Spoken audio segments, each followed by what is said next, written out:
All right, everyone. So it appears there is still continuing issues on and off with the YouTube stream. So as other members of the public might log on to the GoToWebinar, we'll give it only a minute or two here out of respect for everyone's time. And then we're just going to continue on with the meeting exclusively on the GoToWebinar.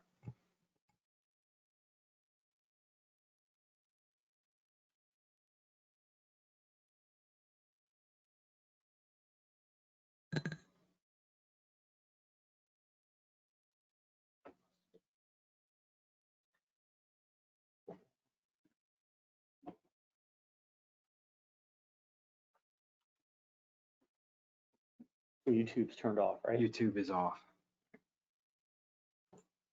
And you are recording? Yes. Okay.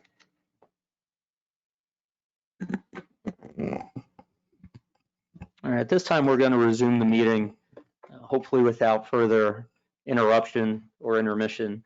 So just continuing where we left off, Captain Cott, if you would please resume going over the use of force statistics, and we'll continue the flow from there. Thank you.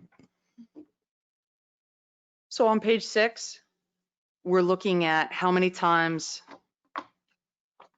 did a BPD officer use force on another person from 2010 to 2019.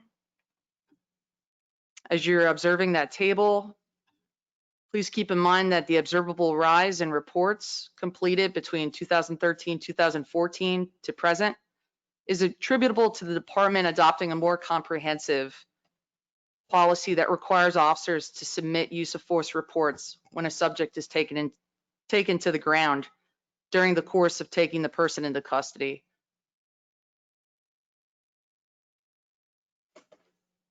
As I stated earlier, whenever a BPD officer utilizes force, a use of force report needs to be completed, and that's where these numbers are coming from.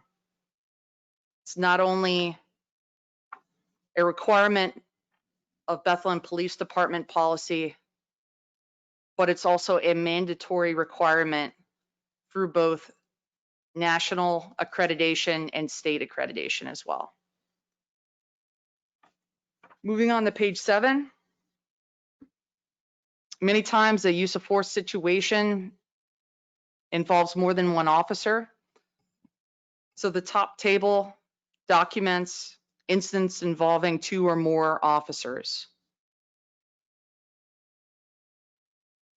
Note the asterisks for 2010 for incidents involving 2 or more officers. As Deputy Chief Meitzel said, our use of force policy is very dynamic. It's constantly changing, evolving, trying to get better so that we're maintaining and reaching best practices and standards put forth nationally and through state accreditation as well.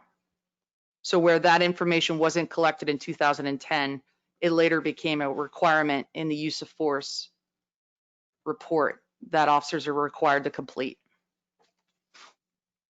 The bottom table documents if an individual was arrested. So there are various reasons why an individual may not be arrested when force was utilized. As stated in the report, a reason could be that the victim of a crime did not wish for that individual to be arrested. Another reason could be that that officer's interaction with that citizen was for some non-enforcement related reason. For example, a medical reason that they needed to take an individual to the ground for their safety due to a medical reason.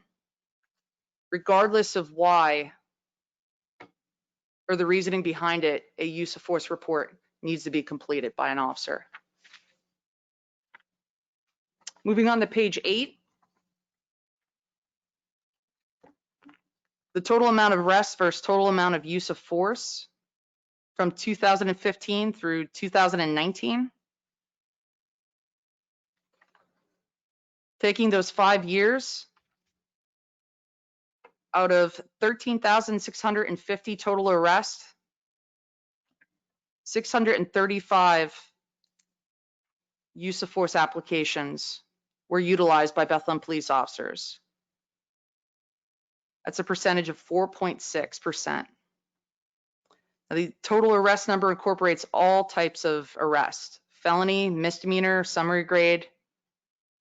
That could have an individual in custody, or if they're detained and released, if it's non-custodial in nature, or if they were mailed a summons. The table on the bottom of page 8 breaks down what month and the time of day use of force incidents occur. The bottom documents use of force applications in specific months during the year.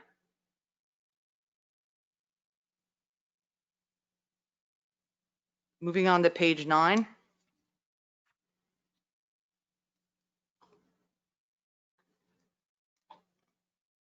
That top table will cover the time of day that use of force was applied. And again, as I mentioned before, because the policy is changing and the more data we have, the better picture it gives us of what's going on here in the city by our officers' use of force applications. We collect more data, we're able to get a better picture and utilize that for future trainings, any equipment that we need to stop utilizing or utilize, as well as any future policy modifications. And it documents here that that new use of force form was implemented in 2017. And that the new form included time, AM, PM, when force was used, because prior to that, we didn't document that.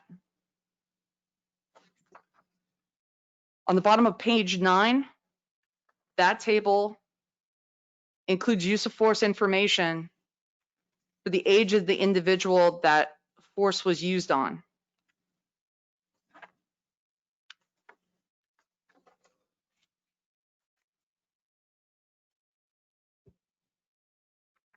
Moving on to page 10. That top table covers the sex of an individual. So for example, in 2019, 130 males had force utilized on them, whereas 13 females.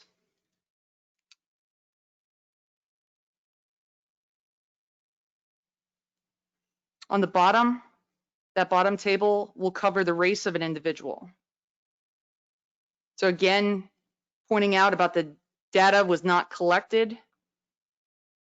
Those two specific categories from 2010 to 2015, Asian and other, weren't included on that use of force form. That's something that changed as we started collecting more data.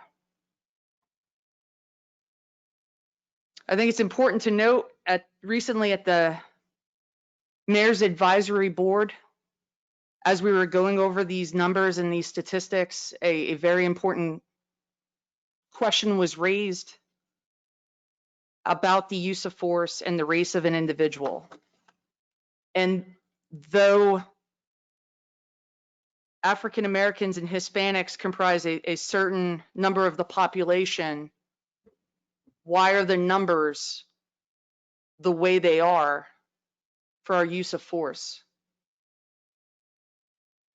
And this disparity reflects national trends. And there's no easy answer for this question. Looking at reports that were put out by different federal agencies, it can be combining factors from both social and economic in nature. It can also it could also be accounted for when looking at statistics with individuals that are victims of crime. So for example, in 2015, the Bureau of Justice released statistics that though African Americans are only 13% of the general population, there are about 43% of the murder victims and 22.4% of the victims of violent crimes.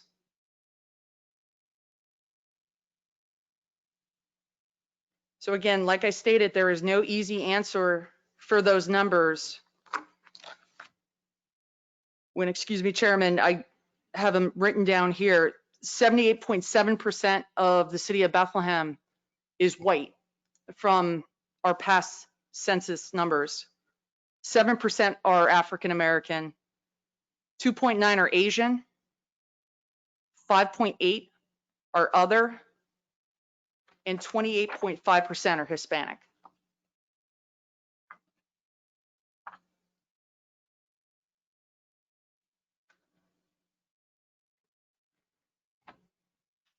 So again, before I move on, these are more statistics that we're going to be looking at, not only the Bethlehem Police Department, but I'm sure law enforcement agencies across the country, to try to identify the reasons behind those statistics. Moving on to page 11, why was force used by police? As you can see, there's various reasons listed for why a Bethlehem police officer may utilize force. It could be to effect an arrest, to defend themselves, to defend another, and for the subject or the individual's safety.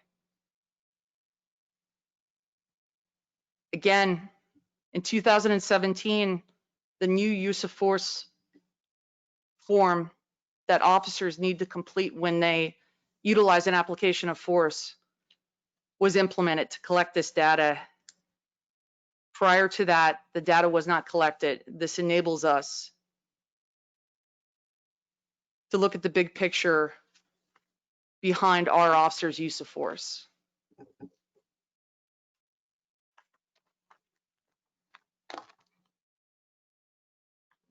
On page 12, it's a breakdown of force used by officers in 2019.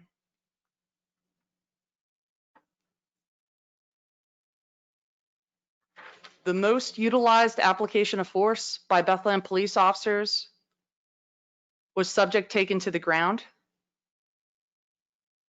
And there were 89 instances of that occurring. As you look at the chart,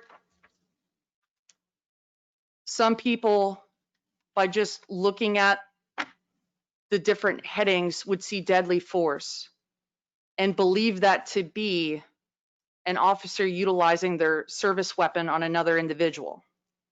Another thing that is unique to the Bethlehem Police Department that other law enforcement agencies don't do and keep track of is when an officer points their service weapon at an individual. We track that. Anytime an officer does that, anytime an officer is observed doing it by another officer or supervisor, that use of force report needs to be completed, documenting that though the officer didn't fire, they purposefully pointed in someone's direction or may have accidentally had their firearm in someone's direction unknowingly.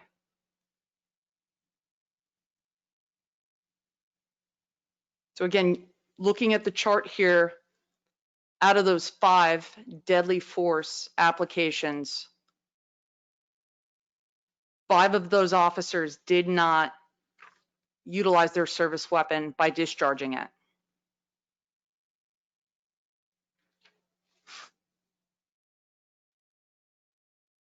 Breaking down those numbers with arrests made, as listed in 2019, out of 2,639 arrests, deadly force was utilized 0.189%. Another thing I'd like to direct your attention to is the TASER categories. As listed in the report,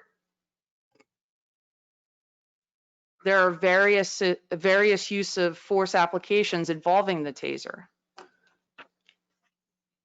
So it could be taser laser painted, which is the act of unholstering and pointing a taser at an individual and turning on the laser red aiming dot to show the device is aimed at the subject and where, if fired, it may hit. Many times a subject will comply with an officer when this occurs.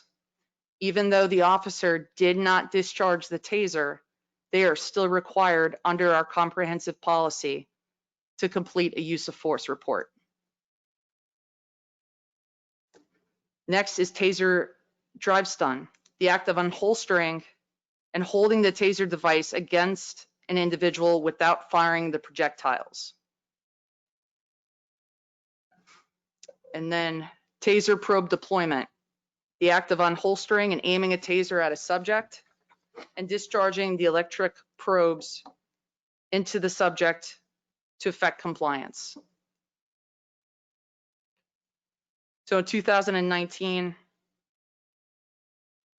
police issued tasers were utilized 24 times,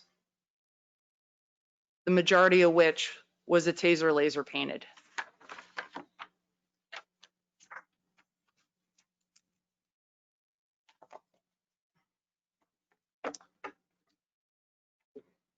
Moving on to page 13.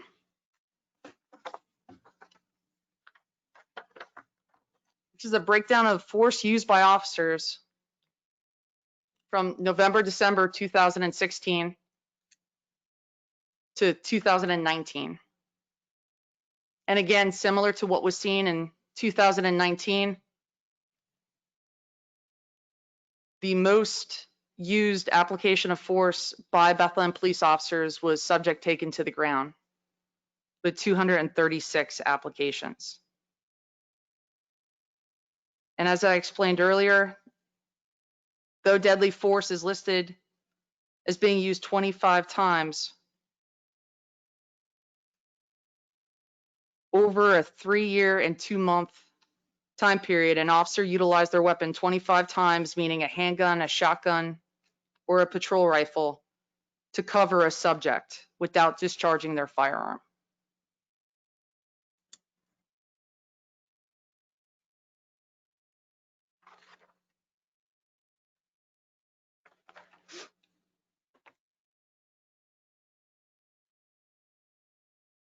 Moving on to page 14, which is going to be officer injuries and subject injuries.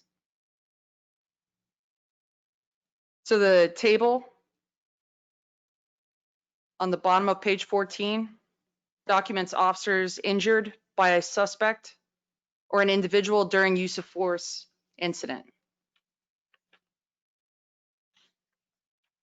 So similar to past categories, we started collecting more data in 2017 to better understand use of force used by our officers. On page 15, we look at if a subject or an individual that force was used on was injured prior to the officer utilizing force. So for example, in 2019, 33 individuals were injured prior to the Bethlehem police officer utilizing force on that person.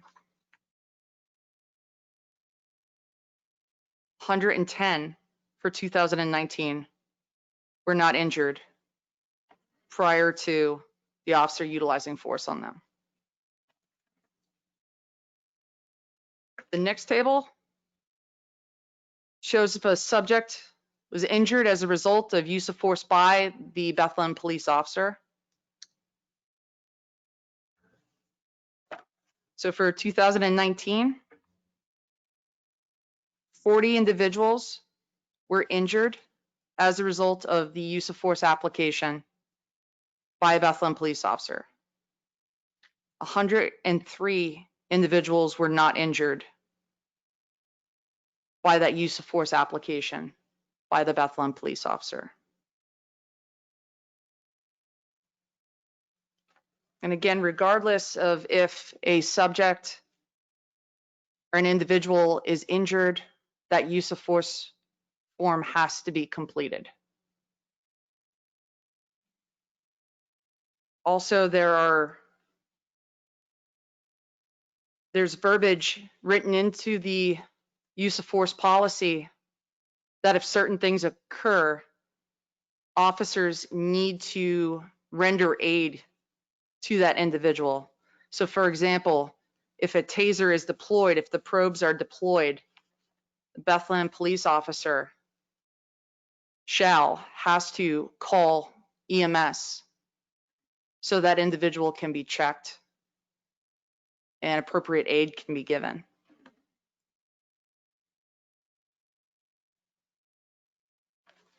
Thank you. Thank you, Captain Cott, for the review of all the statistics as it relates to the use of force. And thank you, Deputy Chief Mikesell. Was there anything you want, before we get into questions from council, was there anything from the Policing in City of Bethlehem 2019 report that you wanted to touch on tonight? I mean, it was included in the packet for reference to everybody. Members of council certainly are welcome to reference that with questions directed to the chief, deputy chief, or captain. But I know we're just going over the use of force directives and the statistics, but I don't know if there was anything in there that warranted review or was pertinent to what we're discussing here, or anything you wanted to highlight, chief, before I turn it over to members of council. I don't believe so. I know we touched upon it briefly in policing the city with officers injured each year, diversity of the department, and I believe home sites. I don't think we touched on. Chief, if you don't mind just pulling your microphone a little bit closer, okay. just to make sure everyone who's following along at home could hear you. I know we touched upon a variety of things in policing the city, but I don't see anything in particular in there concerning use of force in the policing city report. I just want to double check it. So I wrote it, but I don't remember having that in there. I tried to make that a separate report for you to cover almost everything you could have. No, I think we're good at this point with the use of force report and what was said. Understood. Thank you, chief. At this time, I will turn it over. We'll open it up from questions from members of council, starting with the members of the Public Safety Committee. And thank you again to everybody for the information that we went over. Thank you, members of the public who've been following along. So I'll start with anyone who is on the Public Safety Committee who has questions for anyone in the administration. Do any members of the committee have questions for either of the chiefs or Captain Cott? Councilwoman Cramsey Smith. Thank you. Thank you for that valuable presentation. I just have a few questions. The one most recently talked about this disparities in the race data. And let me see, that was on page. That was towards the page 12 or 11, I believe. Okay. It would have been 10. 10, okay. So I guess I'm wondering, you said that certainly, your department and other departments throughout the country are going to look at the disparities. Have you heard anything yet? I mean, I'm sure it may be premature, but are you seeing any data or input from any other departments throughout the country as far as why there is such a disparity? Well, when force is used by a police officer, the level of force he uses, it's determined by the resistance of the subject he's arresting or aiding in reference to a mental health case or a drug overdose or whatever. Okay. That disparity can be what I've read so far. And this goes back to prior things years ago that was read in different studies on disparity of policing in cities. There's no one reason you can say It isn't because for some reason the police go out and they pick on one individual type of person. Okay, it doesn't exist today. The department itself is diverse in its own way. Okay, call volume in a city is an important factor. Where are the majority of your calls? That's the majority of your police interactions. What is the population in that area? What is the density of it? What is the makeup of that area of the city? Every portion of our city has a variety of people that live in it. Certain people might live in certain areas of the city more than others. You have to look at the economic of that area. Is it low income? Is it high income? What type of housing is it? All these issues go into answering that question. And so far, there's no one direct answer. It isn't like because police go out and they look for a certain person. In today's world, with the majority of police being young, old, white, black, Hispanic, Middle Eastern, Asian, male, female, of everything, they represent a community when you break up a department and you truly look at it. Okay. That belief that for some idea they're looking for one person to use force on is, in my opinion, ridiculous. Does it occur? Yeah, you have some racist police officers. Mhm. They're probably in departments across the country. You also have racist truck drivers, lawyers, judges, teachers, doctors, you name it. It exists in a lot of occupations. This isn't just to our in housing, in economics, in banking. This isn't just only to the police. So they give you a correct answer. You may not like the answer I gave you, but there's not one reason why it shows a larger percent on people of color versus people of white, of Asian. It depends on your city makeup and it depends on the economics. Lower areas tend to have a higher crime rate. They tend to be more police calls. That's in government studies. Mhm. You may not like to hear that, but that's a fact. Department of Justice studies will indicate that. More police interaction leads to more use of force, more police complaints. If you have 3 police interactions in a community in a year versus a community that has 20 of the same population, okay, you're going to have more complaints and more use of forces here. Statistically, it's going to occur. Okay, thanks. And I'm sure, I agree. I'm sure a lot of it is socioeconomic, which is Oh, unfortunate. yes. I know at our advisory committee meeting Mhm. that we had with the NAACP, that was brought up, and some of the people in the community, in the Black community, as well as the policemen, said that sometimes there's a higher percentage of arrest in certain areas, like we talked about some after-hour clubs Mhm. where there was a high percentage of arrest, and it just happened to be, high percentage of minority. But I think it's very good that it is very discerning, and it's good that we're going to look at it as a department, and that departments throughout the country are looking at it. So. You do. You have to look at that area or that community. A lot of law-abiding people in that area. They just don't have high-paying jobs, but they're decent people. Okay, I've been in a lot of their houses. They're a hell of a lot friendlier than some other people I know. They have great jobs. I mean, it's the person, it's the individual. That's what you should be looking at here. If I may, I think it's important too, though, we would be remiss if we put blinders on and believe that things such as implicit bias doesn't exist. And that's why it's also so important for our police department to give our officers training. Professional development can't just end with an ethics course at the police academy. Professional development to provide professional services to the community we serve needs to occur from the day a recruit begins to the day they retire. And that's why another thing that I know we pride ourselves on is trying to get training in implicit bias, cultural diversity, procedural justice, trauma-informed interviewing. So that's another thing that we're holding ourselves to a higher standard and taking a look in the mirror and making sure that we're giving our officers that information. Training is Thank you. very important. And that leads into my second question. Thank you so much, Officer Cott. I've spoken to several times about training, and training is a big buzzword, nationally now. And, I think I wanted to be on record that I'm not saying that the training we have is not good or adequate, but I think that it is vital, as you said, that we have constant training that is adequate and superior. I myself, I have a master's in counseling and I counsel every day, but in spite of that, I have to do mental health training constantly throughout the year, and so we're looking at, as you said before, police men and women, and a majority of the people that they're responding to do have mental health and drug and alcohol issues.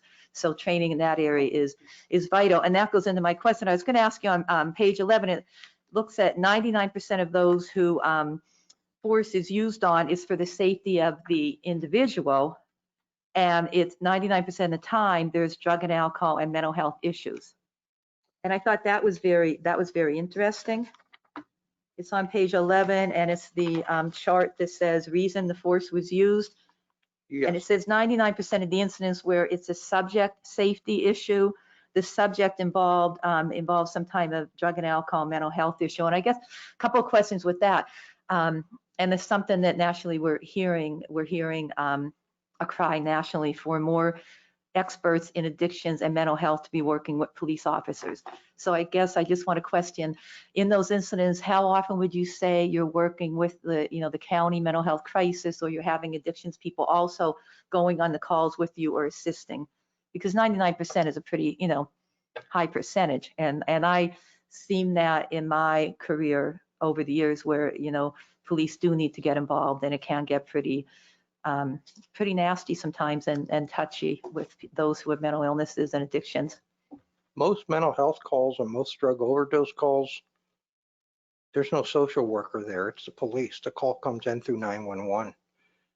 If you wait for a social Ms. worker. Crimsey Smith, just to jump in, I think you might be misreading the chart as well. There was not talk of 99%. I see what you mean, though. It's up last in the sentence. paragraph. I see what you're Yeah, talking the last about. sentence is in the paragraph, 99% of these incidents of subject safety involve some type of drug and alcohol or mental health issue. I believe, and also not to jump in, but that's as regards to force was used for the safety of the individual. Safety of the subject, To secure correct, that's them right. I'm being- sorry if I wasn't yeah. clear. Right, And so it was used it- for the safety of the subject, Yes. and apparently the subject involved had drug and alcohol or mental health issues. Under And I the guess that's influence why of that. I'm wondering, is crisis intervention called at the time? I know sometimes that cannot Okay. happen, but I'm hoping we can work toward that happening more. Some are called in by crisis intervention. Many times they don't show up. Social workers don't show up. They're not out at 2, 3 in the morning. Some are called in by families. 99% of that, where it says 2019, that 18 number, subject safety, Mhm. those are the result of drug or alcohol issues that the individual has, that he's out of control on. That the officer has to use force to get him secured, to get him in an ambulance. Sometimes they have to be tied down on a gurney by EMS and the police, and to Mhm. get them to the hospital. But social services is out there, but they're not always on the street all the time. They work different hours. That's part of the country's an issue across this Right. country. Right. Everybody yells social worker, social worker. Please, I want to see them out all night. Let me add, though, that Well, that's what I was going to ask. some of What these would you like to see? instances, How they're, how could we help you with that? Or what would, in your ideal world, what would you like to see in those kind of incidences? 24-hour coverage, By increase their pay scale, put them out. mental health and Yes, addiction mental health, specialists? drug and alcohol. That Okay. would help police across the country. Right, thank you. this number, though, you should understand, though, too, that in cases they are out there, especially during the day, the social workers are out going to different places, and there are times that they get in over their head and they need our help. And we arrive with them, try to de-escalate the situation, talk to the individual, and then going with EMS to go to the hospital, because many times they have a mental health commitment. They've been through the process, they've been in the system, and it's been decided by doctors that the person needs to go to the hospital. Unfortunately, some of those individuals don't want to go. No matter what you can do, they can't be talked into going. We have to use force. Now, that doesn't mean we use a high level of force. But like Captain Codd already talked about, a lot of times our use of force is simply taking somebody to the ground so we can gain control and get them onto a gurney, control them so they don't hurt themselves, hurt somebody else, and get them where they need to be. So in looking at these numbers, number of times that use of force was used for subject safety was only 18 times. That number is low when you think about the number of mental health calls that we go on every year. Mhm. We go on far more mental health calls than we affect arrests. So when you take that number into account, many of those times a social worker may be on scene and be working with the police to work through that incident. So we're not always alone in that. What the chief said is absolutely true as well. They're not out all hours of the day. especially with, things that are happening at the moment, like drug overdoses or something with that. Sure. That the officers are dealing with that to try to work somebody through that psychosis, that drug-induced just rage that's going on, that you're not going to talk somebody out of no matter what you do with them. But there are follow-ups to that, part of the BPAIR program, the Blue Guardian program, that after the fact, after the person's been treated and after they're back home, that we go with social workers back out to their house to see how they are, and if they're interested in further treatment to work through that addiction. Thank you. I know it is not easy at all, and I commend you for what you do, and I hope that we can work together somehow to make it easier, because, that's what most policemen and women did not become policemen and women, so they can, have to use force on people who are having addictions or mental health crisis, and having to, secure mental health and addiction services for them. And hopefully we can work with the community to try to give you more resources in those areas. So thank you. Thank you, Councilwoman. Anyone else on the committee want to make comment? Councilwoman Negron? Thank you, Chairman Colon. First of all, I want to say thank you to the police department for making all of these reports public and placing them on the website so everybody can see it. I think that it is a real show of transparency. And I know that can be done with great fear because now everything is out there, but I think that's the beginning of a good conversation, the best way to begin a good conversation. So I really appreciate that act. I have a couple of questions, and Councilwoman Cranston-Smith asked one of them, but I like to mention or ask the trainings. I've worked closely with police departments for numerous years, and I know how important trainings are. And Captain Codd, I really appreciate that you said that just being to the academy, and I think even Chief DeLucio mentioned it before, that even a barber gets more hours of training than a police officer before it's out there, sent out there. So I think that I hear that, and it's good. And again, working through with the Whedon City Initiative and looking closely to so many police departments. I work closely with 14 police departments in the Commonwealth, and visiting police departments across the nation. More and more training was a big role. It was a big part of what it needed to happen. And I wonder, because I know we talked about cultural competency, and I know that Captain Codd, I know you are a big fan of it, and you get it. But I wonder, how often do this training are happening? You want to answer, talk with that? Could you clarify which training specifically are you asking about, as far as cultural training or diversity or? Cultural training and diversity, yes. How often? So for example, let me just give an example. The reason why I'm asking that question. My first job when I moved here to the Lehigh Valley, I worked for Community Services for Children, and they and that's the Head Start Early Head Start Grantee Agency. And every year in August, the whole month of August, it was dedicated to training, different kinds of training: first aid, CPR, child growth and development, and diversity. Diversity was included every year. It doesn't matter how many times you work for the agency. I worked with them for 7 years. So 7 years in August, I took a diversity training. But it was also helpful because people come and go. So we don't have the same number of police officers, or the same police officers that been there 10 years ago, 5 years ago. So I think that this and especially for cultural competency and diversity, it's something that should be happening more often. And because I don't know how often it happens, my question is, how often does it happen? So we try to get as much training in as possible. Now, unfortunately, just like any other occupation, you have to work around various schedules and issues.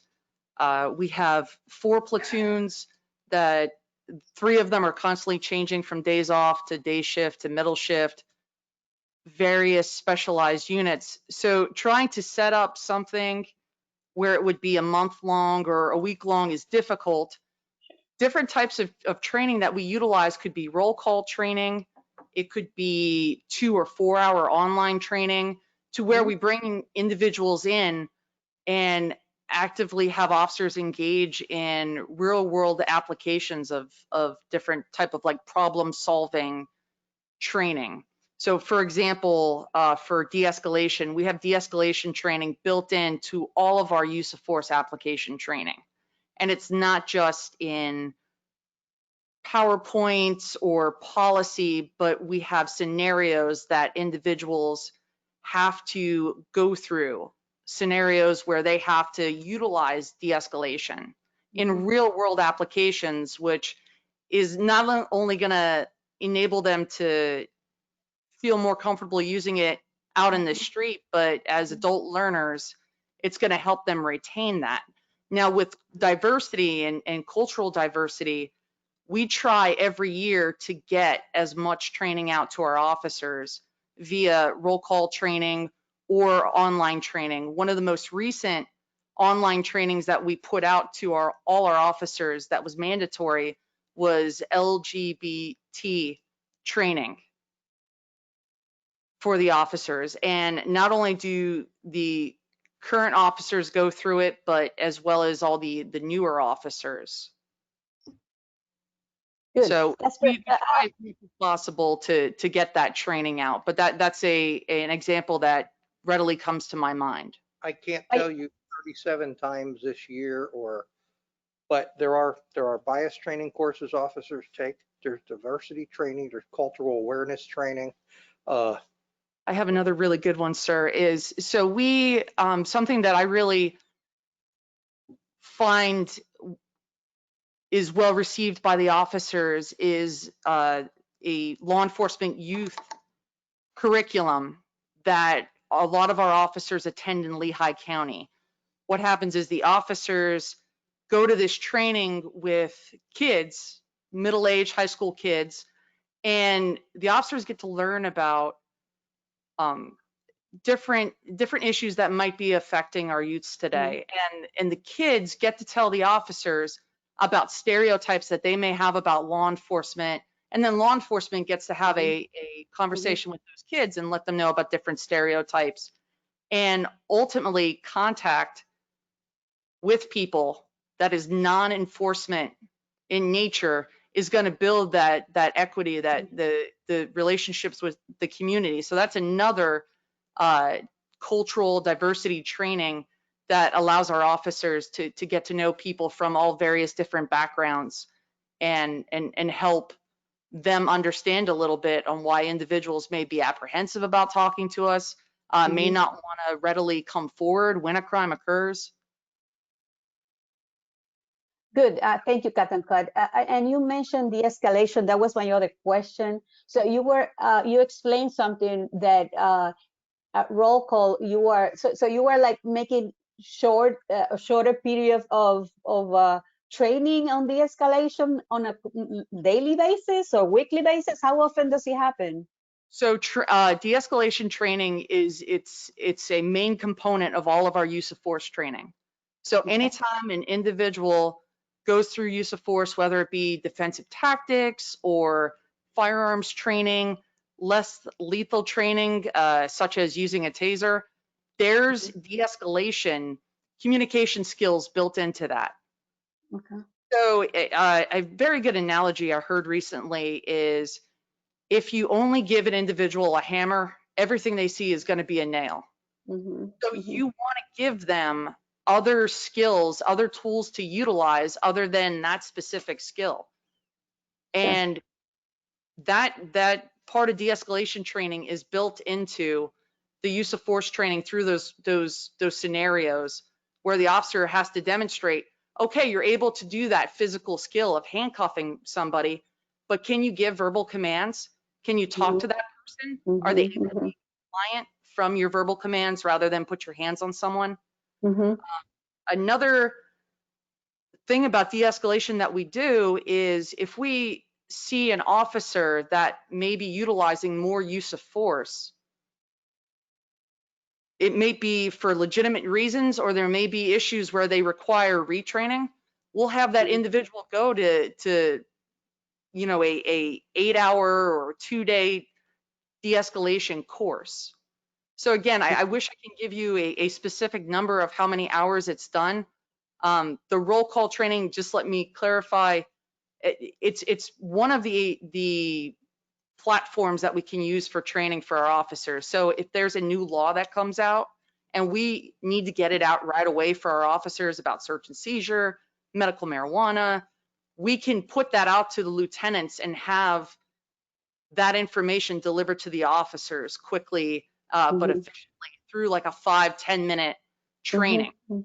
But de-escalation training, it's so valuable and so important, it warrants more than a 5 to 10 minute training.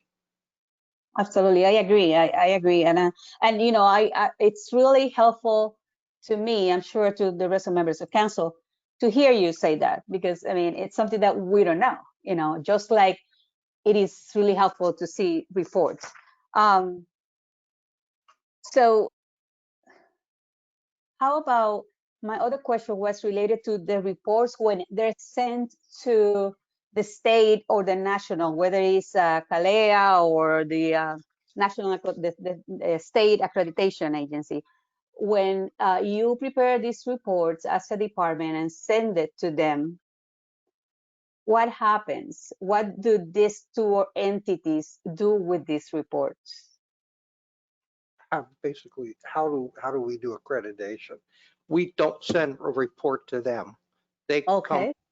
to us, inspection, Let me talk. reporting, proofs like that. So the way the Oh, accreditation process works with reports and our directives and how we conduct ourselves, there's a computer program that's tied to it. It's called Power DMS, something that you may have heard us request money for or pay for through some grants. We usually pay for it out of the JAG grant. right.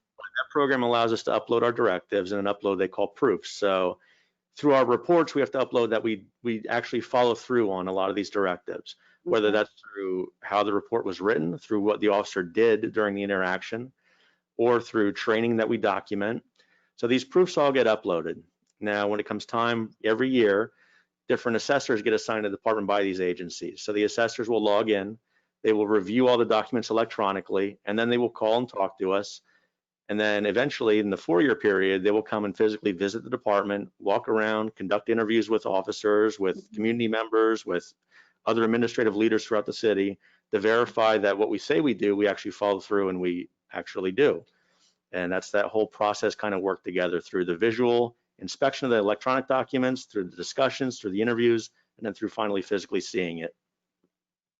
Okay, Yep. fantastic. That's great to know.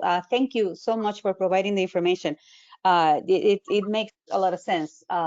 Now, if has it happened that since the department has been accredited that is doing this process and go through every year, you know, that revision, that they have come to, you know, maybe we should change this or move that or the other, that you made adjustment or changes to the way the department was handling situations as a recommendation of the accreditation agency? Yeah, all the time. Whether through a national trend will change to realize that we need to change how we're approaching a subject. Okay. One thing last year that we had to work through was how to deal with transgender and prisoners in the cell block, because we're traditionally a male and female cell block. So to work out what to deal in how to handle those situations and how to work through it. So that's one aspect where we changed our policies. But there are others as well where they might look at a policy and just might not like the way it's worded, you know, once it's clear in how we define something. So they work with us to come up with solutions and better wording and then put it in practice. When the city Great. first went into accreditation back in 2002, I believe, it took them 5 years through the accreditation process, okay, to actually become accredited. Within those 5 years, people from CALEA and from the state went through every aspect of the Bethlehem Police Department, looked at how we did things. We modernized many things. From being here before that time frame and being here afterwards, accreditation did wonders to the department. It modernized us. It brought us up to a lot more higher standards than we ever had. And it proved, I think, the whole functionality of the department and what we can do with the community. So that goes back to your one question, but accreditation occurs every day. I mean, there's some proofs, there's things every day. Her department, which has 4 other officers in it that work with her, they have to provide into Power DMS or to show proof or to deal with the state or with CALIA so we can keep accredited. They will pull your accreditation if you don't apply, if you don't stay with the higher standards. And we've always been reaccredited because we're very detailed with it. And that, I think, in situations like we have today across the country, is a saving grace for the city of Bethlehem. Because you have this department that many states are pushing for. One of the first things that Governor Wolf said, all departments in Pennsylvania to get accredited. We're in, we're in Mhm. And we are ahead of the game on that, in that part. And that's something that, you know, it's easily seen, and the reports show that too. Okay, so and I there's something that I would like, I guess you don't have it, but I would like to see if it's possible to get, because I'm really concerned about training. I know that unlike when I was working with community services for children, all employees were stopped for a whole month to do training, and you cannot do that because you need to continue your 24/7 of protecting the people, right?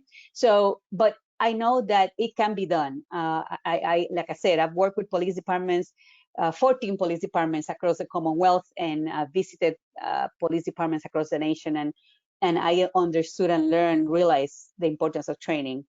And you know, if we need to find more money, if we need to do whatever we need to do, it has to be done because it's crucial for the relationship between police officers and the community. And diversity and de-escalation are two that I will do whatever I can to make sure that to learn that is happening, and to make sure that that is happening the right way. I think that let's see, I have another question.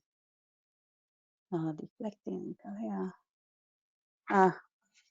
I lost my note with another question I had. I'm sure I get an opportunity to go back again. So thank you so much for the opportunity. Thank you, Councilwoman. Is there anyone else on council who has comments or questions for the chiefs or captain? Councilwoman Van Wert? Hi there. Thank you, Chief, and thank you to your lieutenants for coming and being part of this conversation. I read your use of force report very closely, and I have two specific questions / comments. The first one is about the makeup of the complaints that came in. Only 6% of our police force is female, but almost half of the complaints were about female police officers. And I'm puzzled by this, and I was wondering if you could explain what might be that dynamic there. Let me get the policing report out. Hang on. Councilwoman, It's on page you- 22. Which document? which document are you looking at? It is police complaints by citizens within the use of force analysis. On page 22, there's complaints by sex, and 46% of the complaints in 2019 were about female police officers. And I just wondered what, I don't understand that number, so I was hoping you could illuminate me. You're reading the number wrong. That's the complainant. So that's the people who are making the complaints. Oh, okay. That explains that. Then my second one is specifically for the chief. Chief, have you read the analysis of both the force report by Professor Helena Ox and also her analysis kind of specifically about the force? It was available in on the Gadfly. No, because I really don't go on the Gadfly, number one. And number two, I emailed her about 2 weeks for a copy of that report. Never got it, because I know we had officers that she interviewed, because I approved that. And I got it today from the mayor's office, because I had said something to the mayor's office about, I can't get this report. But I finally got it this afternoon from her through the mayor's office, and I haven't read it yet. So it's on my desk. I prepared for the use of force stuff tonight, so I didn't look at her thing. I emailed her twice actually and called her office. once. And I did that after we had a council meeting here in which it was referenced by multiple people on council and in the audience. I figure since we were part of the study, it'd be easy. Call over to Lehigh and get a copy. For some reason I couldn't get a copy. I Well, would be, and I think, I'm I sorry? don't, I have it on my desk. I don't know what's in it. Because I'm old fashioned. I print it out on paper. I like to read from paper. There's so many interesting aspects to how she analyzed it, and I think it shows a lot of a different point of view. One of the ones that I found most interesting is the idea, because I think we have on page 22 that a very minuscule percentage of your calls result in a complaint, and that's a good statistics for the police department. But one of the points she makes is that the majority of arrests in Bethlehem are for minor crimes like vandalism, drunkenness, and lesser offenses not even specifically named. Use of force in those incidents needs to be closely examined because we know in Minneapolis it was a very minor crime that resulted in the death of George Floyd. And if you look at the number of arrests that you made, it doesn't break it down by how severe those crimes were. And I'm concerned that we have an atmosphere where the citizens of Bethlehem are not reporting any troubles that they're having with the police because they do not feel that they're going to be fairly adjudicated. And I think that this is a legitimate concern. And I just wondered, how does the police force look at the fact that you have such low number of complaints and be reassured that it's not because people are actually scared to complain because they know that you self-adjudicate? And I just wondered if you could comment upon that, please. I don't understand your question. That's why I tried to stop you there. What are you looking at exactly on page 20? Okay, well, You're quoting crime when you're stat. looking at the number of complaints Okay, for let's say per 19. annual calls, you had 24 in 2019, and it Correct. resulted in like a 0.3% complaint rate per year, Yes. basically, for all the calls. 1,000 calls. Right? So what I'm saying is I'm concerned that that number 24 is low, not because the police department is necessarily doing everything so right and proper all the time. I'm not saying you are, I'm not saying you're not, but I'm concerned that that low number of calls is actually because the citizens who may otherwise be considering filing a complaint do not feel comfortable doing it because they're not reassured that it's going to be adjudicated fairly. And that's why a lot of cities are looking at citizen review boards. And that's one of the points that she brings up, that a citizen review board can help the citizens of a city ensure that they feel that their complaints are going to not have any reprisal and be adjudicated appropriately rather than necessarily internally where they may not get a fair hearing.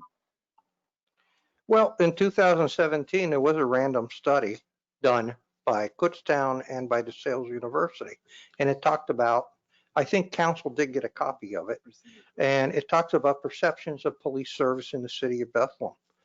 And we came up with a very high rating. Now, from you, you're saying 24 is a very low percent of complaints for 61,000 calls, and you think it should be higher. No, I don't. I just asked the question.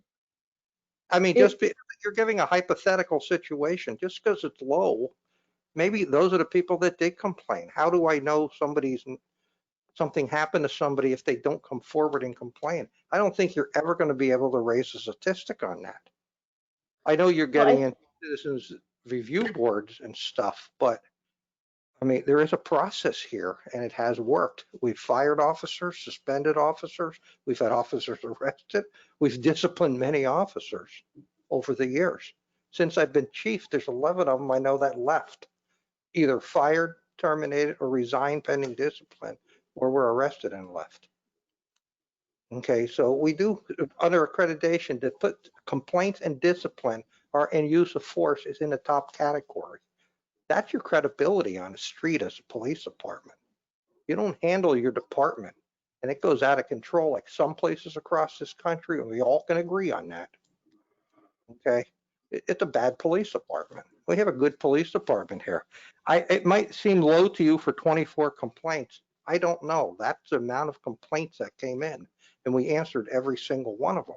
I can't say there should be 34. That's you could change that number to anything. There could be 1,004 then. You know, but I don't believe so. I just can't see that. You could do that with anything. So every statistic we come out, somebody could say, no, I believe it's higher. I'm giving you a facts of what we have on paper.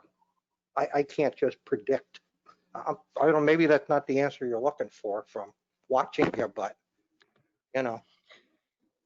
I think I'm just trying to introduce a concept that in order to ensure that our citizens feel comfortable in putting complaints out to their police department, the idea that the police department self-adjudicates all of these complaints may be a mechanism that is suppressing our citizens from coming forward when they do have legitimate complaints. And then I think I was also augmenting my question by saying, I do think it's worth looking at the number of arrests where there were use of force, how many of those were for minor incidents that the use of force could be questioned, because we can see what happens with the use of force in minor arrests, nationally speaking. Situation, a public drunkenness arrest, minor arrest. I've been punched in the face by plenty of them, and they start fighting with you. You have to use force. I mean, a simple arrest can turn into a violent confrontation like that. I'm not saying everyone is, but they do happen. And you have to look at that. That's the human factor in crime. Everything is not on a piece of paper or statistic. There's a human factor. People behave in different ways under different influences. But it is a minor crime. That's something maybe we can track in 2021. Look at the minor crimes and then look at uses of forces compared to serious and minor. So that's something maybe we can track in the future. But I don't see any correlation here by the numbers because I couldn't tell you. We've never tracked that. If I could add the one aspect that, to provide a different perspective, that complaints themselves don't tell the full story. So the second aspect of our own review of officers on a constant basis, since we took on body cameras, every month each supervisor has to randomly pick 2 videos to review of their officers. Now that may be in addition to anything else they review as part of normal report checking that they do. Those reviews and even our reviews of use of force show overwhelmingly that our officers are very professional, treat people with dignity and respect at a very high level. So the low number of complaints can also easily be attributed to that. I guess we have some different perspectives on it, but I do appreciate your answers. And I do think tracking what the arrests for in terms of use of force would be a valuable statistic for us. Thank you. Thank you, Councilwoman. Councilman Reynolds? Okay, thank you.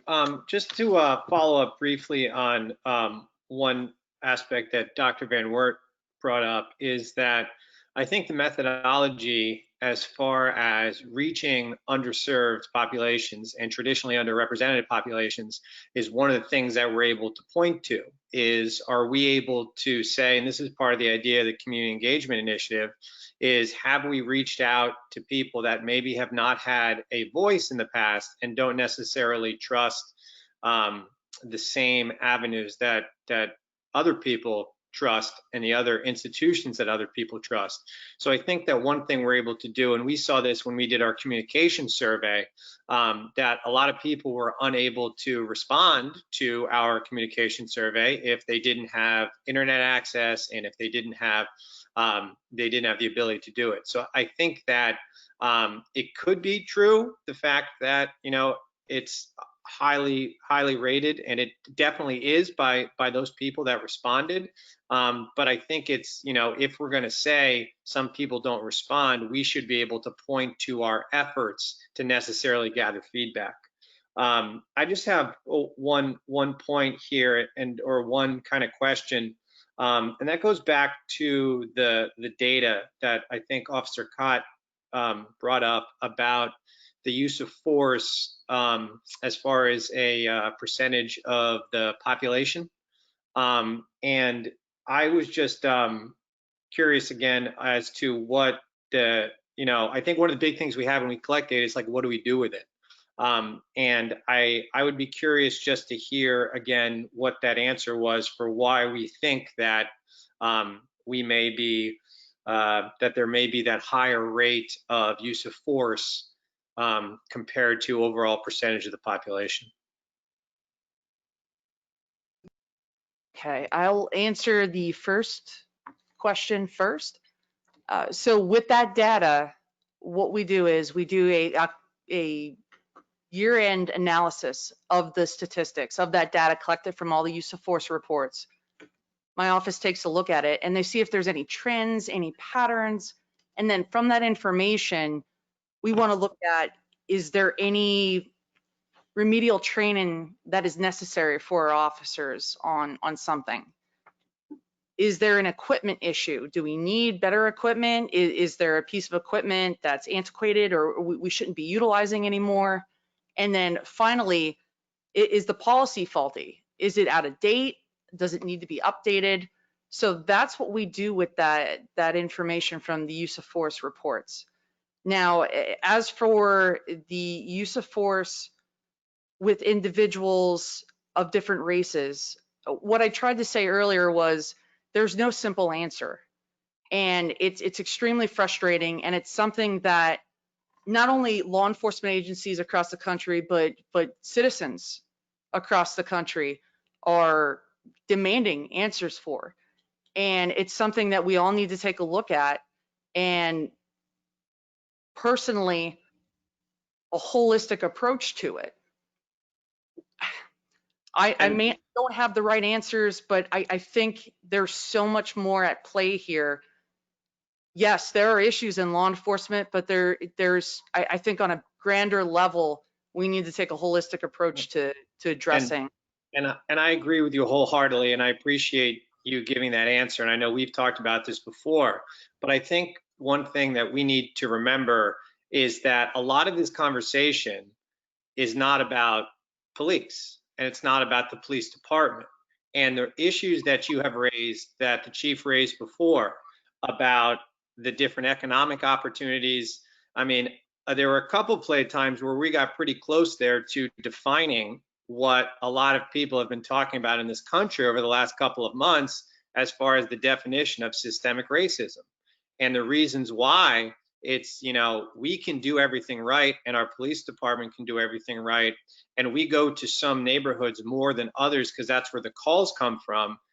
I think the conversation that a lot of people are trying to have that is bigger than just the police department is what are the things that are causing neighborhoods, and not just in Bethlehem, but throughout this country, low-income neighborhoods that traditionally have more people that are African American and Latinx, and what are the economic structures? What are the healthcare structures? What are the transportation limitations? What are the housing and zoning codes? What are the public education funding disparities?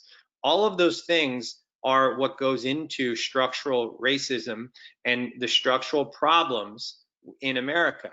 And I really appreciate that that was your answer.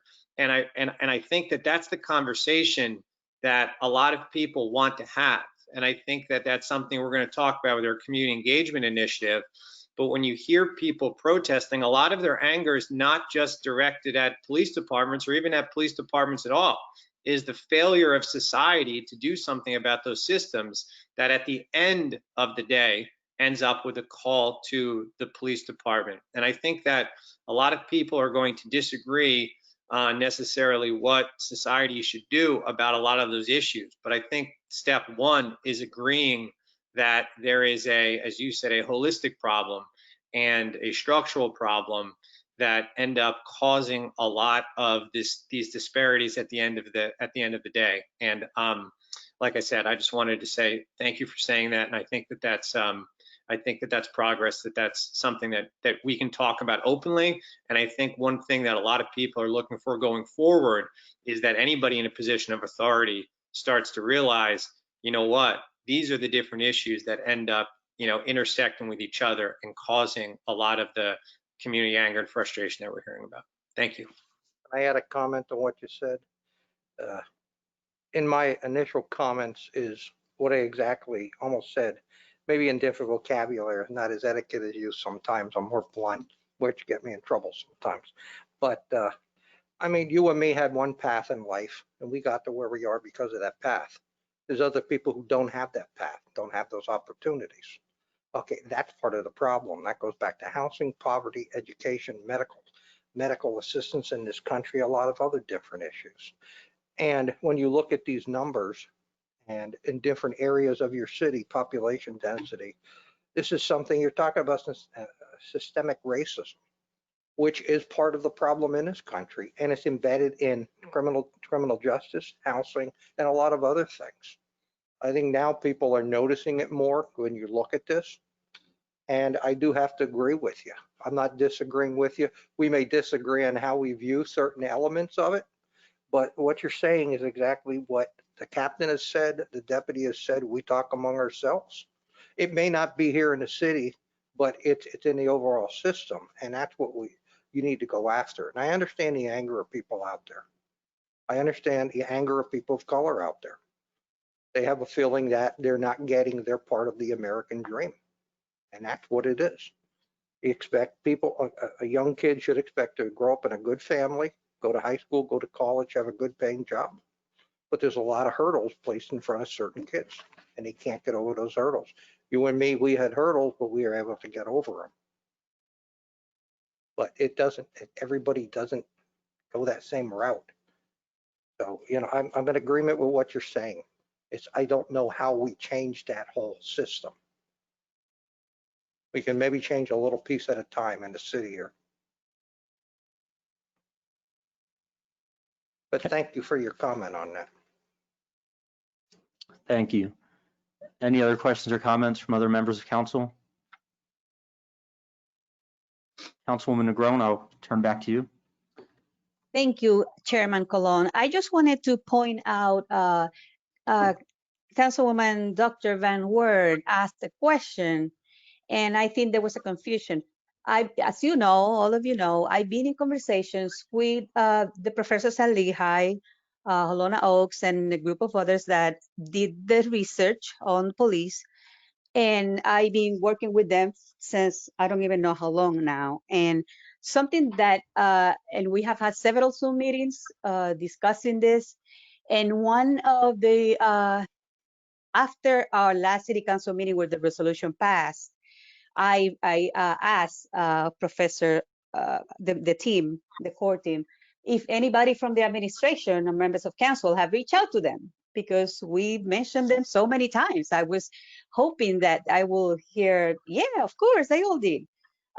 Professor Olana Oaks actually emailed me saying that she has talked with Willie Reynolds before the city council, that city council meeting, but not after. But also the chief of police. She actually said that the day after, like the chief mentioned, the day after the meeting, the chief did reach out to her via email. And I was so excited to hear that. I'm like, all right, he follow up and he's getting in contact. That to me, that was like great news. She actually forwarded me the email that she sent the chief with the response and with the report with her feedback. So maybe Chief, you might have it deep inside your email because so many emails you might be getting.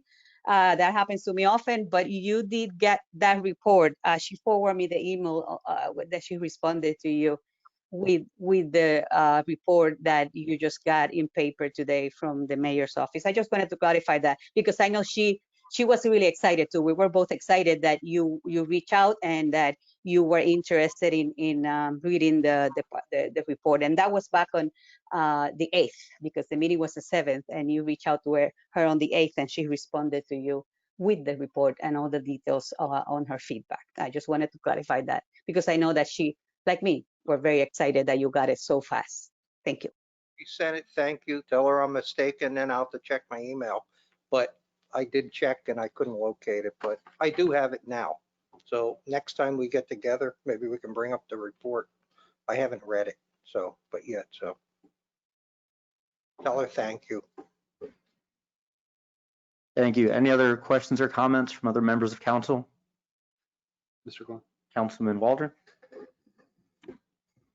Thank you, Chief, Deputy Chief and Captain for coming in and talking with us this evening. I had a couple points on the use of force policy. Obviously, this is the use of force policy, as you said, is kind of a living doctrine that changes as needed to be changed. What is the process of when the thought is when the use of force policy needs to be changed? What's kind of the genesis of that, and what's the process within the department of how that happens? Well, sometimes it depends on what the issue is. So like Captain Cott alluded to, are we seeing trends through use of force where things are being misapplied? Are we seeing changes through accreditation where nationally standards have changed and our report needs to be altered?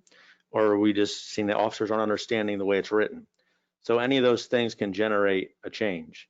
The two recent changes were certainly driven around public opinion.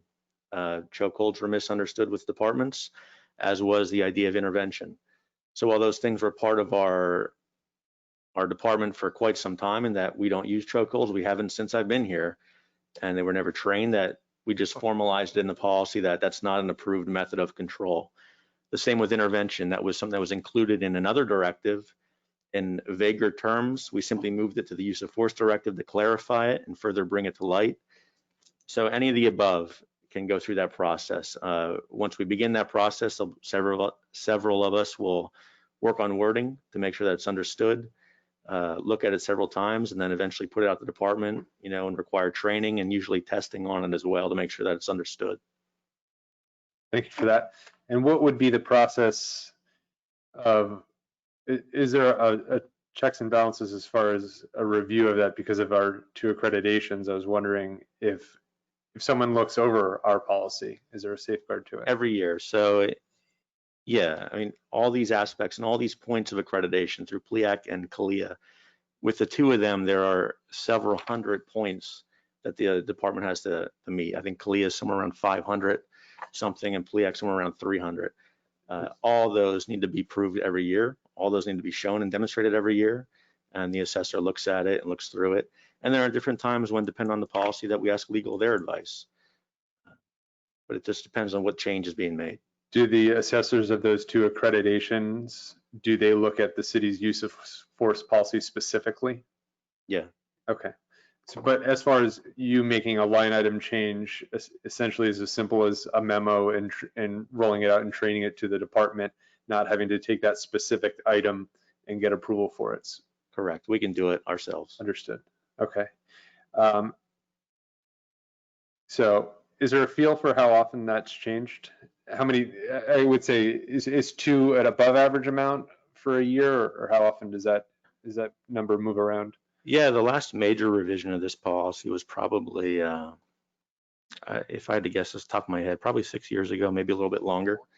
I look at 2017 and we get a lot more data starting in 2017. Well, that didn't deal with the policy as much as the use of force reporting form. So that dealt more, not so much in the policy and how we were applying it, but just what we wanted to know about how officers were applying force. We looked at our form that we had and realized that we were missing some things that we wanted, such as time of day, to break that down better, to break down the officer's perspective on what type of force they were facing by the subject, to break down from their perspective what type of force that they began to use, and several things tracking with injuries, because it was important for us to understand not only was the subject injured, but was the subject already injured beforehand?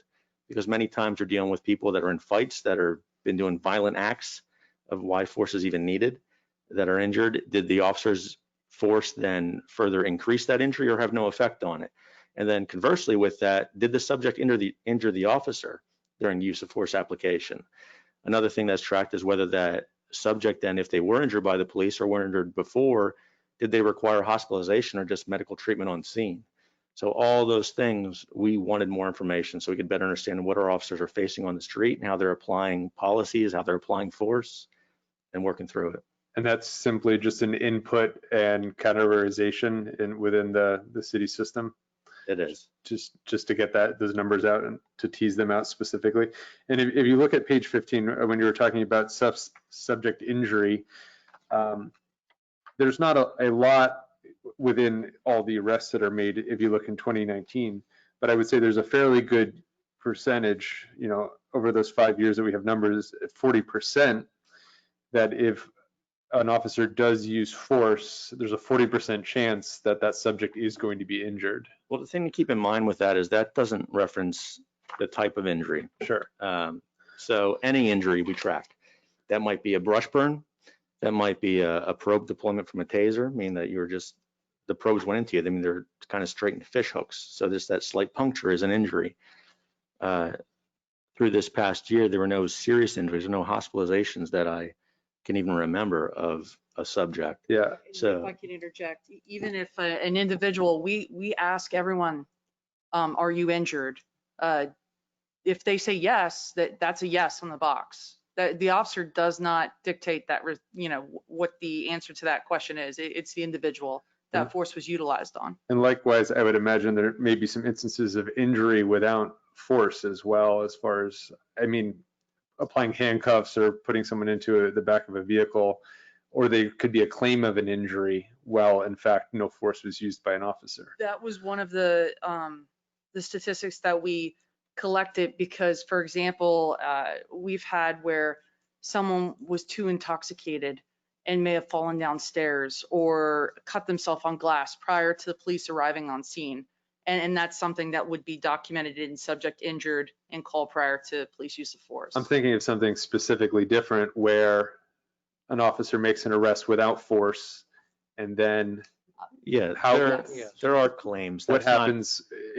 I don't see those numbers specifically, and how are those tracked and how are those vetted? That goes more into complaints by citizens about officers. So there are separate, through our complaint system and tracking of complaints, we will track when people complain about injuries as a result of force. Like some things such as handcuffs, and like you said, if somebody hits their head on a vehicle, that's not part of the use of force report. That'd be more part of the complaint reporting. Understood. And on the moving kind of along those same lines, in 2019 there was 5 examples of deadly force, and I may have misunderstood, Captain Cott, but were all 5 of those instances of an officer pointing a firearm at a subject? Yes. Yes, without discharging. One thing even to kind of go over with that, it's rare that departments even track that. We're one of the few that want to know that type of information. When I went through the academy, it was taught that anytime your firearm was out, it was pointed at somebody. Over time and looking at trends, we decided that that wasn't the best course of action, that there were citizens being shot every year accidentally by officers firing their weapons mistakenly, either through sympathetic grip, you squeeze with one hand, it squeezes the other, or a trip and fall. Either way, there are instances where people were shot where they shouldn't have been. So we realized that's one aspect that we could affect change by simply changing our tactics and how we train our officers to handle their weapons. So we train them to draw their weapons out, point it in the direction, but not at the individual. And they're trained not to bring the weapon up to the individual until they're truly facing that scenario where they believe they might have to use deadly force. So part of what that shows is that's a number of times that officers were extremely close to pulling the trigger and firing their weapon based upon what was going on around them. And then through either speaking with the individual or other methods, they're able to lower the situation back down and not use deadly force against the individual to bring them into custody. Thank you for that. On the issue of tasers, there was 3 different categories, obviously, and I understand them, but there was focus on a drive stun versus the probe deployment. And I was just wondering when each would be used and what are the advantages and disadvantages? They could be used interchangeably. A lot of times it might deal with how close you are in contact. If you're up closer and you have other officers there, it may be more advantageous sometimes just to press the taser against you, use the contacts on the device itself to deliver pain compliance versus being further away and using the probes. It's really situation dependent. Thank you. I guess my last question here, just well, I have two more. Pardon me. Mental health calls, are those tracked specifically? How many calls the department goes out on that is primarily a mental health call?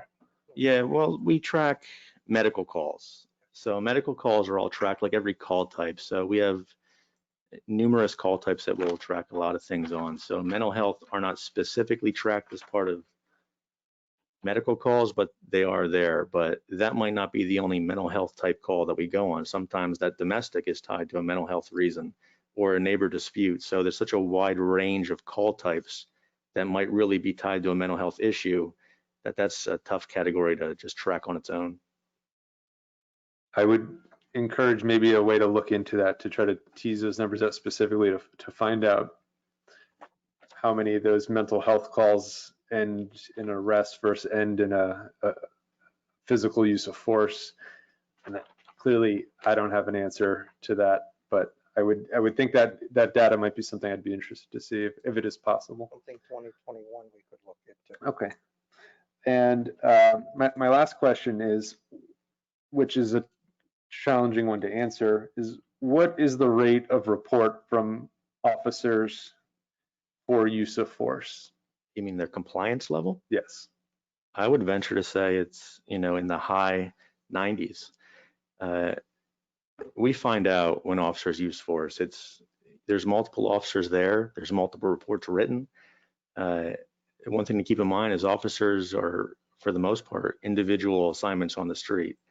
So if you and I are together on an incident, whatever goes on, we both go to write a report, you're not going to know what I write. But beyond that, our officers are extremely professional and honest and bring forth when they use force, because there's no detriment to using force. If you're justified in using it, then you're justified in writing and document about it. So there's no reason to hide it. There have been times, however, that we have found that officers used force and didn't report it. And those times have been dealt with, but those times are extremely rare that comes up. So I would say our compliance is in the high 90s on that. Is there a formal process in order to help audit those numbers to try to urge compliance? Because you talked about random body camera Well, there's footage. several things that go into that aspect. There's one, citizen complaints that can come through. Two, there's random body camera checks. Three, there's multiple officers on scene. Many times there's supervisors on scene. So there's a lot of facets that really go into, honest reporting and honest documenting of incidents. It sounds like you're on the right track for that. And I also appreciate that you didn't say 100% compliance too, because it shows that there's always a possibility for people to act in ways that aren't in the best interest potentially, or they just take the easy way out where there might be a small use of force and they just decide they don't want to do the extra paperwork, which is human nature in an imperfect system. Police officers today want to document whenever they use force. It's something ingrained in them over the last 5 years because of the incidents that occurred across the country. I would understand for their own protection. Majority of them, they want to make sure they document it. Plus, they want to make sure they have it on body camera because they look at the body camera as a picture's worth 1,000 words. If the defendant says one thing and the officer says another, there's a video of what really happened. And on that last point, I'll end with, you are talking about body cameras. I was wondering, if you can just clarify for everyone, what's the city's policy on when a patrol officer would have a body camera on versus off? Our policy is designed around where the body camera is on anytime an officer is taking official police action. So if you get dispatched to a call, you're going to turn your body camera on. If you encounter me just walking down the street and I'm just walking around, my body camera will not be on. However, you and I start having a conversation and it's a friendly conversation, that's fine. That's not likely to trigger your body camera. However, if our conversation then turns south and starts getting argumentative or accusatory, the body camera is going to come on by policy. But really, it's that police action. If we're dispatched to a call, the body camera is going to come on. So they don't record 24 hours a day. They record when the officer is involved in actually conducting police work and handling an incident. Thank you. That's all I have. Thank you, Chairman Colon. Thank you for your time. Thank you, President Waldron. Mr. Callahan?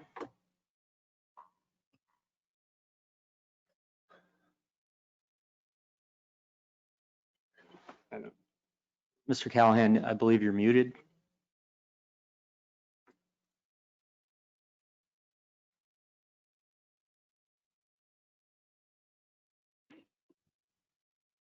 All right, you there? Are you there? I'm here. I was hitting the red button and it wasn't going off. I want to thank Chief DeLucio, the captain, and also the deputy for coming in and showing us this data tonight. I think it really shed a light on some things that I was not aware of, and I truly appreciate that.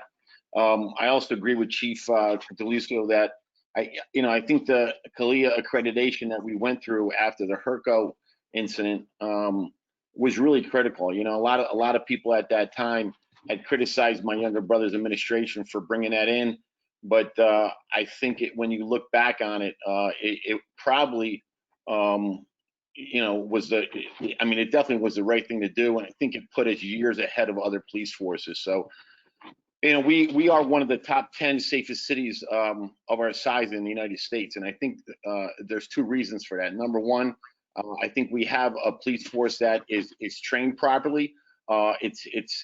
I'm very happy that I found out about a week ago that we do not have any type of training that has any type of chokeholds with it. And I think through a variety of the programs, whether it was the CALIA accreditation program or the community policing program or the community substations that we have, or the dashboard cams and the body cameras and the training that our police forces went through, I think when you look at it, we have one of the top 10 safest cities in the United States, not only because of our police force, but also because a large majority of all of our residents in our city, I think, follow the rules, follow the laws, respect property. And, that's what makes Bethlehem such a great place to live. So, and as far as, I know there was some talk a couple weeks ago about defunding the police department. And I in no way would ever support anything like that. Defunding means taking away and removing funds from. And I think if we do anything, I think as I believe Councilman Grace Cransky Smith said that we have to have more training for the police officers. Teachers have went through this 15 years ago. When we were growing up and our parents were growing up, it wasn't unnormal for a teacher to grab you if you were screwing around in school, and you would never even dare to go home and tell your parents, because your parents would paddle you. But I think the police force is today, and our police force is way ahead of almost all of them. They have to do teaming together and have like a little good cop, bad cop. If a police officer is involved with an individual and it's escalating, the teachers that have done this. We have situations where I'll step in and help out another teacher, and I know that happens in our police force. I had that discussion with Chief DeLucio and also the union president. And police officers they're human, and they do their best. And I think if you look at all the data that was presented tonight, our police force does a hell of a job. And so I just want to thank the police force for all the work that they do. And I just hope that I'm also very happy to find out when I read about the protocols for the escalation process. So, which I did not know was there. But when this happens, this is the police officer's reaction, and there's a protocol on the ramping up and the escalation up, of it, which I thought was a big piece. So it was a very informative meeting, and I appreciate all the questions from everybody tonight. And I just hope that everybody I've ever talked to, whether it was police officers or people on the street, everybody is in agreement that what happened when Mr. Floyd should never happen to anyone ever. And that was a tragedy. And I just, I thank again our police force for their training and their professionalism throughout the years. So thank you. Thank you, Councilman Callahan. Any other questions or comments from other members of council before I start to wrap up this part of the agenda? So as we conclude this part, just a couple, some are procedural, some are operational questions, some are just expanding on other comments or questions that other members of council had. Some of it's just taking a step back and some of these other things. So talking about, first starting on page 13, just quickly, at the bottom, deadly use of force was used 25 times over the 3 or 2 month period, but that's just confirming that of those 25 times that a service weapon was drawn or pointed at someone, there were no discharges of a weapon at any citizen at all, correct? Correct. No discharge. Understood. And that's how I interpreted that. I just wanted to make that point. The other couple questions, as we talk about on page 10, race of the individual where use of force was applied.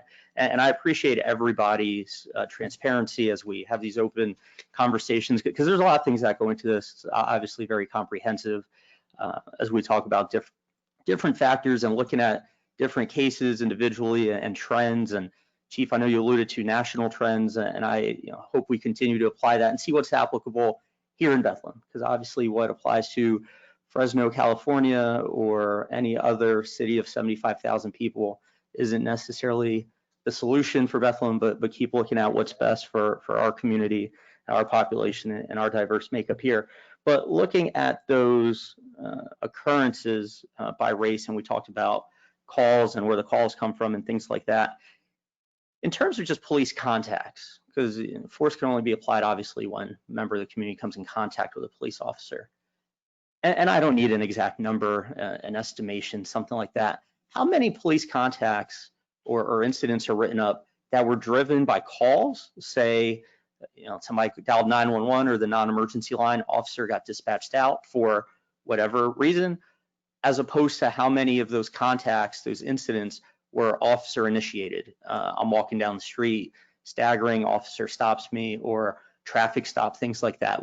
If you had to, would you say 75% are calls? Would you say it's 50-50 are officer initiated as opposed to coming in as dispatches? To answer your question, I think the number was 911 calls into the city in 2019. Let's take that year. We're 61,000 something. It's in the documentation here. Those are the actual calls. Okay, meaning there's a number, there's a CAD number. So that gives you that. Also included in that is if an officer does see something on the street, he sees a DUI and a guy's all over the road and he pulls him over, they make an entry. To give you an estimate, I would say maybe 80-20. The majority of our arrests are due to citizen calls. It could be 90-10. That's something maybe we can track, but it's self-initiated versus 911 calls. Majority of our encounters with people and contacts, that 61,000 isn't only contacts, that's calls. There could be simple contacts where a policeman sees somebody do something and he has a conversation with them on the street and he goes on his way, the cop goes on his way, and that's it. Just a verbal type of thing, a verbal warning about something. But there's not a report on that. So contact and reports are two different things. You might have, that number would be higher probably if you include every verbal contact with somebody. And that's a lot. I'd be curious as to the number of incidents that were written up, whether it's arrests, citations, whatever it be. How many of those were the origin of that? You're looking for self-initiation versus call. Correct. Okay. And what I'm getting at is, some of that speaks to, and just from a dispatch procedure, we'll use a scenario. Somebody walks by my house tonight, I call 911, and this is just talking about our own community biases that we have, explicit, implicit, however you want to subcategorize it. Somebody calls, I'll use myself, hypothetical, I call 911 tonight, say there's a suspicious person walking by my house. I dial 911, dispatcher takes the call. Dispatcher has no discretion. Dispatcher dispatches out the call, correct? Yes. Officer has no discretion of, well, they're probably not doing anything. We'll let them go. Officer has to respond to the call, correct? And it's officer's protocol to initiate or to make contact with that individual that was reported, correct? Yes. So, and the point I'm making is, so some of the, and I'll continue and expand on that scenario, but some of that is our own community biases in terms of why we're calling for police in the first place. One of the things I never want to hear that we heard about in a little bit of feedback we've gotten from the community is people who are hesitant to dial for police, for 911, for police service when they need it. And we never want to hear that. But on the same token, we also have to be aware that sometimes there are contacts initiated and attitudes of individuals that have some merit if they're not necessarily doing anything they feel is wrong. And even if that contact with the police is warranted, just following protocols, a call for service is a call for service. But understanding in some, and each call is unique unto itself, and we need to continue to analyze every call, every situation. But some of these, when we take a look at ourselves and ask, well, have I ever called the police? And why did I? And was I exposing some of my own bias, whether I'm aware of it or not? And then that individual who now has taken offense to, why are you stopping me? What are you doing with me? If that were indeed initiated by a member of the public, how we educate the public and bring that awareness home to each of us, that's a heavy lift. That's a task. I don't know how, but that's just something that I'd like to be aware of and ask everyone to be aware of, just as we talk about the process. And some of these calls, and I can't speak to the numbers, nor will I apply your 80-20 theory to the use of force of where these interactions were originated, but that's just something to be mindful of. And then with the use of force, again, it's so comprehensive that I hope we could continue having conversations like this, but the most common being someone taken to the ground. It could be like we talked about for their safety, or just someone who is affecting an arrest for whatever reason. But again, what's the attitude even perceived by that individual for the reason that they're having this encounter? If they, and I'm sure as police officers, you're all veterans of the department, you've heard people say time and time again, I wasn't doing anything, that I'm sure essentially were guilty of a crime. But also the understanding that things can quickly escalate, especially depending on that individual who the police are responding to, if they are someone who responds, I won't say negatively, but is put on high alert when they don't feel they're doing anything wrong, and now they're coming in contact with a police officer. So some of that, I understand those interactions are out of the department's control in terms of having to respond to a call for service, and then at the same time, how that individual might respond to being stopped and questioned Yes. and things like that. We hope the training we provide will make that officer do the right thing. That's Well- the only thing we can hope for. If the better training we provide, the better officer you get to handle a situation like that. Well, and I think training is key. We talk about training a lot, and we encourage a lot of training, and we know there's a practical aspect to that though, right? So you'd want to imply so many training hours, but you need your officers on the street. So every hour that someone is taking more comprehensive training is an hour that they're either, they're on the clock in some capacity, or there you have, the military is a good example of training. So if anybody knows anyone who served in the military reinforces training, reinforces training, reinforces training. But the majority of service members aren't mobilizing daily to accomplish, to go to work in what they're being trained for, as opposed to an officer where every day you're out on patrol, every day you're responding to calls, and you're not able to take those officers offline. I would assume that it's just not practical to say, okay, we're going to rotate so many people through more comprehensive training, which would be great. And I appreciate you doing as much as you can for training, because obviously you hope the training, officers default to that training. Couple other, we heard tonight about complaints. Can you just briefly, if someone wants to initiate a complaint, let's say their force was used against them, what's the process? So when we look at the total number of complaints that were filed in any given year, is every time, how are those complaints logged? Let me be more specific. If I get arrested tonight and I call the desk sergeant, or I tell the patrolman who's handcuffing me, I want to file a complaint, is merit given or a write-up taken for every verbalization of that, or any dismissed that kind of before they ever get to anyone's desk? There's a CALEA standard on that, and we actually have a 15-page directive. Next week, the beginning of the week, I'll be releasing a 15-page report on I think it's a 2.5-year or 3-year study on police citizen complaints. But to answer your question, so you'll have to wait for that report. That's another report you guys can discuss with us. To answer your complaint, if a citizen alleges some misconduct by an officer, whatever it is, on duty or off duty, okay, our complaints handle both, okay? The person comes in here, they can file a complaint over the phone with the desk sergeant. He documents it's on a PD 92 is the form. Okay, he documents everything they say. He writes their information down. If they come in person, he'll give them a statement form along with the PD 92. The form is in English and in Spanish. It puts down everything on there. When did it occur? The officer involved. If they don't know the officer, the incident, then we can find out when it goes to Captain Cott's unit. They can find out what the incident, who's involved. Was it Officer Deluzio, Colon, Officer Adam, like that. So they'll find out that way. We do take complaints over the email. Sometimes I'll get a complaint from the citizen on an email. I'll contact the citizen back. I'll forward that complaint to the captain. Okay, she will follow up on it. One of her sergeants or one of the officers there in her unit. She's responsible for all internal investigations. But you can file a complaint either in person at the desk sergeant or by coming in to see a captain or a supervisor, or you can do it by phone by calling the desk sergeant.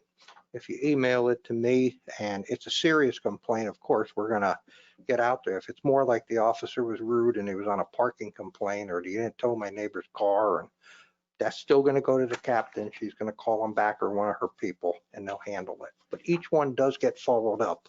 And in that report, there's a detailed process. You'll see that when that report comes out. And then how many are sustained, unfounded, not sustained, false. And we do arrest some people for filing false complaints against police. There's a section in there and you sign that complaint form. It's called unsworn falsification. You can't just lie about people.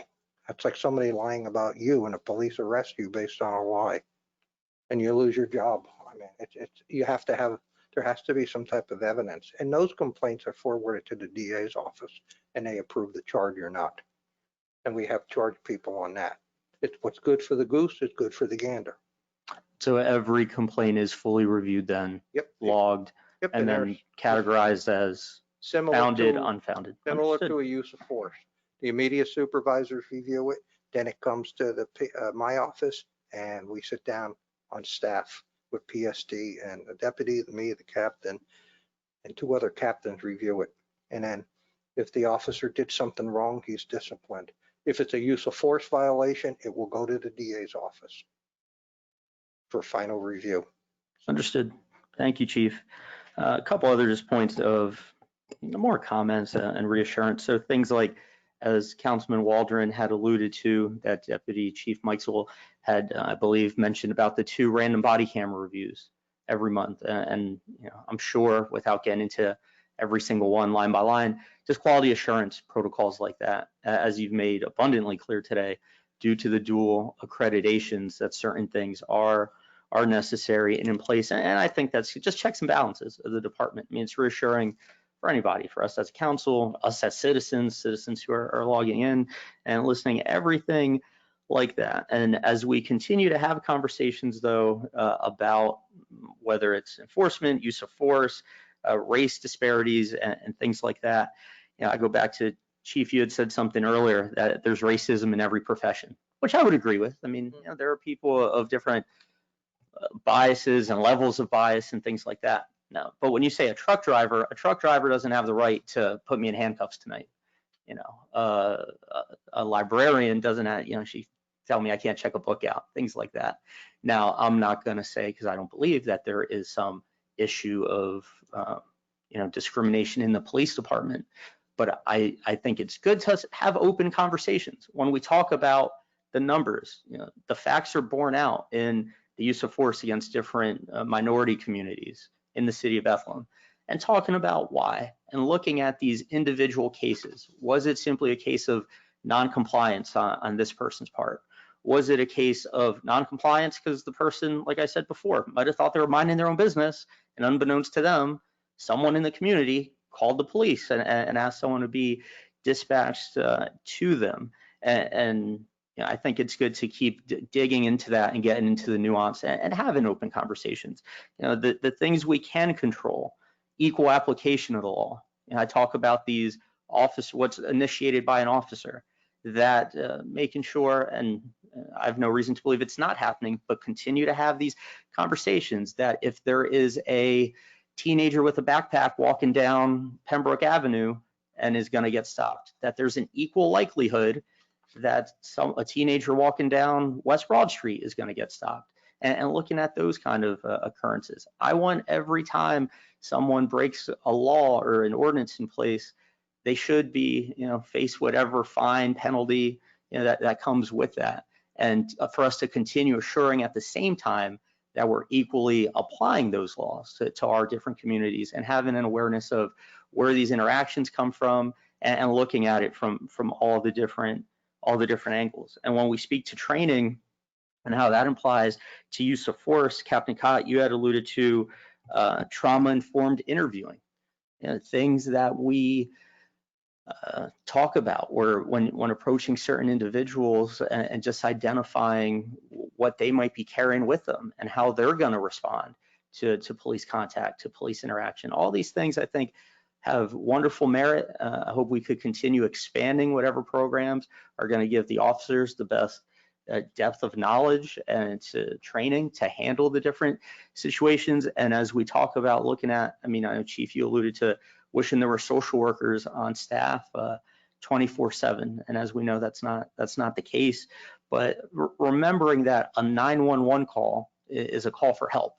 Someone is, whether it was someone who in layman terms wasn't minding their own business and now puts someone who's not guilty of a crime in contact with an officer, that's not making their day any better. Not to say it's going to necessarily lead to any life-changing event, but no one ever wants to be stopped when they don't think they're doing anything wrong, or someone who truly has an emergency and seeing what's the best way to deliver services. And as we move forward and talk about the community engagement initiative and things like that, and how we could continue bringing all those things to the forefront. And really, it's just about service to the community. I appreciate the work that each of you do, from the command staff down to those on patrol every night and responding to the tens of thousands of calls that are out there that are from the most benign to, you know, the more attention headline grabbing calls. And as I conclude just my comments here, one thing I always like to keep in the forefront too is we talk about use of force being a spectrum. But even before we talk to use of force, you know, our police department, and I'm thankful for them, kind of the face of the community, right? We talk about a police officer responds to every call for service. Fire and EMS go to some get deferred to other agencies. Anytime someone calls 911, they're coming in contact with a police officer. So customer service being at the forefront of what we do. Because as we talk about use of force and someone getting taken to the ground and all these things, I always try to keep in mind some of the things that maybe don't even involve an arrest, a citation, just police contact before it even gets to the first rung of the use of force or any kind of interrogation or things like that. Just simple customer service. And I think the police department, I only speak from my experience, obviously I don't speak for a community, you know, does a nice job of that. But as we talk about perception amongst the city of Bethlehem, different communities in the city of Bethlehem, perception starts with contact, experience, and the police department continuing to be the face of the city, in that we have 140, how many sworn officers do we have today, Chief? 154 sworn officers today in the city of Bethlehem, and all those individuals who are coming to work, trying to put in on a shift, and at the same time being representatives, not just of the uniform, but of the city, and reassuring the members of the public that they should have full faith in the need and services provided by the police. And again, I thank you guys for continuing to monitor that as we continue to have conversations. And I really close it with just thanking you for being agreeable to having these conversations, any conversations we have in the future, putting this information out there for everybody to see, not just now, but making it available to everybody before the meeting. That will conclude my statements for now. Anyone else on council have anything they want to comment on before we move on to the second agenda item? All right. Thank you, Chief Deluzio, Deputy Chief Mikesell, Captain Cott. Now we're going to move on to the second agenda item, which is the proposed community engagement initiative, which is the document listed number 4 in our packets as we move the screen to it. This is the resolution that was passed by council, originally brought forward by council members Reynolds and Cramsey Smith. I will start by addressing council members Cramsey Smith and Reynolds who brought this resolution forward for comments on the resolution and the community engagement initiative. So I'll start with Councilman Reynolds. Thank you, Mr. Colon. I think the best place to start is by stating that the community engagement initiative is not just about our police department. It's about something much bigger than that. And I think conversations over the last several months in America and our city have centered on the idea that people have different experiences based on their race. And a lot of the justified anger and frustration we have seen has arisen because many Americans and people in positions of authority do not understand or respect those different experiences. Black Lives Matter, and saying those words, is about acknowledging the influence race has on life in America in 2020.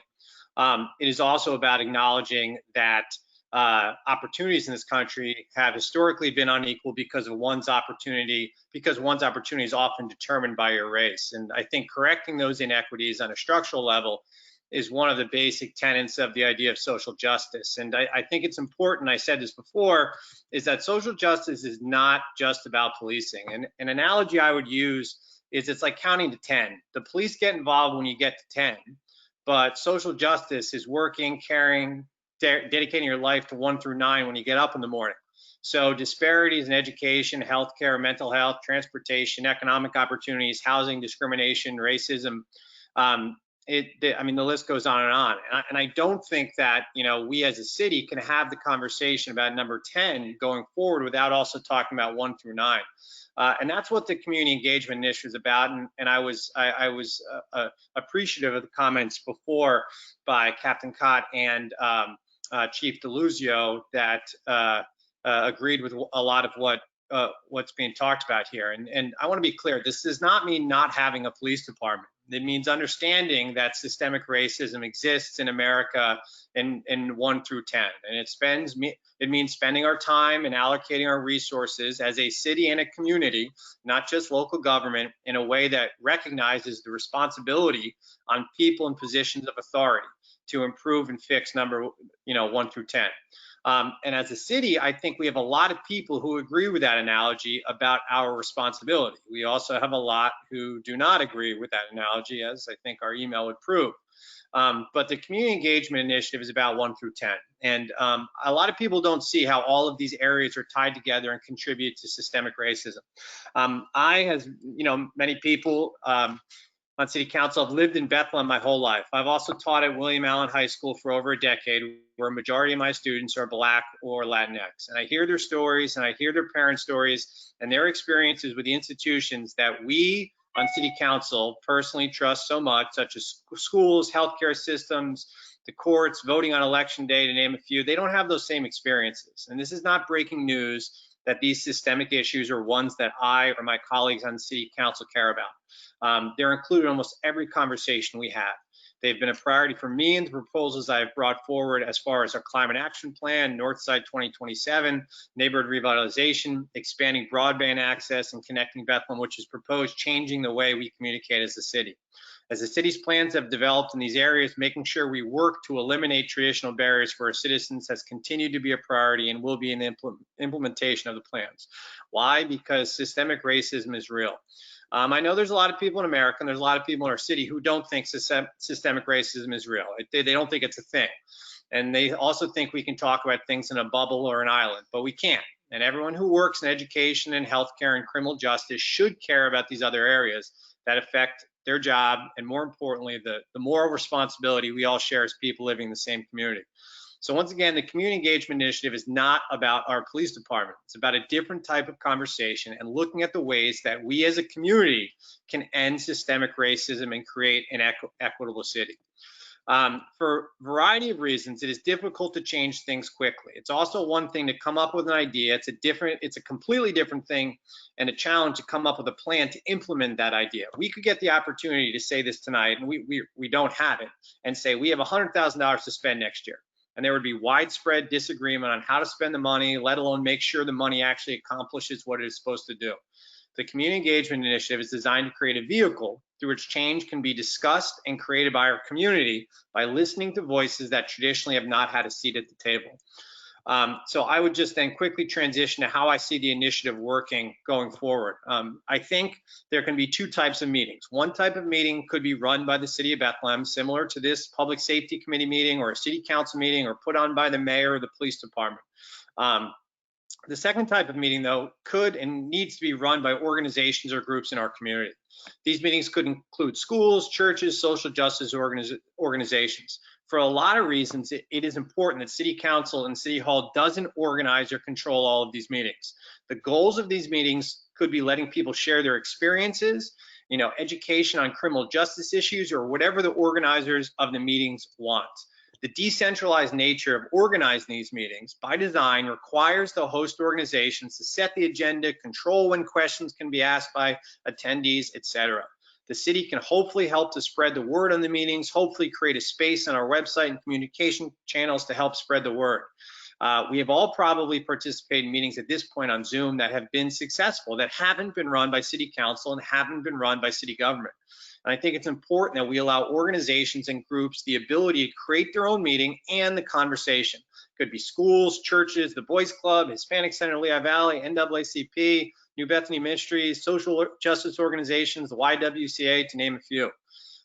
So why do we need to have these meetings? Because it's clear, as a lot of my colleagues have talked about tonight, is that we need to hear from our residents, and we need to hear what we as a city and a community need to do better. So one of the questions that probably comes up is, well, how will we be held accountable for what comes up in these meetings? How will we see progress? And I think the community is going to learn about their elected officials and learn about their police department and learn about the administration based on who participates, what we say, and more importantly, what we do with the conversations and the discussions. I think meetings could be monthly, but they could be more than that. It will kind of be determined, as we go based on interest, et cetera. And I guess I would just finish by saying, and I absolutely will open up the comments and questions from any member of council or the administration, but I think we really do have an opportunity in the coming weeks and months to make tangible progress on ending systemic racism and creating more equitable systems in our city. And I think we can change a lot of things in this city for the better. And I think most people that come to these conversations on all sides, whether or not they be elected officials or the police department or citizens, they come because they want what is best for the city. The chance of us making progress, though, is going to come down to how many people in our community and people in positions of authority believe and are willing to say that they believe systemic racism is real, that they believe that Black and brown lives matter, and that they believe that it's our responsibility, including anyone in society that has authority, to listen and fix these systems that have traditionally, historically caused so much damage and pain.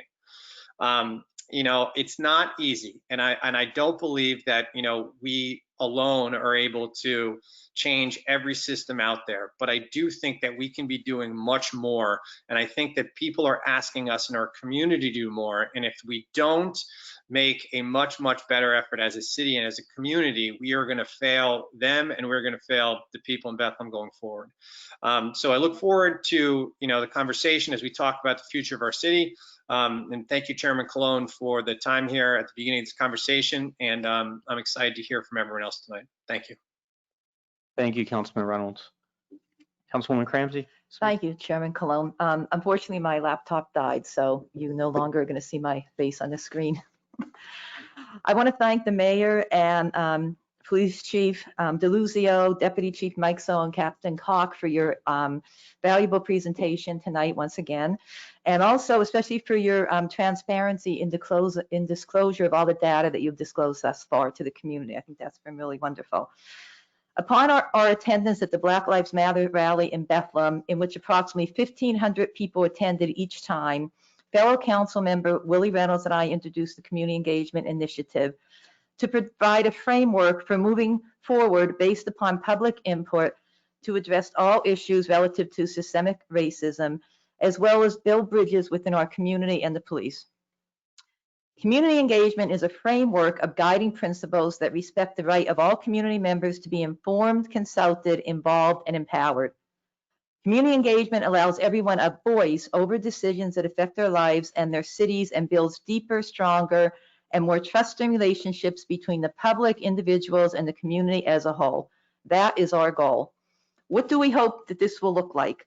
I agree with Mr. Reynolds in that the framework could entail formats run by community individuals and organizations such as mental health, addictions, housing, developmental disability, advocacy groups such as Autism Speaks, et cetera, et cetera.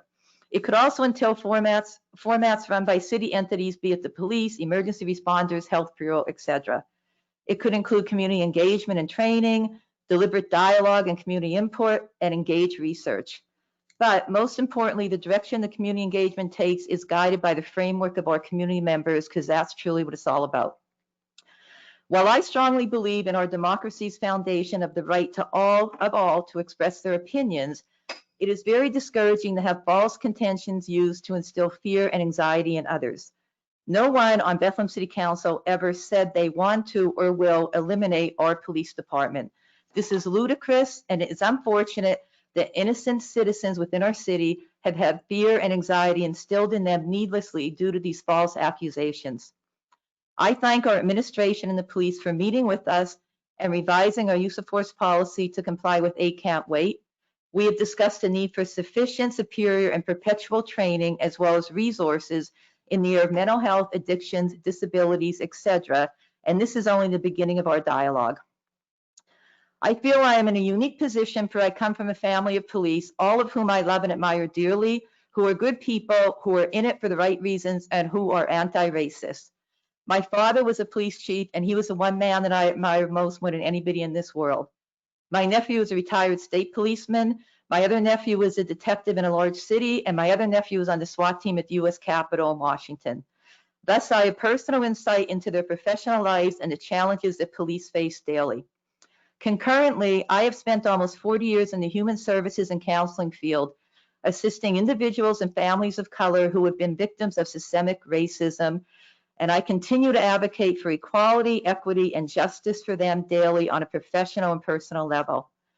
In my current role as a school counselor, I work with a large number of families and students of color, and I do see the systemic racism many have faced and continue to face. Thus, while I certainly do not agree with any group that calls for the elimination of the police, I do feel we need to work together as a community to be anti-racist.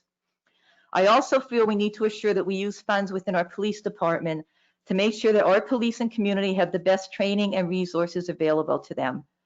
I am hopeful that this community engagement will be just the beginning of a long-term process of community collaboration that will enhance the overall health of our community, as well as works towards the elimination of systemic racism.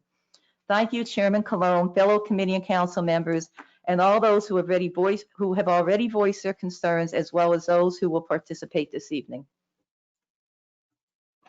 Thank you, Councilwoman Crampsey-Smith. I'll start with the other member of the committee, Councilwoman Negron. Any comments in regards to the community engagement initiative? Yes, thank you, Chairman Colon. I first of all really appreciate the presentation Councilman Reynolds did. That was beautiful. I actually like to say you get it. I already started conversation with the Hispanic Center, as I've been working with them for years closely, and we are already talking about creating a connection between community. When I was there, when I was executive director there, we actually did workshops with police officers and community members, something that I've done with Guillermo Lopez with the National Coalition Building Institute. They really work. The officers that are still in the force build connection with residents, members of the Black and Brown community, and they still have those relationships because the workshop works.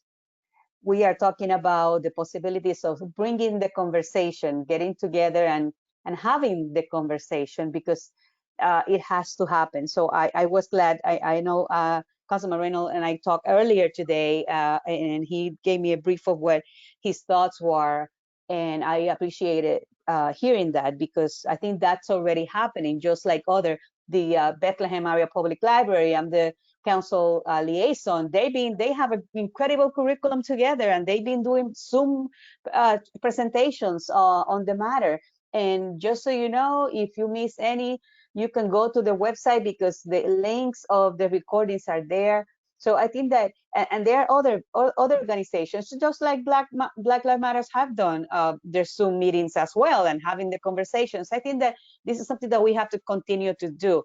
But on the other hand, it cannot just be them doing it. We have to be, us, members of council, have to participate in those conversations. The administration, the police officers have to participate in those conversations. Otherwise, it's just them getting together, complaining or whining about what is not happening.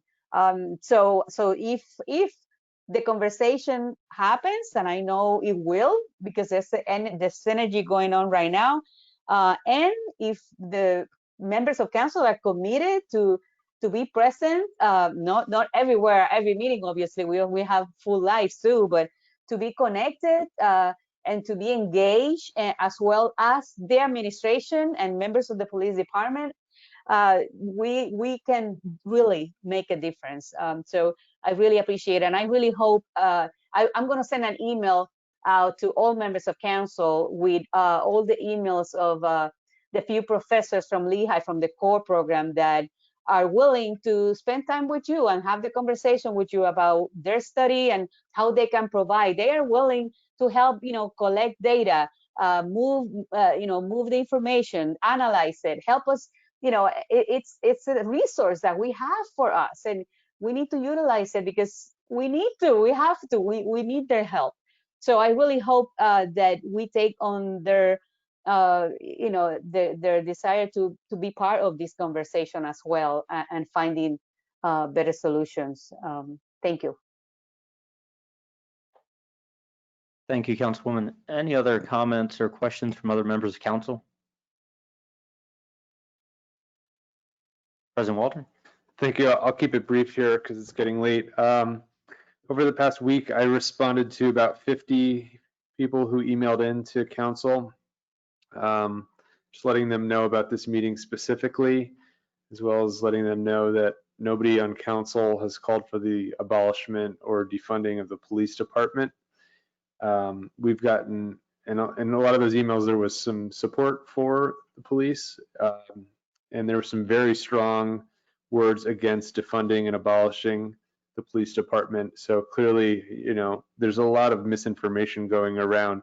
I just want to assure people what we're doing tonight is having a conversation. And I think council has taken enough time to talk and give our thoughts. I think the conversation has to be two ways, though. And I'm interested to hear what the public's view on the resolution that we passed, which also, when it was passed, was also criticized for not going far enough too. So we're getting it from both sides here, which I think is a sign that there's some really strong opinions on this. It's important that council listens to those and tries to respond appropriately. I think this is the beginning of that conversation. So thank you for the time. Thank you, President Waldron. Any other comments or questions from other members of council? Councilman Callahan? No, I just wanted to clear the record. I heard it earlier that no one on council had suggested about defunding the police department. And, 2 weeks ago, the quote was that you were heard tonight. I'm sorry that it took so long for it to click. Our power of the budget is huge here. We start our budget talks in the fall, and we are the people who approve the police budget. If we're going to have meaningful change, and that includes how we budget the money for the police, that's got to start happening now. That was the quote from someone on council. So there was talk about defunding the police department, and I just want to clarify that. So thank you. Councilman Callahan, I'll ask you to direct any further comments related to the talk about the community engagement initiative, but would you like to impart any more comments to council, Mr. Callahan?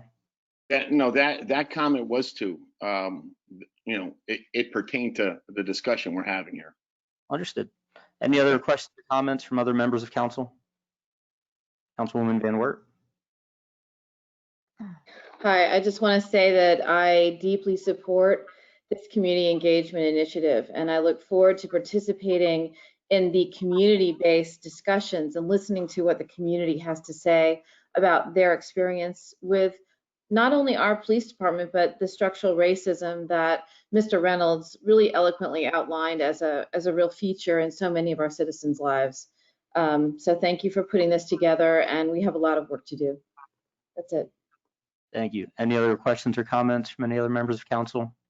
So before we turn it over to public comment, just a couple brief comments that I have, and I appreciate the council members Reynolds and Cramsey Smith bringing this forward, and as we all supported this when we voted on it at full council a couple weeks ago. A couple just general thoughts of mine that I think are important. Councilwoman Cramsey Smith had used a phrase, deliberate dialogue, and I think it's always good when we're able to have conversations about anything, whether we want to talk about police, whether we want to talk about education, whether we want to talk about housing, whatever it is. And as we have these conversations, I think it's important to continue listening to each other. I think it's important to understand different perspectives, to be open-minded. I think it's important to understand that change is incremental, a phrase that I say over and over again because I believe it 100%. As we have conversations, as council might lead meetings or we participate in meetings and we get feedback and we have constructive talks and we try to collaborate amongst each other and amongst community groups and members, we're not gonna flip from head to tails overnight. We're not gonna change anything from 2019 as we move into, or 2020 as we move into 2021. But as long as we continue moving forward, as long as we continue having permanent spaces, as Councilman Reynolds had said, not only through council, but decentralized meetings that we're getting invited by other members, I think that's always for the positive. I think we want to, if you're someone who in the last couple of weeks was motivated by fear of your quality of life changing somehow by things you heard, I think we want to, if things are working, keep them working. I think if things could be better for some citizens, population, members of our community, I think we want to have open talks about that.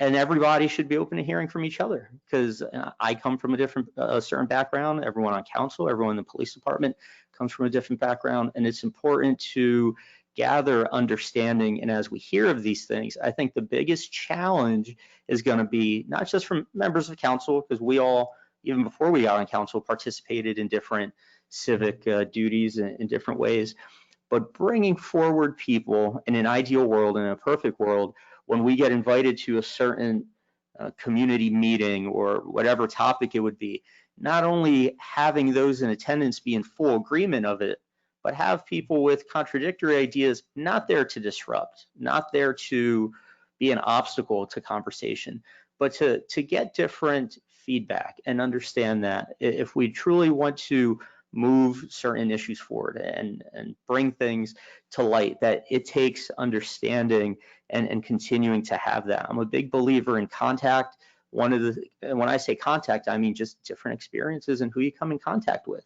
And if you're someone who doesn't understand why certain people feel the way they do about some of these topics, then I ask you to think about, well, what experience do you have with that topic? And understand that we don't all share the same experiences.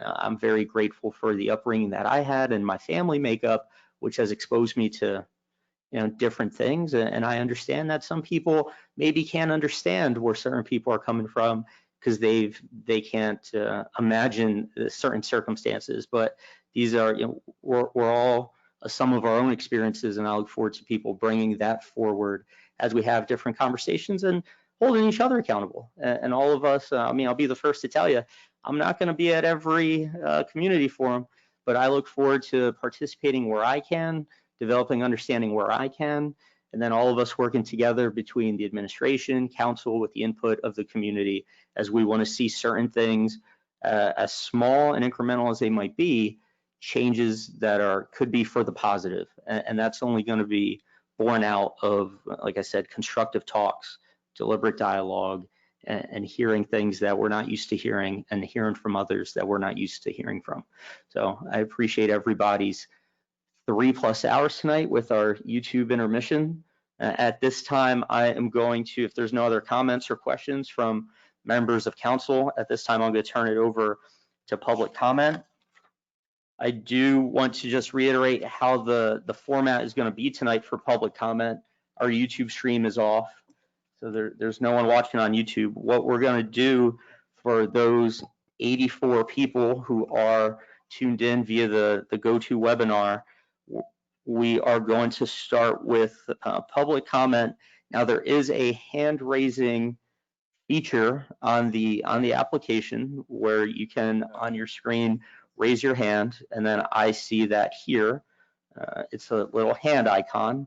So if you want to click the hand icon, and then we will go alphabetically through the attendees and call on you, and you'll be communicating through the application. After that, I'll be calling the 11 people who had signed up to make comment via phone. And then lastly, I will be sharing the call-in phone number for any individual who wants to call in and hadn't had a chance to comment yet. So again, I'm going to start by going, the way the screen is displayed is alphabetical based on your first name. So we will start going through the list here. I ask you to state your name and address for the record to start your comments. And there is a 5-minute time limit that I will be gracious in its enforcement, but at the same time understanding that there are a number of people who want to comment tonight. So we will start at the top here with Allison Mickle. So, Can you hear me? yes, we can. If you want to state your name and address for the record. Sure. My name is Allison Mickle. I live at 1204 West Market Street.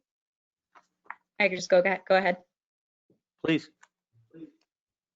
Sure. So I was both heartened and a little disturbed by this meeting and the way that it was set up and the format of it. To me, any sort of conversation about the future of policing that centers the police and invites them exclusively as privileged voices on this discussion is a little bit wild. I certainly am not asked about how I should be doing my job and how I want to be overseen and what the rules should be around my job. And I can tell you that if the data on how I was doing my job looked like the data that we're seeing out of the crime report, I wouldn't have a job anymore. I teach at Lehigh, and if my grades showed that people of color, students of color, were disproportionately getting worse grades in this really dramatic way, I really wouldn't have a future. And I certainly wouldn't be asked why, and I wouldn't be invited to more training or offered more resources to do my job better. I would just lose it. And so listening to what Chief DeLuzio did say tonight, there were a few things that I was really disturbed by, together with the fact that the original resolution that was passed said that members of the core grant from Lehigh University would be invited as experts and that their recommendations would be taken seriously, and we haven't heard from them at all tonight. So all we have is the word of the police. And one thing that the chief said tonight was that police are not going out specifically looking for people of color to arrest. But the data bears out that people of color are having more police encounters and are having more use of force directed at them in a way that is way out of whack with the population demographics overall in Bethlehem. So I don't think that's correct that police aren't going out necessarily looking for people of color. It may not be a conscious thing. I was grateful to Dr. Captain Cott, who pointed out that implicit bias is still a thing. But let's just recognize that something is broken in the system in Bethlehem. It sounds like the council members are aware of that, but I just really want to highlight that the idea that police are not going out specifically looking for people of color doesn't line up with the data that we see from the police department. And it's easy to imagine how this is true when the chief also said tonight that communities of color tend to have a higher crime rate. That is a really debunked idea. It is not actually the case. I know Councilmember Cramsey Smith mentioned that class plays a role. That's certainly the case. But let's also talk about police encounters and who is being seen with suspicion. I know some of the other council members reflected on that. But I think there's a really big problem with the agenda and the tone of the department is that communities of color tend to have a higher crime rate. That's a really out of date and stereotyped idea that is just not the case. And so I'm concerned that this is the tone and the agenda for the Bethlehem Police Department. Deluzio also said that the current system is working, and obviously it's not. We know that the Latinx community isn't reporting to the police. And again, from the data, people of color are experiencing force at a disproportionate rate. So I was grateful to the council members for raising such important and key questions. I think it's the answers that we got from the Bethlehem Police Department were really unsatisfying and often did not explain where the data was coming from and why it looks the way it does. I know there were promises to take a closer look, but like I said, there were also promises to take into account the amount of research that's been done by experts in our community, and I haven't seen that happen yet. And so I'm excited about the idea of a community engagement initiative, but there also need to be some more material changes around policing in Bethlehem to address these issues. Things like consequences that are actually attached to the use of force policies, direct consequences for particular violations. Councilmember Waldron raised the issue of compliance, and I don't feel like we got a very satisfactory answer on that, how we know that the self-reported data on use of force is accurate. So I would want to see independent audits of the use of force. And I'll just end with a plea that City Council and the mayor is our only check on the police department. Councilmember Waldron alluded to this idea of checks and balances, that when we are being policed and the police are not necessarily protecting all of our community equitably, we need someone to protect us from that broken system. So I will just reiterate what I have said in previous meetings, that we need a city budget that is in line with our priorities as a community. I know the police are advocating for more training.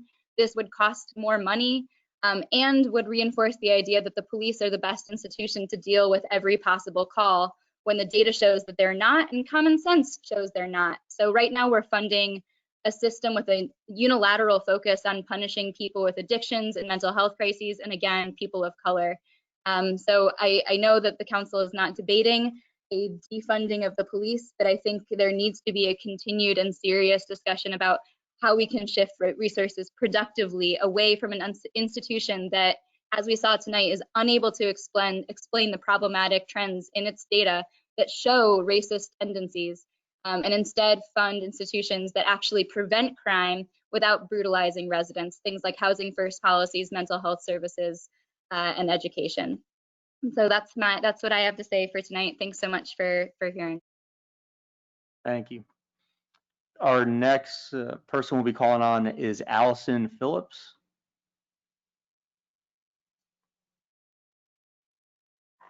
Hi, can you hear me? Hi, Allison. Yes, if you could please state your name and address for the record and move forward with your comments. Yes, my name is Allison Phillips. I live at 1261 Stayford Drive. And I agree with most of what the previous Allison just stated. I really appreciate the idea of a community engagement initiative and ongoing conversation about all of these issues in the future. I'm actually very excited to be participating in that in the future. However, I am a little bit disappointed, particularly with the data report.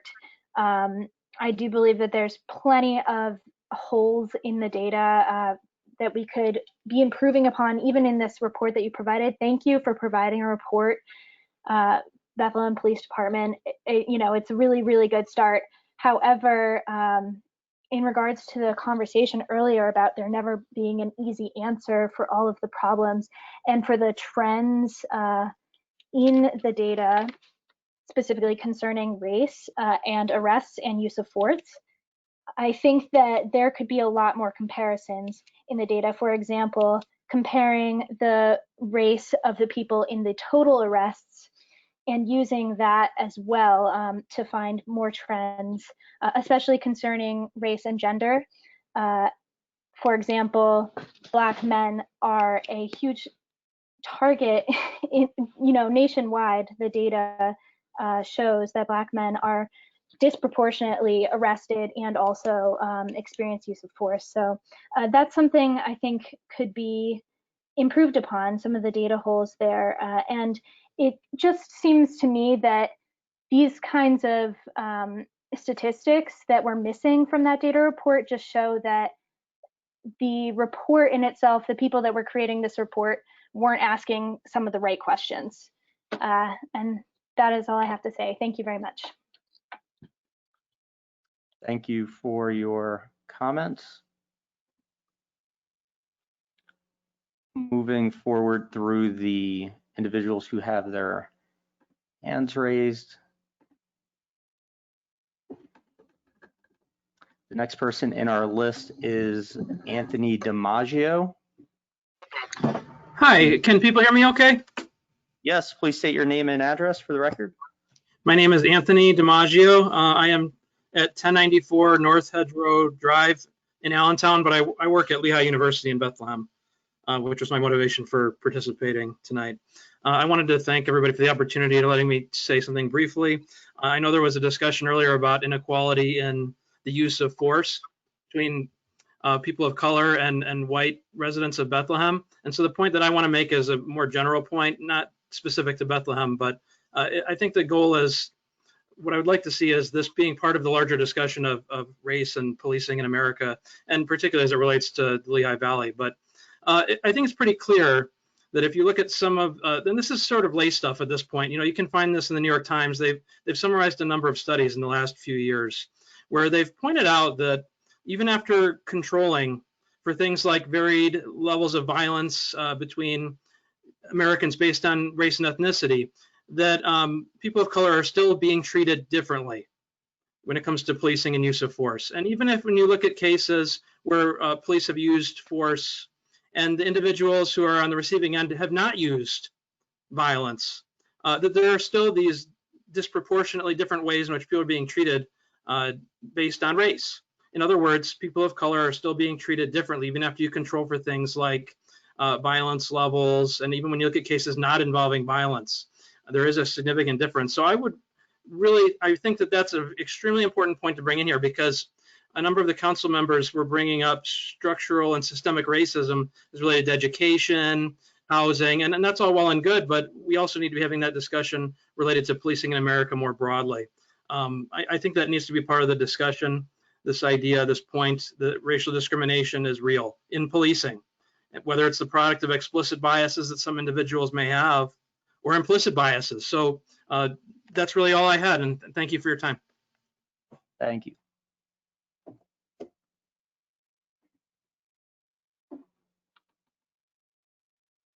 Moving down our list, our next speaker is Carrie Osman.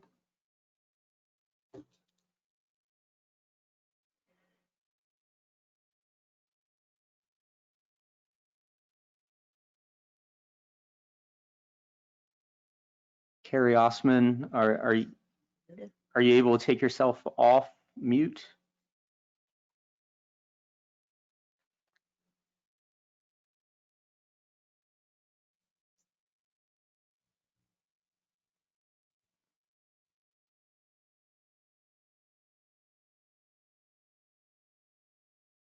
All right.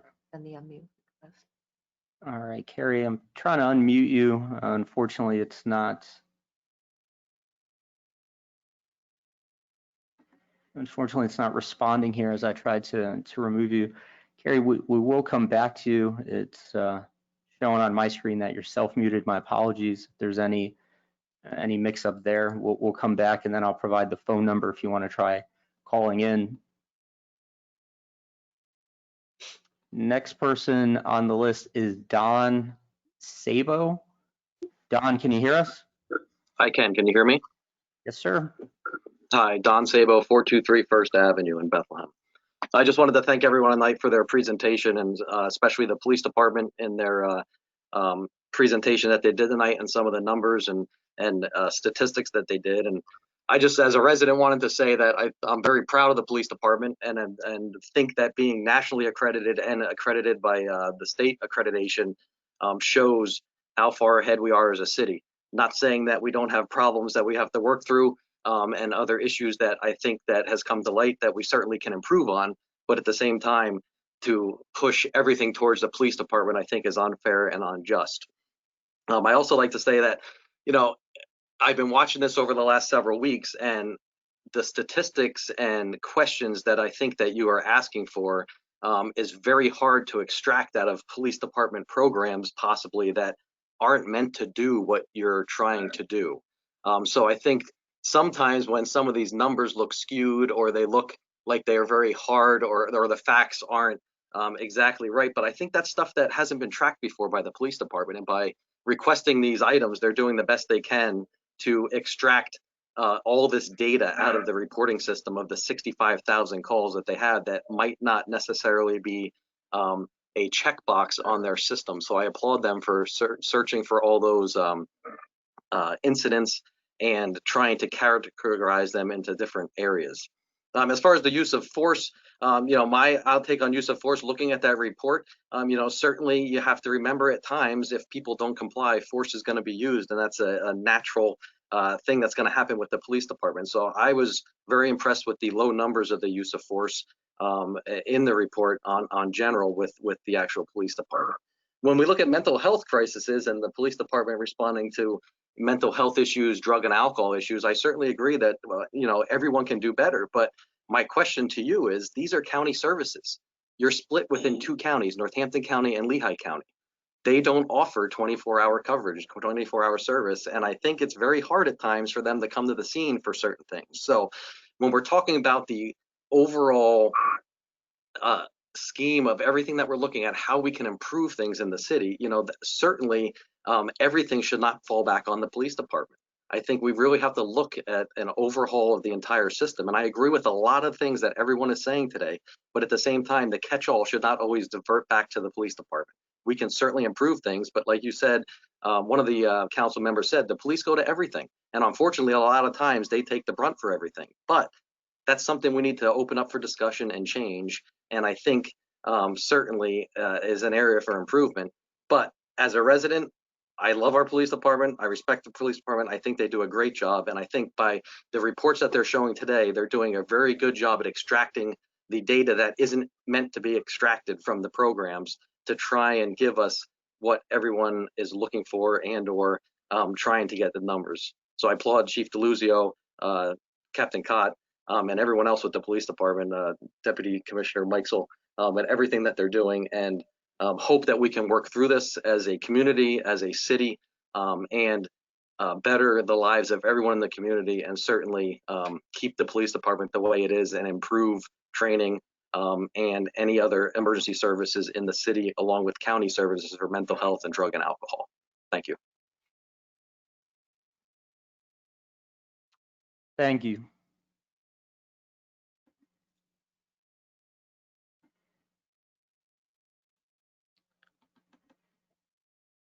Our next speaker we'll give the floor to is Lehigh Professor Helena Oakes.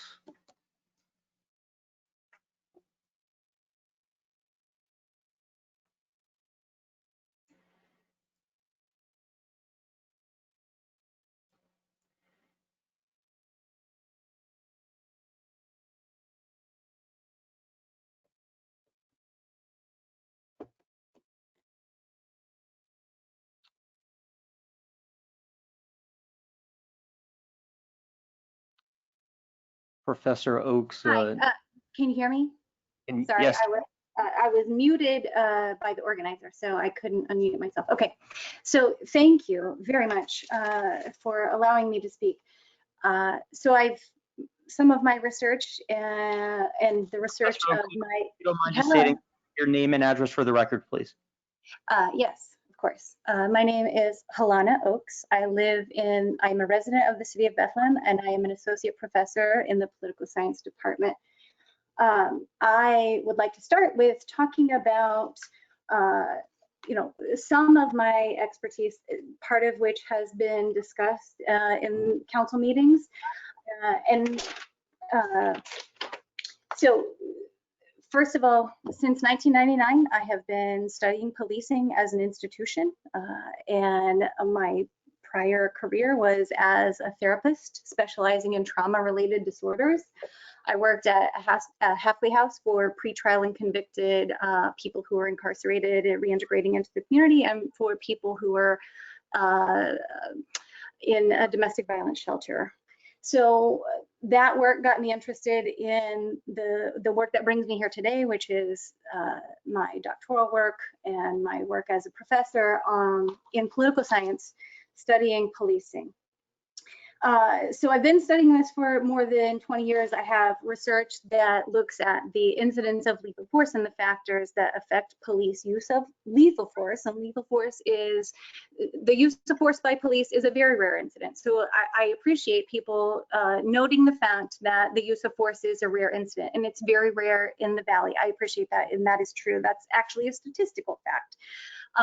What we're looking at, though, is those patterns within that rare use, because what we're talking about is interactions that affect people's lives and livelihoods.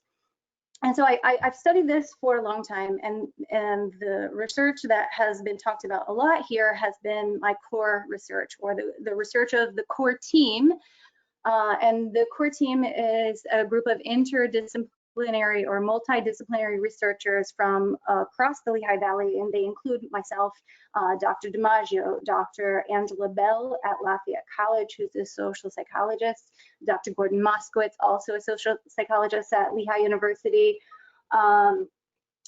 Dominic Packer, also a professor of social psychology, Scott Hoke, who is a professor of criminal justice at Cedar Crest College, Wade Halbert, who is an adjunct, or who, excuse me, was an adjunct at Lehigh University, who has also been the police union executive in the Lehigh Valley before he moved away, and Lori Friedman. So the core team, as it's referenced, is an interdisciplinary group of folks who are practitioners, who are also researchers.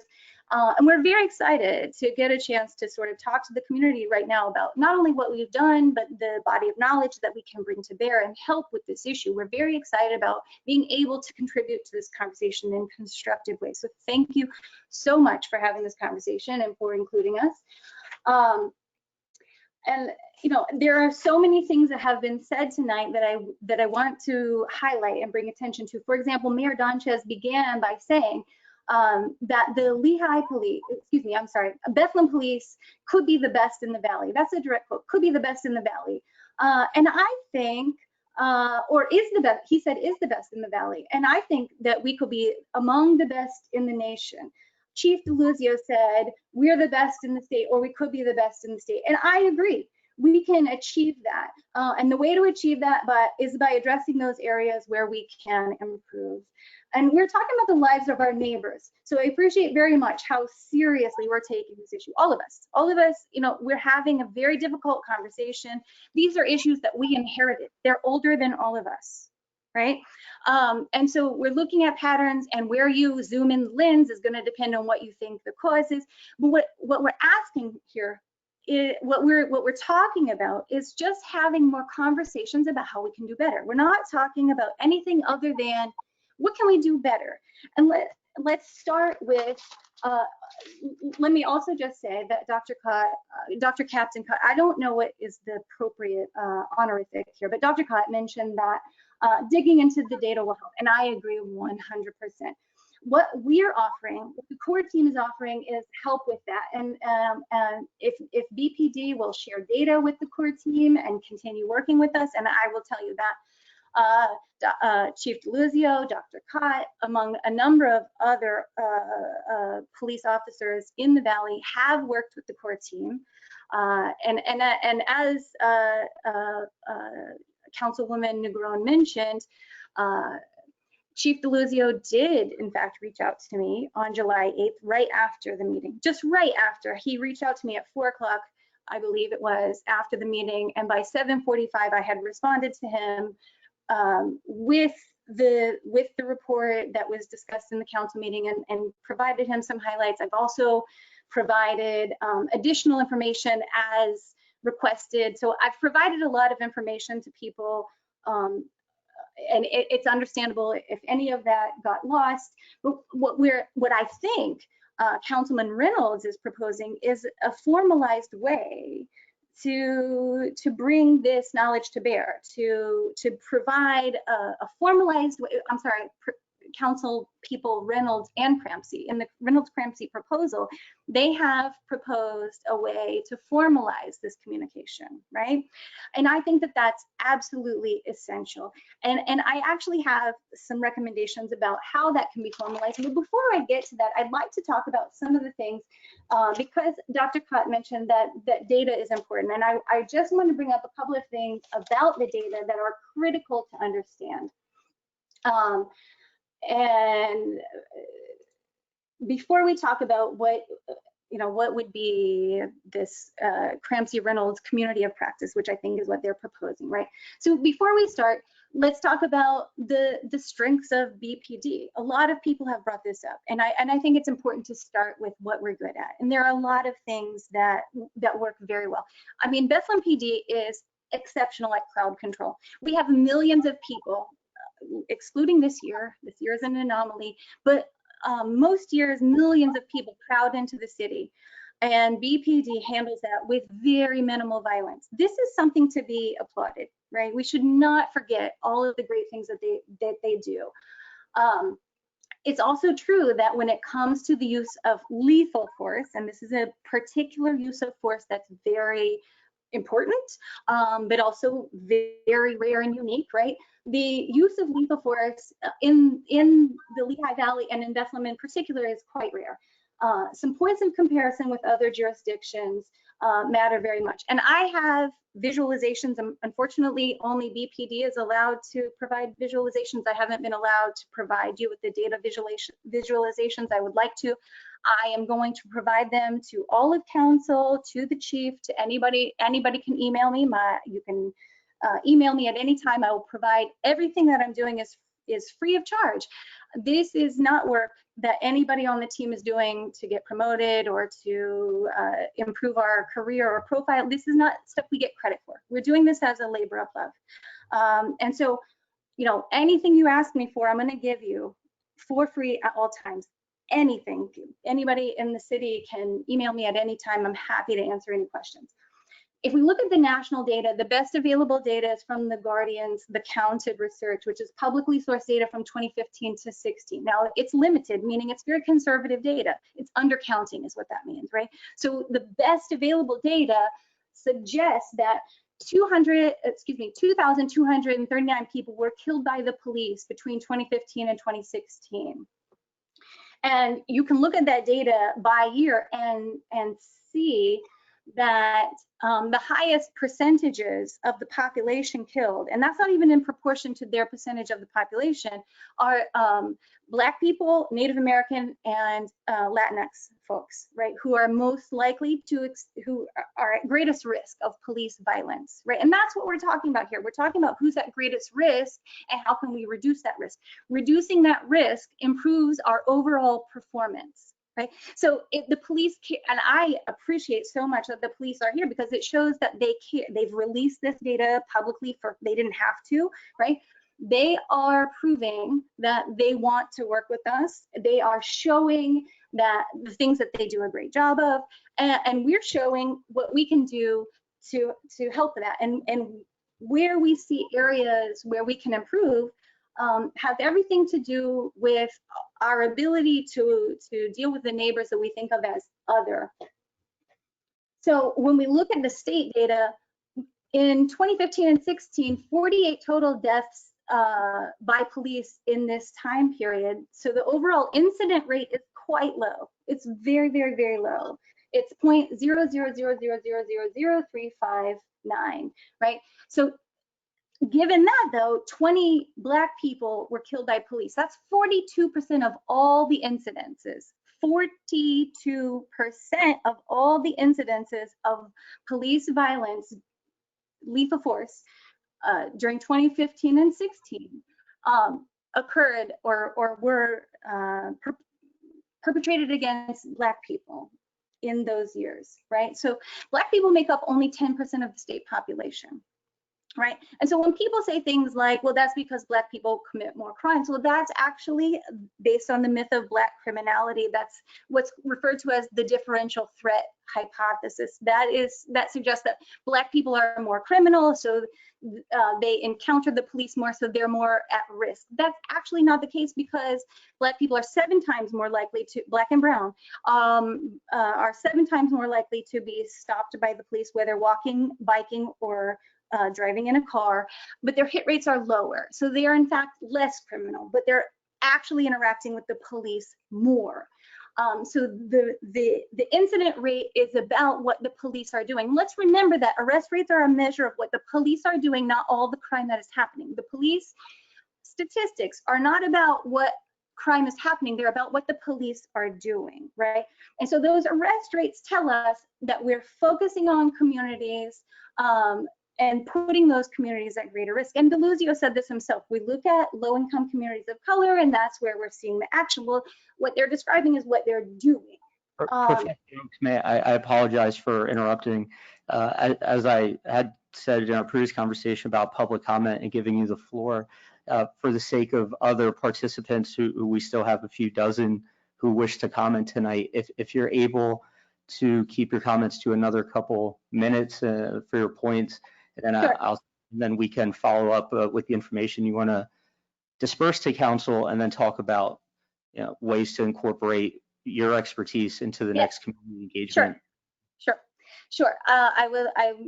As long as there will be a future opportunity to discuss this, I would love that. So I'd like to point out some highlights from the BPD report that I think are really important, and this comes directly from the report that they released. So people of color make up 60 to 80% of the incidents, although they only make up 44% of the city.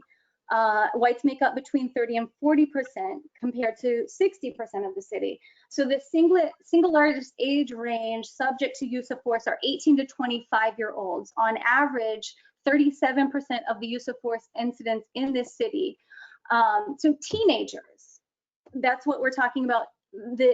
Where we can improve in Bethlehem is as it relates to teenagers. There are about 8 to 9 minors subject to force each year. BPD is quick to point out that incidents involving force are a small percentage of overall arrests. However, the majority of arrests in Bethlehem are for minor crimes like vandalism, drunkenness, and lesser offenses, not even specifically named. So the use of force in those incidences need to be clearly examined. If we look at the use of force in proportion to the population, the incident rates for people of color are significantly higher than those for the white population. And again, this comes from the BPD report that they released. And what I'm telling you here is that I think it's wonderful that BPD has released this report. And what we're offering is an opportunity. Like, we're data experts. We're numbers nerds. This is what we do. This is what we love to do. So if you would allow us to help you with this, we can show you how to, where the issues are. And this is not punitive, right? We're not talking about highlighting areas where BPD is doing terribly. I started with BPD has a number of strengths, and we'd like to help the community be an exemplar for the nation, right? And I think that we have everything going for us here. We have a council who's willing to engage in this conversation, even though we haven't had an incident like Allentown, for example. We're engaging in this conversation voluntarily.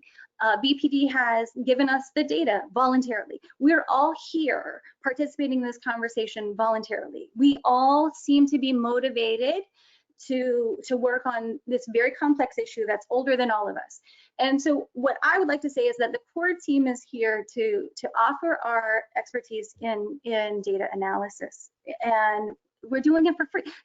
This is what we do. We're doing it because we love it. We're not out here trying to hurt anybody. We're not out here trying to blame the police. What we're doing is saying, like, oh, we work with numbers all the time. We would love to help you with this. If you would give us an opportunity to dig in, we can show you all kinds of areas where we could improve as a community, and that includes the community broadly.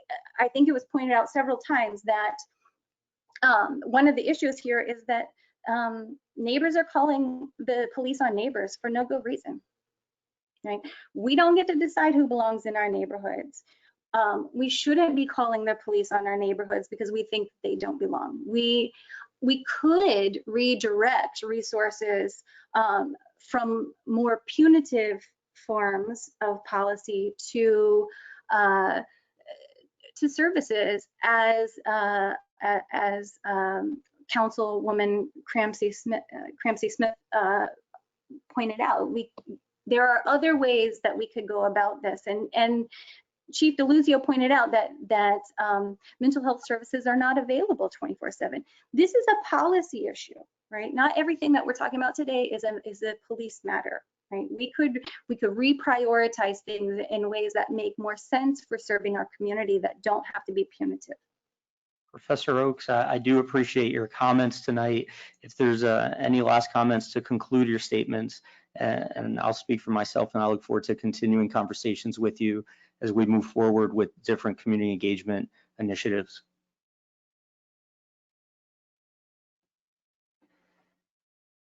I think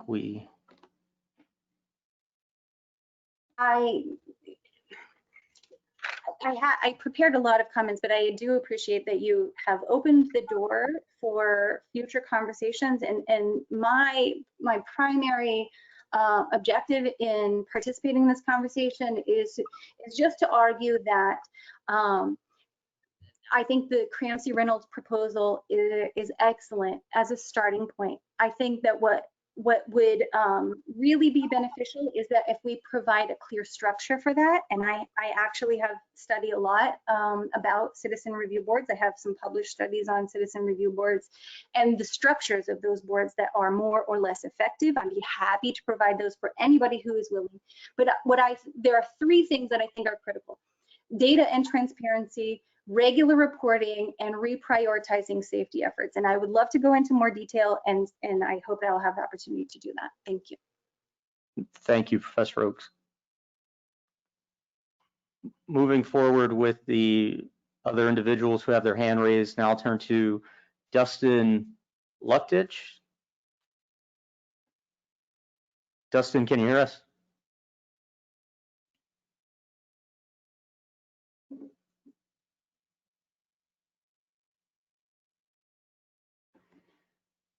Hey, there we go. Yes, can you hear me now? Yes, please go ahead with your comments. Yes, thank you. My name is Dustin Luktich. Address is 3248 Garrett Road. I wanted to speak and reach out to city council for a few reasons, but first and foremost, I wanted to speak out, and I listened a lot to the I believe it was July 7th council meeting and some of the requests, and I really wanted to talk about the recent protests we've seen in the city and the calls for both this 8 to abolition request and defunding the police. And I do appreciate in hearing some of city council tonight and their speaking in defense of not defunding the police. But I think one of the most important things to remember in society and what we're going through right now as a country is there's a large difference between calls to end systemic racism and calls to end racism and calls to defund and or abolish the police. A lot of people may say abolishing the police department is different than defunding the police department, but make no mistake, the goal is to eliminate the police department. As of this writing, as of the time that I wrote this, there's a petition right now on change.org that has close to 10,000 signatures with the goal of being to eliminate the Bethlehem Police Department. If you've not read the 8 to abolition plan and or infographic, I urge you to look at it.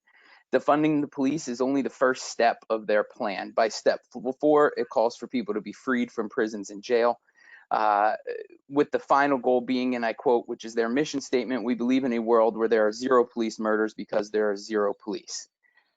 With that said, I do agree with one of the speakers from the meeting in July, where he said a lot of reactions that we have are based on fear. Can police departments do a better job? Absolutely.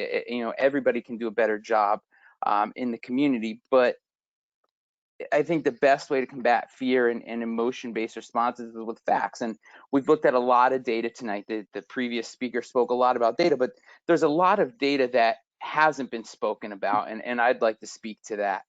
In 2019 alone, the Bethlehem Police Department saved 45 lives with the overdose medication known as naloxone. In the last 4 years, so in the time frame of 2016 to 2019, they saved 218 lives.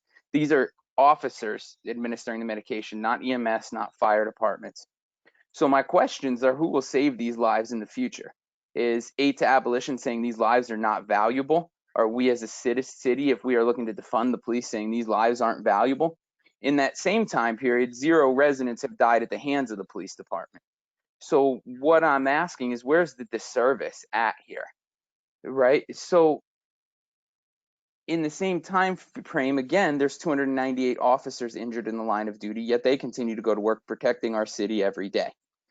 1,312 DUI arrests made. So the next time you're out driving, I urge you to consider a world where there's no worry about drinking and driving, the damage it can cause to lives. 128 rapes reported and 7 murders. So I ask, who's going to investigate the rape or death of your loved one if we abolish and defund the police departments? In 2018 and 2019, there were 13 arrests made by the Internet Crimes and Against Children Department, Who's going to protect the children of our community if we abolish and or defund the police department? I know these are tough questions to ask, tough statistics to hear, but they are just that. They are statistics that have been largely ignored tonight. Now, I realize that may not have been the agenda of tonight's meeting, but we can't ignore the statistics of what the police department does aside from use of force, because there's far more good that's done by our police officers. As we go through this COVID-19 pandemic, I've had the pleasure of sitting at work to get text messages from my wife of the Bethlehem Mounted Police going through our neighborhood and talking with my children. That's the kind of community involvement that this department does. They were in our neighborhood for no other reason than to talk to residents, to say hi, and to take their horses out for a walk. That's the things that we're not looking at and we're not seeing. I've had the esteemed pleasure myself to work personally with the Bethlehem Police Department as well as the Bethlehem Health Bureau on a program called Project Lifesaver. Project Lifesaver, if you're not familiar with it, issues tracking bracelets to city residents who have autism or Alzheimer's disease and have a history of wandering. If a person wanders and is reported missing, the department has the ability to find them via the bracelet they're wearing. I have sat with, spoken with, and worked alongside police officers that would be willing to get up in the middle of the night, leave their family dinner, or leave their child's sporting event to search for a missing loved one that is not related to them. I ask those supporting these movements, are the lives of our city's most vulnerable not valuable to you? Are the 218 lives saved by the Bethlehem City officers less valuable to you? That is all I have to say. Thank you. Thank you, Dustin. Moving down our list here, the next hand that's raised is Mr. Guillermo Lopez. Mr. Lopez, can you hear us?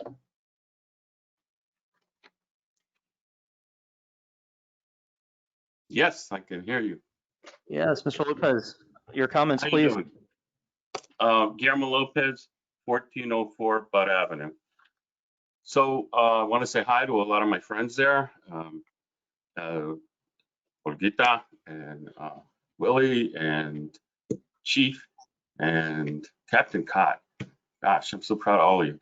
Anyway, so look, I'm a lifelong resident, and in 2007, I was the co-chair of the anti-gang task force in Bethlehem, and I was appointed by Mayor Callahan, and my co-partner was Commissioner Beddix.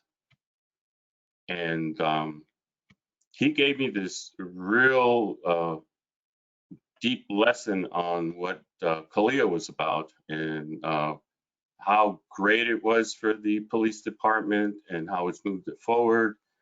And anyway, I learned a lot from him. And so I just want to give you a little bit of a breath of my experience. Since then, I've trained over 15 police departments. Over 1,000 police officers have taken trainings that I do around cultural competency and anti-bias training, and I've gotten pretty good at it. And so I want to offer my expertise to our department. It's free. I live here, and especially now on Zoom, it's easier for me to show up.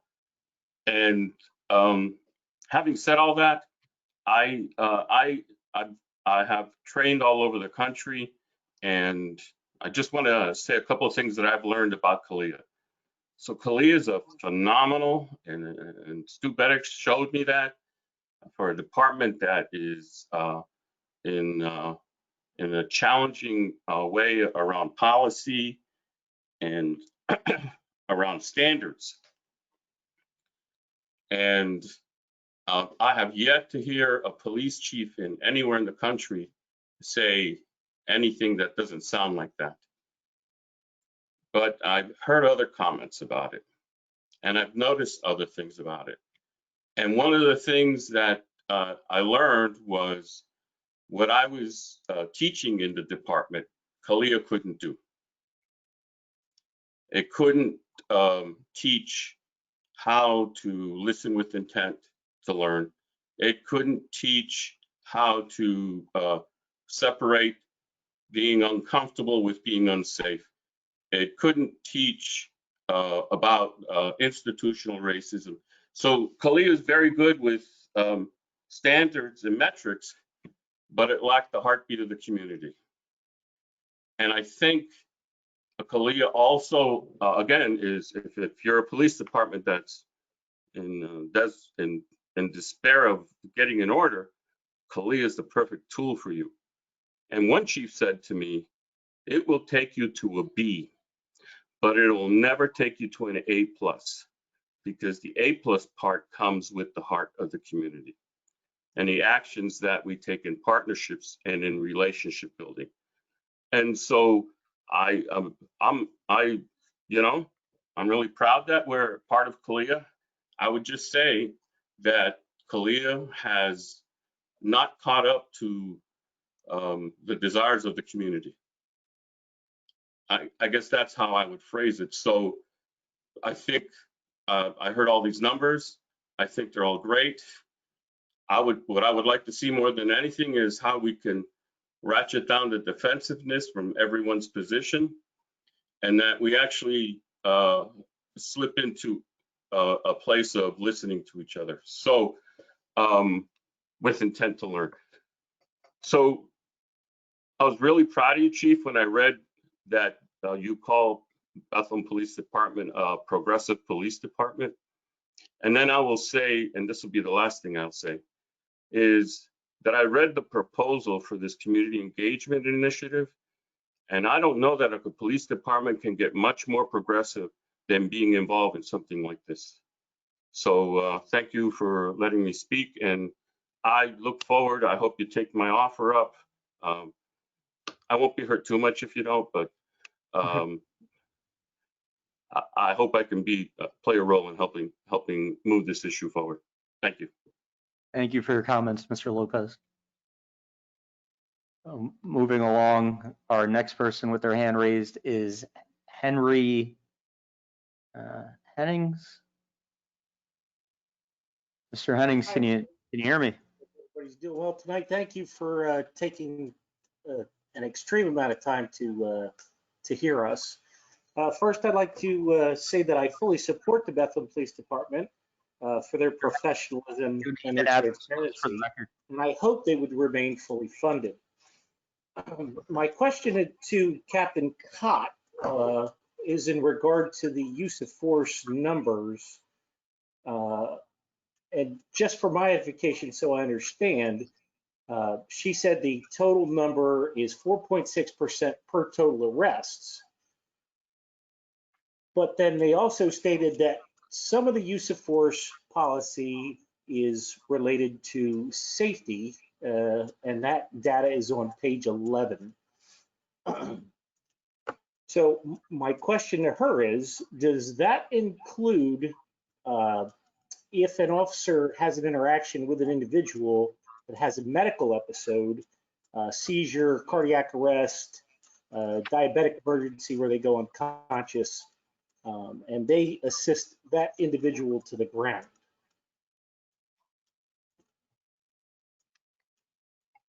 Mr. Headings, historically, we use public comment for it. It's your 5 minutes to speak. I'll defer to the captain if she were to want to give insight to that, but you can always reach out to the police department after the meeting.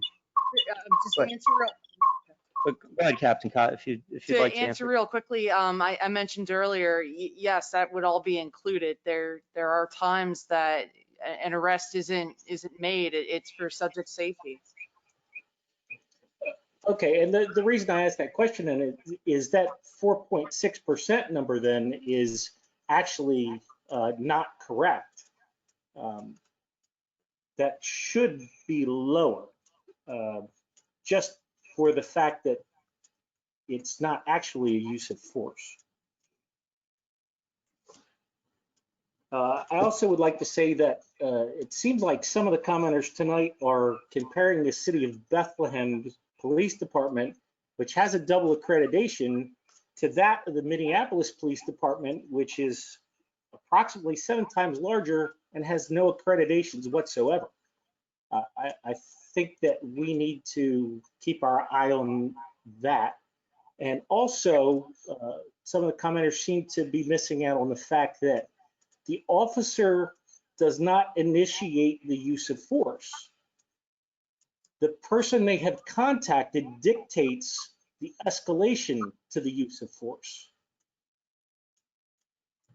So that's all I have for this evening, and I thank you all for your time.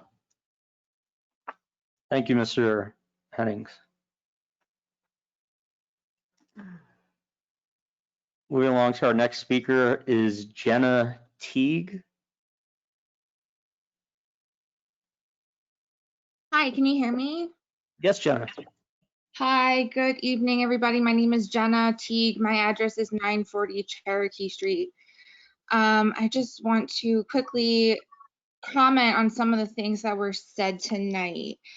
I'm coming in front of council and everybody here tonight as a citizen, as a resident, as somebody who has personally experienced mental health and substance abuse issues. And I want to make something very clear. Encounters with police are traumatizing, even when they don't end in an injury or death. I have personally felt on the brink of suicide. I have had panic attacks. I have had very close friends experience the same thing. And when I tell you that when a cop shows up with their lights and their guns, and that is traumatizing, whether or not they used force, whether or not they racially profiled anybody. So I want to bring the focus back to when we say defund the police, it's don't pay them to respond to those calls, pay social workers, pay mental health professionals. And I will tell you, as a mental health professional who also worked in this field, our work does not end at 5 p.m. I worked overnight shifts for several years, and there are people that have devoted their lives to this work, and it is tiring, and it is underpaid, and there's a high burnout rate. And that's because all the money is going to the police. All the money is going to policing these people when they need help.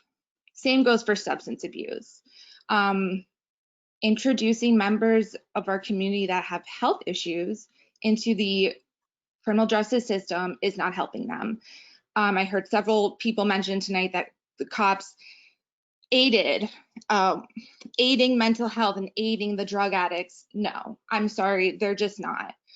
Short of administering Narcan, which EMS and pretty much anybody could do. They're not here. They are not designed as a structure, as an institution to assist anybody.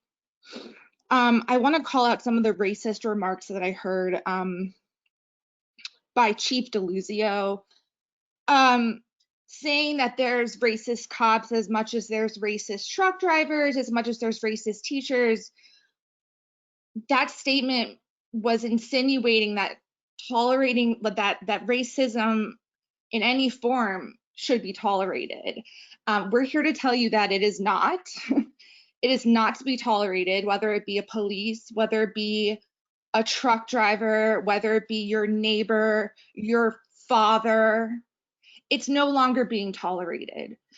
Tolerating racism in any form is racist. I'm going to repeat that, Chief DeLuzio. Tolerating racism in any form is racist. I also want to just touch on the fact that we've really been focusing a lot on the data that's been reported by the police department. Data is not all we have. We need to be listening to people that have experienced mental health, people that have been arrested, people that have had encounters with the criminal justice system, people that have actually been assaulted by police, whether or not it's being reported. Experiences are just as valuable as the numbers on your reports. So I really urge all of you to not only listen to what, these nice reports, these graphs and these statements that are being reported, but also talk to the residents, talk to the people that can't come to this meeting because they either don't have access to internet or they're in jail.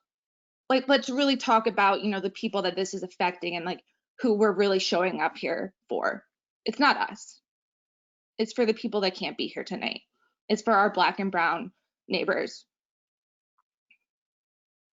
I'm very against the idea that we can just train police better.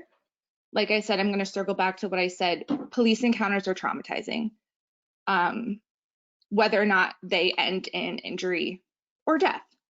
They are traumatizing. They do not de-escalate a situation. And I'm speaking from personal experience and as a mental health professional, they don't make it better.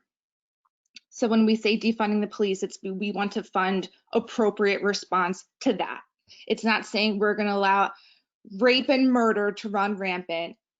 That has to stop. That is not what we're saying here.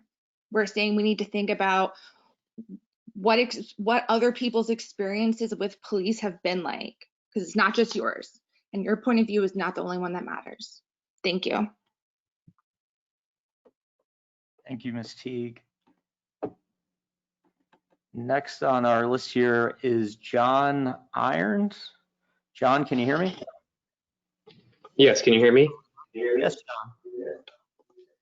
Hi, my name is John Irons. I live at 1204 West Market Street in Bethlehem. I have kind of three takeaways that I wanted to comment on from listening to this meeting tonight. The first is that I really appreciate all the questions that came from council members tonight. I think I, for one, feel very heard based on comments I made at public meetings, conversations that I've had with some of people on council, conversations that the organization that I work with, we've kind of been involved with. And so I feel like the very kind of pointed and insistent questions that you had for the police report tonight were very smart. Some of them I hadn't thought of, and I really appreciate that. And I see that there's a willingness to take your responsibility seriously as overseeing what is a department of the city of Bethlehem, and not a special hallowed organization that needs to be held above other people. My second thought is that I was really disappointed with the answers that you received from the police. I for one am in support of the 8 to Abolition campaign to reimagine what public safety looks like in our cities and in our communities. And I have a vision of that includes much less police, if not no police. And I understand that that's you know, an intense point of view, and I understand that it's not, you know, kind of an all or nothing type of thing, and that there has to be steps in that direction. But the answers tonight really even kind of struck my faith further from the police department. You know, as a Hispanic male, the answers that were given about the disparities in use of force, I think were wholly inadequate, and you know, I think really should be grounds for serious consideration over, you know, an investment that the city is making. You know, you're investing somewhere around 20% of your budget into this department, and if they can't answer simple questions like that, then I think that, you know, you have to, you know, I'm sure many of you are, you know, work in business, and you need to consider whether this is, you know, an investment that's paying off, an investment that's working for the city, working for the people. And the last theme that I kind of picked up on was that when talking about the community engagement initiative, that it sounds like there's a lot of healthy infrastructure and caring infrastructure existing in the city in the form of community organizations, you know, in the form of city departments focused on health, city and county programs working on mental health, you know, caring professionals and experts in the community. And you know, it's all there, and I would really like to see those aspects of our community lifted up. And if our investment in the police is not paying off, if it's, you know, just growing year by year and not producing any sort of meaningful or accountable results for our city, then let's look at the programs that are. Let's look at the programs that are helping people deal with their mental health struggles and get them the care that they need. Let's look at the programs that are helping people manage their drug addiction. Let's look at our schools and make sure that young people coming out of our schools are capable of getting, you know, high-paying jobs, potentially working in the city, helping other people. You know, there's a lot that this community has to offer, and I think, unfortunately, one of the biggest impediments is the large amount of money that is earmarked every year straight to the police department, with, you know, in my view, very little accountability. And so I appreciate that we're having this conversation. The last thing I want to say is that a lot of this conversation tonight, a lot of the conversation about community engagement is about listening. And I feel like there's been a lot of listening already going on. This didn't start with George Floyd. Calls for police reform and police accountability and defunding of the police go back decades, if not, you know, almost a century. And so this is not new. It might be new to Bethlehem. It might be new to this department. It might be new to this council, but it's not new. You know, my hope with the initiative is that it's coming from a place of a council that's ready for change, and it's ready to start acting on the things that are already being said and the initiatives that are going to come out of these conversations. So thank you very much for your time. Thank you.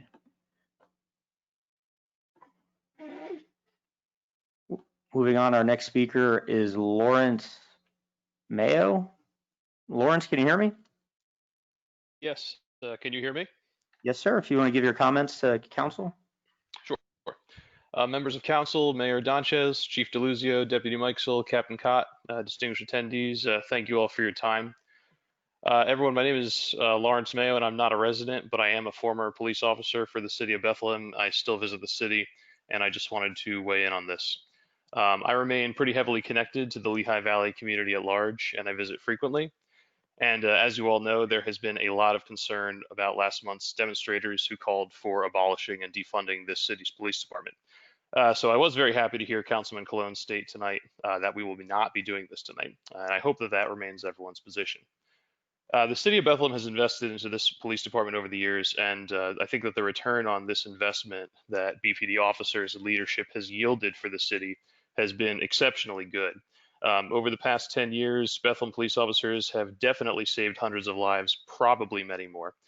Their officers have done so not only by stopping violent crimes in progress, but also by administering life-saving naloxone to overdose victims, performing CPR when they arrive on scene before EMS, which they usually do because they're already on the road, deploying automatic electronic defibrillators, and other actions.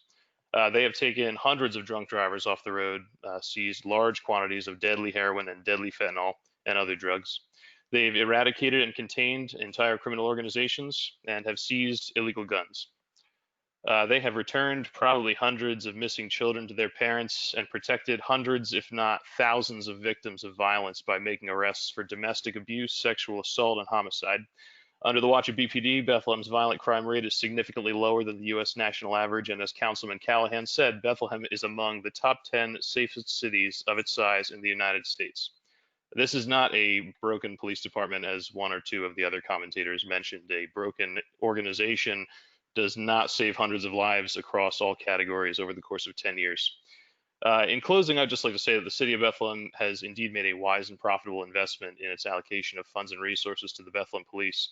This investment has yielded not just safety, but also prosperity in terms of business development and residential development. This investment is not just a one-way street, though. Exactly 9 years ago today, I responded to an assist call and arrived to see Officer Robert Lasso being taken onto an ambulance with a mortal wound from a shotgun.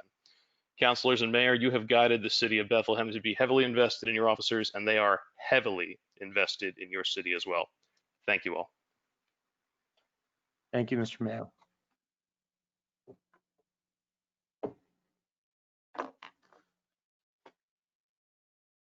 Moving down, our next speaker is Melissa Johnson.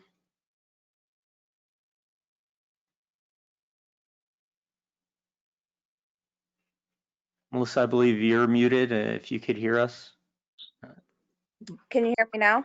Yes, Melissa, if you want to proceed with your comments, please. Yeah, I am a current city resident of Bethlehem. I've been a long-term resident. I'm also a college graduate of Lehigh Valley.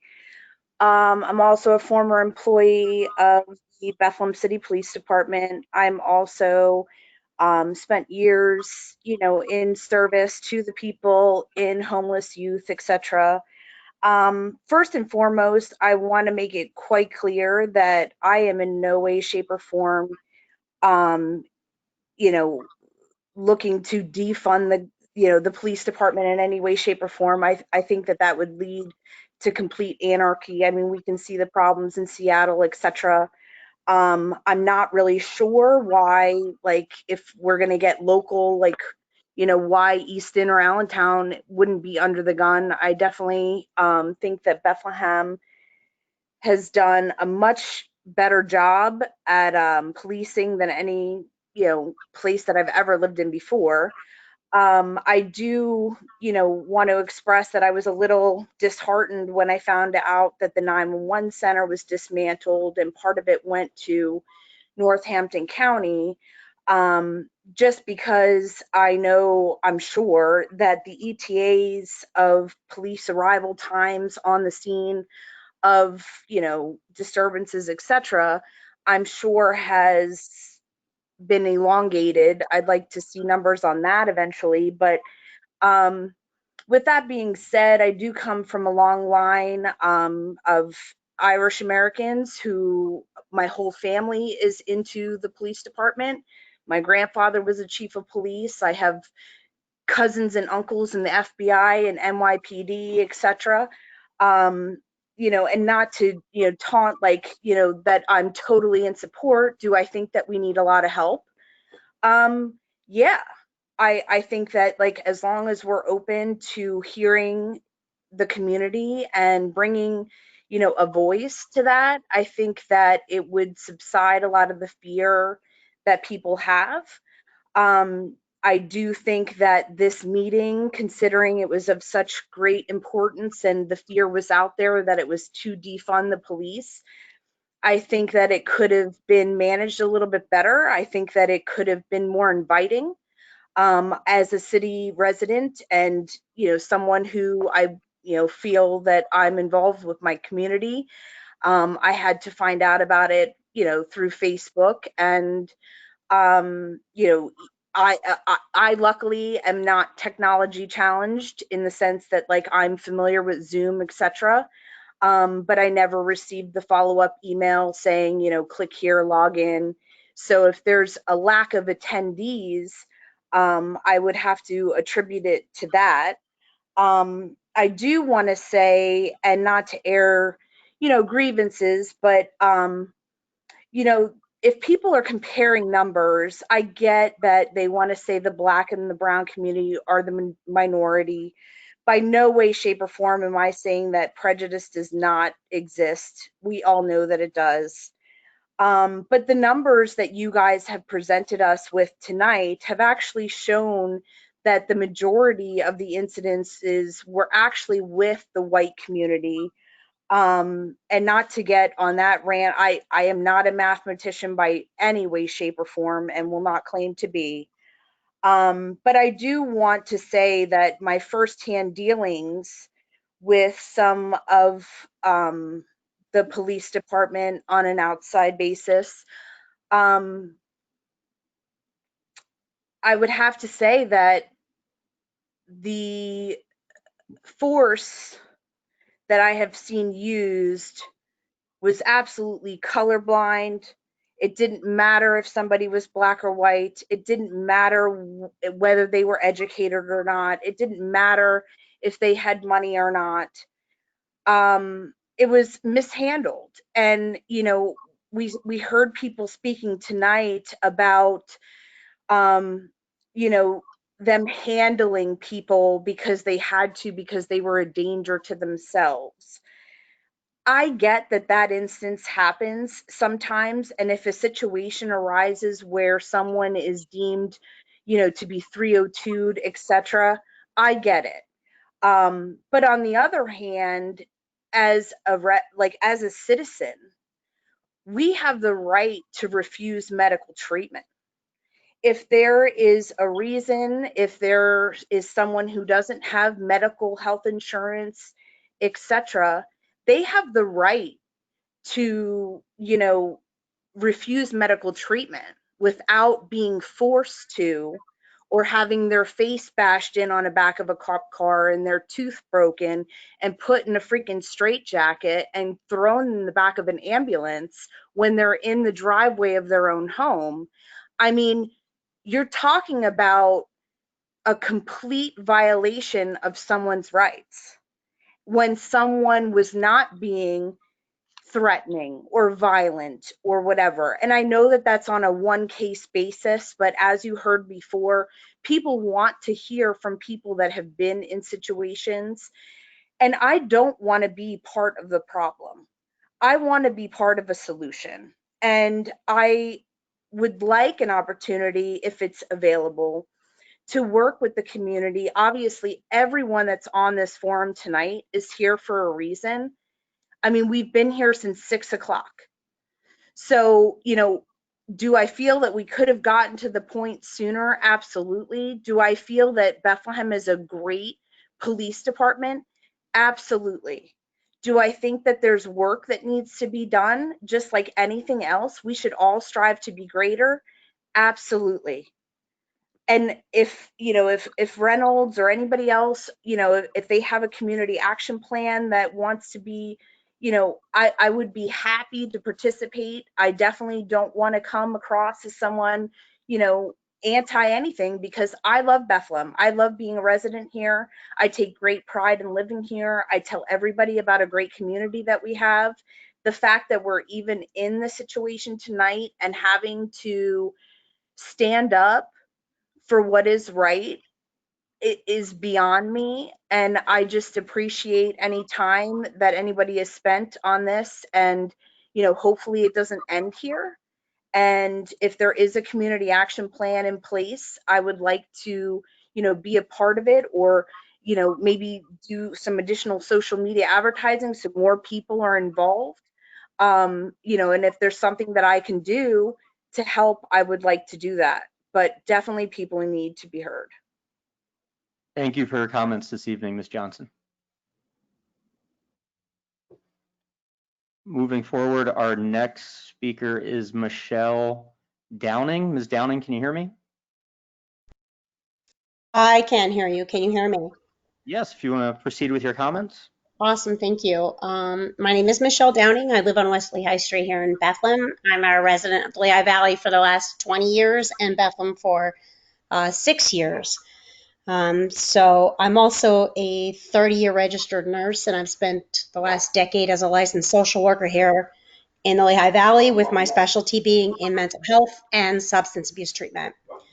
I would like to thank everybody who's taken the time to get on tonight and spend all this time to converse, and more importantly, for the Bethlehem City Council to have the willingness and the foresight to enable these conversations, because there are cities all across the country who are not taking that initiative. So it is courageous to be willing to have uncomfortable conversations. With that, I do want to say that in my over 30-year career as a nurse working in emergency rooms and now working with drug and alcohol and mental health, we should not be normalizing these kind of behaviors. I've never, ever had to tase someone, pepper spray them, threaten them with a gun, or take them to the floor in order to de-escalate a situation.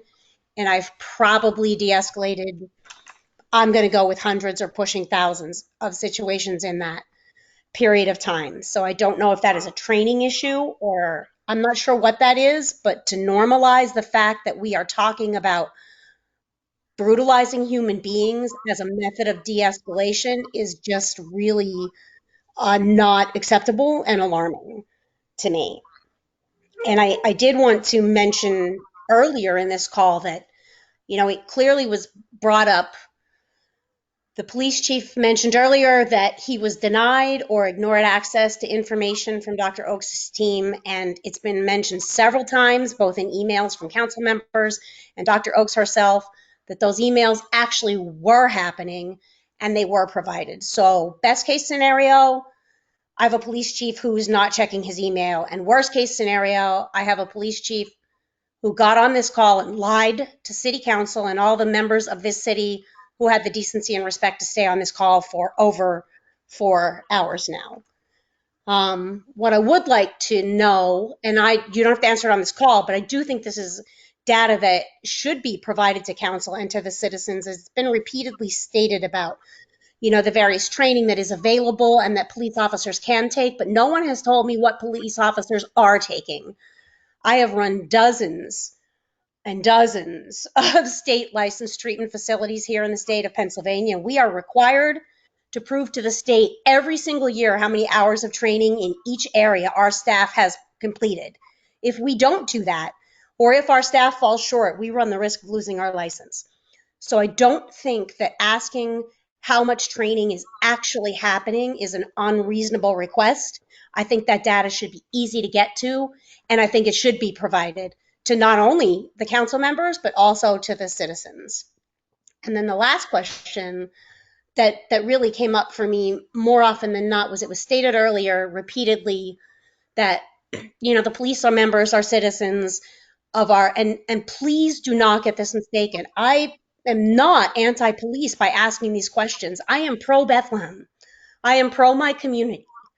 I want everyone here to feel welcomed and safe and protected and like they are a part of the community. In no way does that make me anti-cop.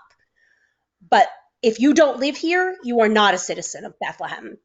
Because you work here doesn't make you a citizen, and that's also something that we really should clarify.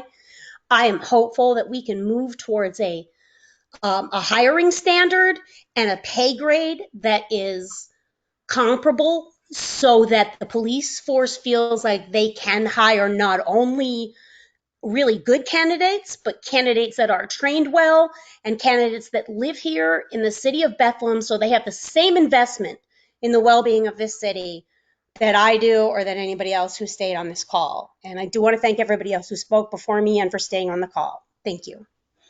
Thank you for your comments. Moving on, our next commenter is a Roger Hudick.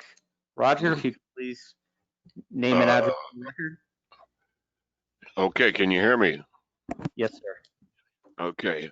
My name is Roger Hudak. I live at 1256 East 5th Street in Bethlehem. And a lot of these guys, this picture, that's Willie Reynolds' character. Willie's one of my former students. In fact, a number of city council members are former students of mine. I taught at Liberty High School for many years. And I want to talk about block watches.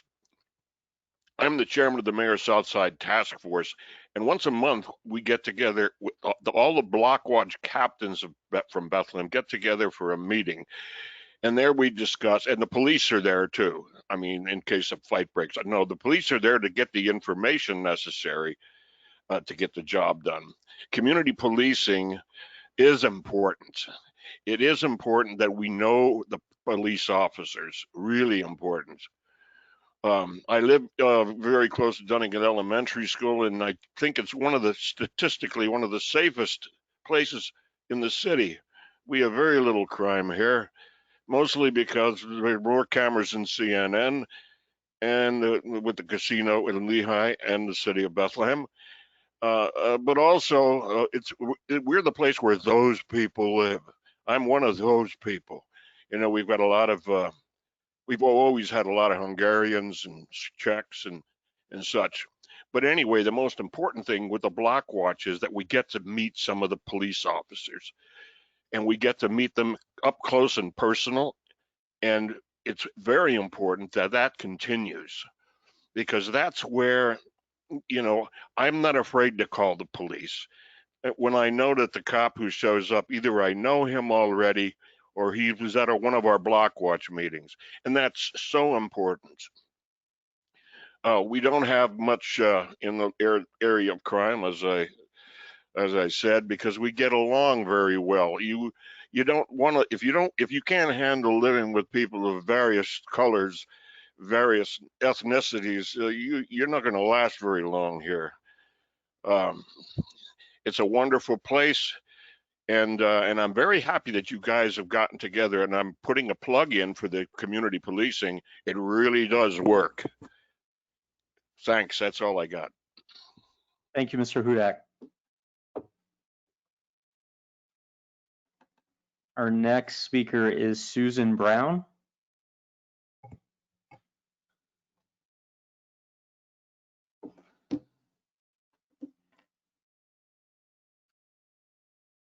Susan, I believe you might be muted. If you could check your controls. Okay. Hi. Can you hear me? Yes, we can. Hi. I just I have listened to the meeting tonight, and I felt the need to call in and be heard. I am just really disgusted with these people that are calling in and attacking our police department. I've been a resident for 40 years. I've had the police help me many times. One of the most important times was when my 14-year-old daughter was raped by her friend's father. And I had to go to the Bethlehem Township Police because that's where it took place. The Bethlehem Township Police would do nothing for me because the perpetrator lived in the township in a nice, big, beautiful home. And so I took it upon myself as a single mother to go down to the Bethlehem Police Department and they got involved. They spent Detective Galloway and also other police officers spent over a year of going out and getting the evidence that they needed to do, because my 14-year-old daughter was afraid for her life or her family's life. When the incident happened, she was threatened by this character that, you know, there would be retaliation if she said anything. So I want to say I'm tired of these residents or these group of people that are against the police department. We have one of the best police departments ever. My father is a retired Army colonel, and I have great respect for people in the service field. I think we should be praising them, thanking them, that in today's society, with everything that is happening, that they even want to be of service to us, that they even want to go out and risk their lives every day, put on that uniform and not know what they're going to go into from situation to situation. And they have families to go home to that are waiting for them. And these people that are blaming the police, the Bethlehem police, for everything, this is going to stop. This is ludicrous. There's no such thing as defunding, abolishing, dismantling the police department. These people are insane. They need to go live somewhere in Minneapolis where all this stuff is happening. It's not happening here in Bethlehem. And I just want to say thank you Chief DeLuzio, and everybody else that's involved in the Bethlehem Police Department. I can't thank you enough for everything you've done for us. That's it. Thank you for your comments. All right. Our next speaker, it's Tim and Gail Schonenberger. Tim and Gail, can you hear us? Yes, hi, this is Gail. And my husband Tim is here with me, and my neighbor is here, and there's people that we have been texting who have not been able to watch the meeting who are very disappointed. So I want the police to know that we support them, and our friends who can't get through support you as well. I learned of your efforts to, as your resolution says, resource allocation of funds for the police department from the Lehigh Valley Good Neighbors. And I was surprised to hear about it. And I'm wondering who else doesn't know, because it wasn't well publicized. We had to learn about it through social media. I'm disappointed in this resolution that I feel was passed during virtual meetings that took place during a coronavirus pandemic, and that the communication was poor, and I feel that that was intentional. I appreciate through this meeting the transparency of the police department with their statistics, and it only increases my confidence and my faith in them. I feel that some of the questions posed by council seem like a fishing expedition for bad behavior when there was none. We are not alone in our support for the police department. Recent polling suggests that just came out last week that Americans don't support the defunding of police departments. Black Americans surveyed 60% of Black Americans surveyed wanted policing to remain the same. 21% wanted it increased in their areas, suggesting that 81% of Black Americans oppose defunding the police. If you feel there's an issue, maybe increase funding and increase training, but defunding or resource allocation is not the answer.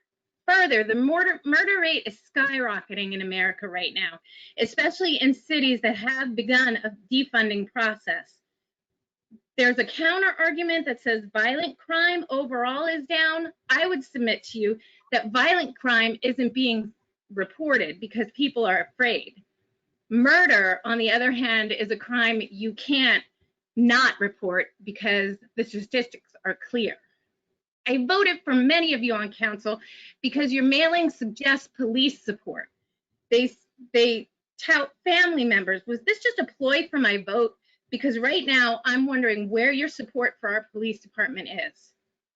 Minneapolis Council recently voted to defund and dismantle their police department and then hired themselves security paid by taxpayer dollars.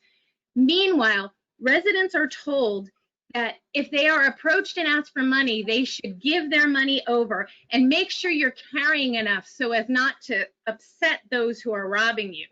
If this happens in Bethlehem, I will move out of this city, or I will work diligently to replace each one of you that has voted to defund this police department. That's all I have to say. Thank you for your time. Thank you, Ms. Schonenberger. And you said there were a few people there. Did your husband also want to make comment to council while I have you on the line? I just want to say that I also support the Bethlehem Police Department. I think they were very transparent in their numbers. I feel a couple comments by some of the people are way off base and not supported by any statistics that they could prove. You know, I don't know what more you can ask from our chief and from our police department. I've worked with many of those men and women of the Bethlehem Police Department. I trained with them. I think we have one of the best police departments in the state. I will go as far as saying I even believe we have one of the best police departments in the country. And I don't think you get there by not doing the right things. Now, are there problems? Yeah, I'm sure there are.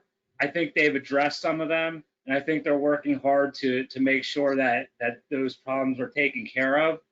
And I think they're doing a good job. I'm a little concerned with this resolution. On the face, it looks great. And I know a lot of you said that the purpose was not to defund the police department, but in the first line item on what your mission is with this resolution, I feel the wording to reallocate funds and also to have other people decide where those funds go for the police department, I think that's just double talk for actually defunding the police department. I hope we don't go that direction. If what a lot of the council members were saying tonight is that they're not looking to defund the police department, I hope that's true. I also agree that the dialogue needs to be opened up. People need to talk about these issues, and those issues need to get resolved. Now, those issues aren't going to get resolved overnight. Obviously, it's going to take a while, but I think we have a great community here, and I think this community can achieve that. And I think this community can achieve that without so much politics being involved with that. I'll leave that for another discussion, but like I said, we certainly support our police department. I was happy to hear that you're saying you're not going to defund.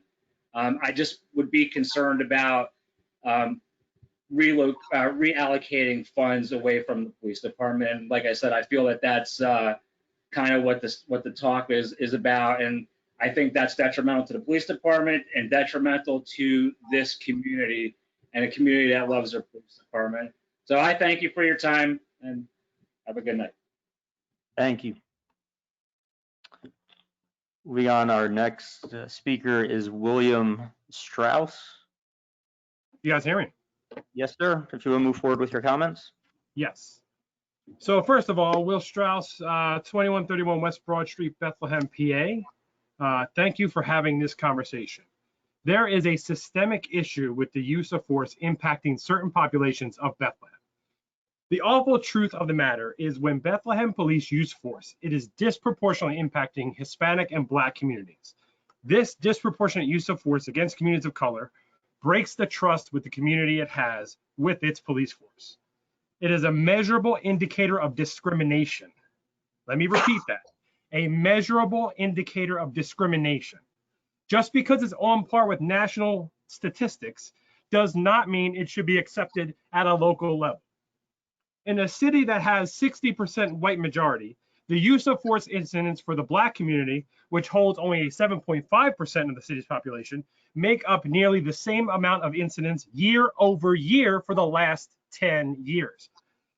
In a city that brings in typically 1 million tourists for Music Fest, of course not this year, we still have more use of force for incidents for people of color, Hispanic and Black combined, than white members of the population. There is a lack of transparency with this data, which begs the following questions. We have discussed this on many levels, but we have not discussed this at an officer level. Is this a few problem officers? Is this primarily a school resource issue? Are we tracking use of force? We are tracking use of force, but we've revealed a huge disproportionate gap here. What review systems are in place for finding officers who disproportionately use force in communities of color? On a very personal note, my wife and my father-in-law had a few run-ins with Bethlehem police in front of my young children that left all of them traumatized. No complaints were filed, and to address that, it was out of fear for safety in the moment. No badge numbers were taken, again, out of fear for safety in that moment. What are my children's experiences and thoughts of law enforcement after that? My wife's skin color is not a threat. My children are biracial. My son is autistic. My children's existence is not resistance, but it is treated as such by the people who are supposed to trust, that we're supposed to trust the most. The data supports that fact. Too often everything we've talked about still allows the system to continue unchecked. We need transparency on who, then we can find out the why. We can then start holding people accountable. Thank you for your time. Thank you, Mr. Strauss. And we do have one last person with their hand raised, and that is Angela Bell. Angela, can you hear us? Hi, can you hear me? Yes, if you want to proceed with your comments. Great, thank you. My name is Angela Bell and I live on 321 Porter Street. I'm a resident of Easton, but I am a social psychologist and professor at Lafayette College, part of the Lehigh University core research team with Dr. Oakes. I'm calling in support of her comments, as well as comments by Dr. Anthony DiMaggio and Dr. Allison Mickle, among many other concerned citizens who called in. As a social psychologist, I want to talk about how I study cognitive biases that arise when people deny prejudice in themselves and others. I've been doing this work for over 8 years in my career. I want to challenge Chief DeLuzio's assertion that racism does not exist. Research shows that racism is perpetuated by the denial of its existence. There is a wealth of empirical literature spanning decades across many fields of work that shows this. For example, in psychology, studies show that a lack of historical knowledge predicts racist beliefs and behaviors. Other studies show adopting a colorblind approach, which is claiming that you do not see race or the color of another person, predicts racist beliefs and acts. Racism exists at an institutional level, at an interpersonal level between groups, and among individuals who act out on their prejudiced beliefs. So to deny the existence of racism in its current form that we see on a day-to-day basis is willfully ignoring empirical research and lived experiences. Denying racism intentionally erases active and passive forms of harm done to Black, Indigenous people of color. Denying racism is actively and explicitly harming Black, Indigenous people of color. That said, I look forward to continuing my work with the core team and studying perceptions of community policing to address real data-based disparities in arrests, use of force, and appropriately allocating resources. Like Dr. Oakes said, we do this work out of a motivation to do better for Bethlehem and the greater Lehigh Valley. We want the opportunity to make BPD a model department for the nation. The goal is not to be less racist than other departments. The goal is to be actively not racist and anti-racist. This is why we are here and calling in. Us researchers and concerned citizens are not a public enemy. We are here because we want to improve safety, physical and mental well-being, and addiction without criminalizing and traumatizing our communities. We want to do our part to stop easily preventable harm done by police and improve the livelihoods of our most vulnerable citizens. Thank you for your time. I hope the council is listening and taking this opportunity to learn. I look forward to what comes from tonight's meeting. Thank you for your comments. As I do a once over of anyone who has missed so far with their hand raised.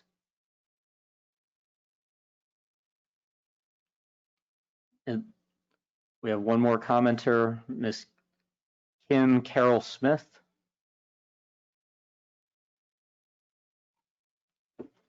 Kim, I believe you are self-muted. Can you hear us now? Are you asking for Kimberly Carol Smith? Yeah, okay, sorry. I heard Kenneth. I apologize. I'm Kim Carol Smith, 833 Carlton Avenue, and thank you for this public discussion, the opportunity to comment.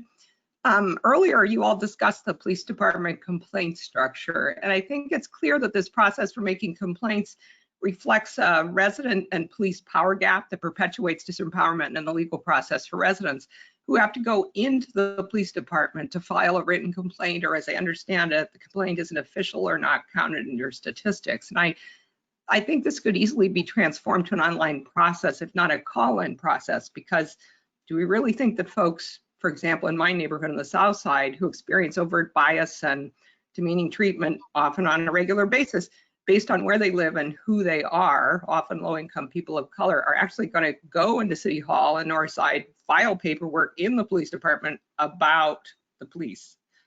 I just think it's a structure the city needs to address, and one that currently legitimizes bias and perpetuates the gap between those who hold power and those who are subject to it. my identity as a straight white 60-something middle-class woman means I receive more respect and hold more privilege than just about anybody in my South Bethlehem neighborhood when it comes to potential interactions with the police. But I've seen that respectful treatment and benefit of the doubt isn't always afforded my Southside neighbors. And bias can be overt and implicit, and racism and classism in Bethlehem isn't always or even often explicit. So it's kind of hard to nail down. But I know the feeling I get in the pit of my stomach when I think this wouldn't be happening to white folks in historic Bethlehem, for example, or maybe white folks anywhere. So just a couple of examples. A couple of years ago, my husband and I were wakened up after midnight by banging on our door, and a police officer asked to come in and talk about a domestic violence incident that occurred a few days previously at a neighbor's house. This was at midnight. We were asleep. Once the officer came inside, he looked around with surprise and he said, "Wow, you've done a lot with the homestead here," since he clearly didn't expect that anybody in the South Side apparently would take care of their home. And he was also astounded that people who worked where we do would live in our neighborhood. So never an apology. I don't know, would this have happened in, say, historic Bethlehem? I wonder. Another example, I do Southside tours for Lehigh students to help to get them know the South Side. And a couple of years ago, we were walking along East 4th Street with a group toward the 4 Blocks International when a police officer asked to speak with the group and warned them up and down how dangerous the South Side was. This as he pointed and said, "Don't walk this direction," exactly where we were headed to go to a bakery. And he said, it's the homies are going to hassle them, that they need to drive with their car doors locked and windows up around here. And by the way, that isn't true. And it's exactly why I take students on this tour, to bust stereotypes about alleged South Side crime statistics. But this is the first interaction students had in my part of town. What would have happened if I'd been a person of color who had argued with them? What would have happened if this discussion had occurred in historic Bethlehem or West Bethlehem? I did share this story with Chief DeLuzio, and he was upset and promised some retraining, which I really appreciated. But what about other officers on the force and their basic understanding or bias concerning my part of town and my neighbors where this officer was assigned?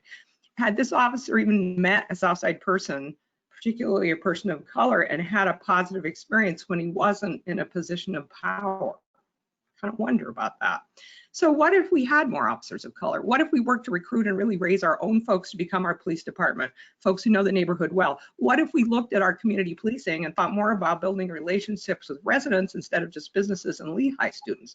What if we thought not only about giving things to people as a way to build relationships, but also thought about what the police could receive and could learn if they invited neighborhood residents to teach them about their lives and their neighborhood culture, and were to listen really intentionally? I think it's time to shift the power dynamic, and there are national models that show how to do that. And one final example, I'll try to be very quick. It illustrates why we need to do something, I think, about connecting social and/or mental health care workers with the police department like they do in Denver and Olympia, Washington, or Portland, Oregon, with mental health care programs that are entwined with police work. Our neighbor is a very large man who lives with severe mental illness. And a few years ago, he had a crisis, and a few times a year, I'm sorry, he has a crisis and his family is unable to handle it. So they resort to the only public service that's regularly available to answer their call, and that is the Bethlehem Police Department. In 2018, the neighbor assaulted several officers. They tried to tase him. It didn't work. He ended up in jail. He was connected with some resources, but only when they are available and when they can check on him. So last spring, he descended into another crisis. And based on the previous incident, our neighborhood, a bunch of neighbors tried to find him some help, since we feared the police might attempt to use lethal force if they perceived him in a mental health crisis as a threat, because they knew that he had not been stopped by a taser in 2018. Sadly, we couldn't find the help he needed, and the police were called after a violent confrontation. The police used a taser and pepper spray to compel him to come with them. I think he broke his leg in the fray and he went to jail again.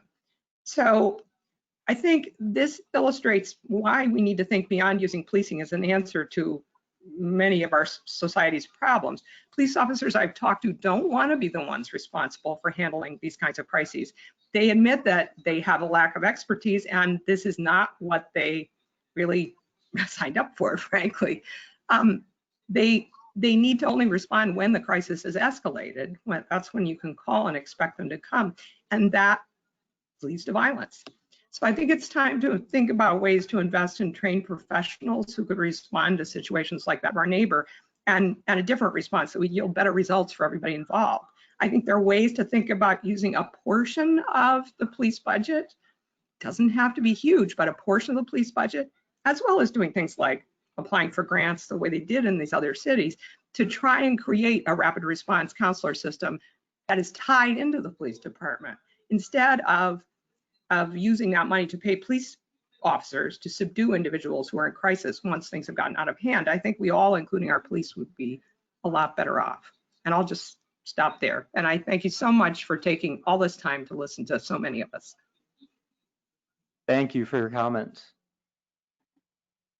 Well, everyone follow along online at home. That concludes everyone who has their hand raised after I gave it a couple once-overs there. So now I will proceed to, if you signed up by email to speak, I know it's getting late, but want to give them an opportunity to give their comments to council. The number I'll be calling from is 610-997-7963. We have 10 individuals signed up. So I'll start by starting at the top of our list.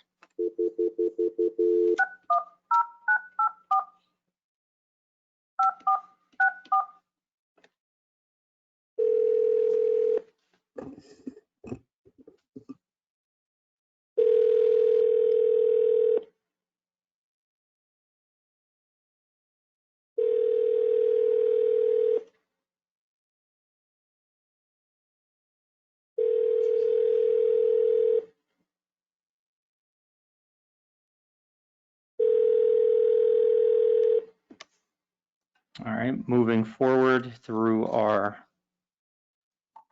list of people who had signed up.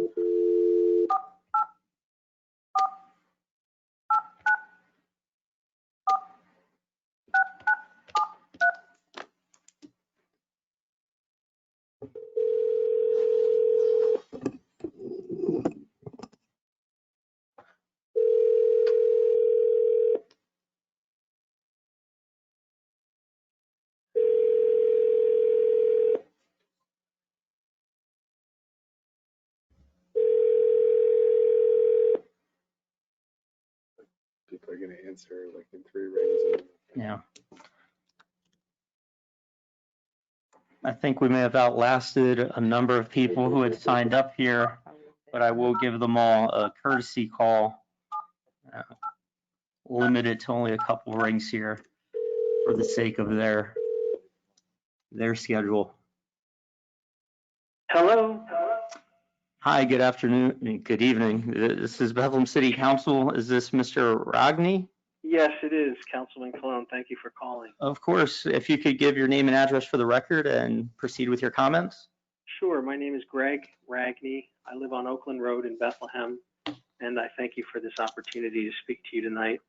Let me just say off the bat, not to start right in with the criticism, but it seems like we need a little common sense here, and maybe I'm missing something. If I am, then I certainly apologize.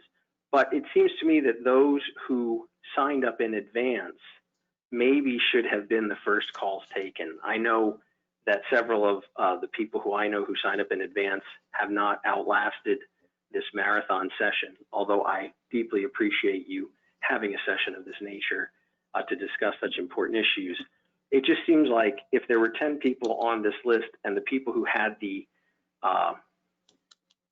courtesy, or I'm not saying that the others were discourteous, but those who signed up in advance did so with forethought, you would think you would have taken them first. Just something to consider if we're ever in this situation again. And the first thing I want to say with regard to the night's presentations was just a thank you to the representatives from the Bethlehem Police Department, Police Chief DeLuzio, Captain Cott, and Deputy Chief Mike Sell for their incredibly professional and thorough presentation. It's obvious that they track their officers' behaviors and actions in a myriad of different ways, which makes them capable of self-analysis and correction, which is something certainly we should expect from our police, but it's wonderful to see that it's actually happening. It doesn't surprise me that they have these advanced accreditations that they have earned. I can see why. I guess my second point would be with regard to the commentary by Halona Oaks, the 17-minute commentary by Halona Oaks. Maybe we should, as much as I think it's wonderful that we have a local Lehigh professor who is someone who has studied criminology, one of the things that I've heard a lot tonight is this concept of implicit or explicit bias. And it may be a bias that we only have one criminologist who we're looking to. Certainly, we might want some counterbalancing ideas in the field of criminology to guide us as we proceed in discussing our police force or discussing augmenting our police force with social workers or mental health workers. Those who I've been in contact with, when I spoke at the last meeting on the 21st of July, I had been in contact with hundreds of citizens of Bethlehem. Now I've been in contact with thousands of citizens of Bethlehem. And I'm struck by how deeply they care about social justice and racial justice. So that is something that we have in common, and something that I think we can work together towards. I don't think we need to tear each other down in order to achieve these goals. The police department doesn't have to be dismantled or defunded or destroyed in order to achieve these goals of equality and fairness in policing. And by the same token, for the police department to survive and thrive, there shouldn't be members of the community who have to, for lack of a better expression, put up with or experience any type of traumas from policing. I think we can figure this out, but maybe we need to examine our own implicit and explicit biases. It seems like everyone wants to talk about everybody else's biases, but nobody wants to talk about their own biases. Now, Councilman Colon has, which really impressed me. But everyone else, talks about the people who they think are great. One council member talked about how great Halona Oaks is, and I thought to myself, she referred to Halona Oaks as the expert, essentially, and she did the research. The research. There's a lot of research on criminology. I have availed myself of much of it. So maybe we need to expand our views beyond just our local criminologist. I'm not saying we should diminish her views, but perhaps we should look at all of the possible options, especially other cities that have done policing well. It sounds to me, from what I've heard, that Bethlehem is one of the cities that has done policing well. Maybe other cities should look to us, and maybe we will, and maybe we already are setting an example nationally. It seems to me like some members of council are struggling with understanding the difference between statistics on a page versus real life policing situations. I have spoken with many police officers in the course of addressing or confronting this issue that we're talking about tonight, and one of them had the most fascinating suggestion. He said that perhaps members of city council should do a defensive tactics scenario day, where council would go and they would be the police, they would be the cops, and then the police would get to be the disruptive citizens. You want to talk about facing your own internal or implicit or explicit biases? That's a great way to do it. Because it seems like some on council, to be honest, are coming from a very strong a political mindset or an ideological mindset. I'm going to call it their ideological blind spot. Now, certainly we all have them, and I understand that everyone wants to deal with racism. But let me talk about an instance of racism that I experienced when I listened to the July 7th meeting. One of the comments by one of the activists was, and I quote, "We don't need to hear from any more white people." It doesn't get much more racist than that. Just substitute the word white for any other person of color, and I think you can identify with that. And we're living in a society now where we talk about silence is violence and how we have to confront each other and we have to be anti-racist. And one of the callers tonight said something like, I don't know if I'm going to get it exactly, but racism, tolerating racism in any form is racist. Well, then I guess that everyone on council is a racist, because you guys sat there and listened to that, and all you had to say afterwards was, well, we agree with much of what has been said tonight. Every one of you should have called that out. You want to call yourself anti-racist? You want to call yourself social justice warriors? Practice what you preach. You'll have a hell of a lot more credibility with the citizens of Bethlehem. I can tell you that. It seems to me we have a lot of experts who spend a lot of time in their ivory tower, but maybe have not fully confronted their own unconscious, unacknowledged biases. Perhaps we need more common sense. Just take a look. Sir, if you want to, not to interrupt you, sir, but if you want to start to conclude your comments, as we have a few more callers to get to this evening. I appreciate that. I hope I'm not at the 16-minute mark. Just look at Seattle, Minneapolis, New York City, Philadelphia, San Francisco, Chicago, Portland, Oregon. If your idea of getting experts is to turn our city into that, don't get too comfortable in those city council seats. Thank you for your time. Thank you. Moving forward.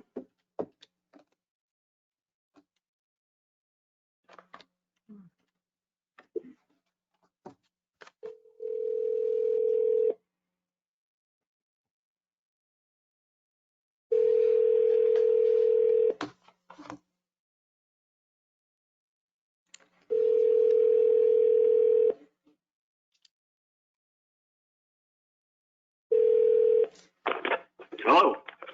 Hi, you're on with Bethlehem City Council. Oh, thank you so much for being patient enough to hang in there. My name is Vincent Fasciano. I live at 720 Jennings Place in Bethlehem. And listen to a lot of good information tonight, a lot of good feedback. And I appreciate everyone hanging in there. I'm a little dismayed to find that a resolution to defund, abolish, or any significant changes to the police department comes to me at a flyer in my door.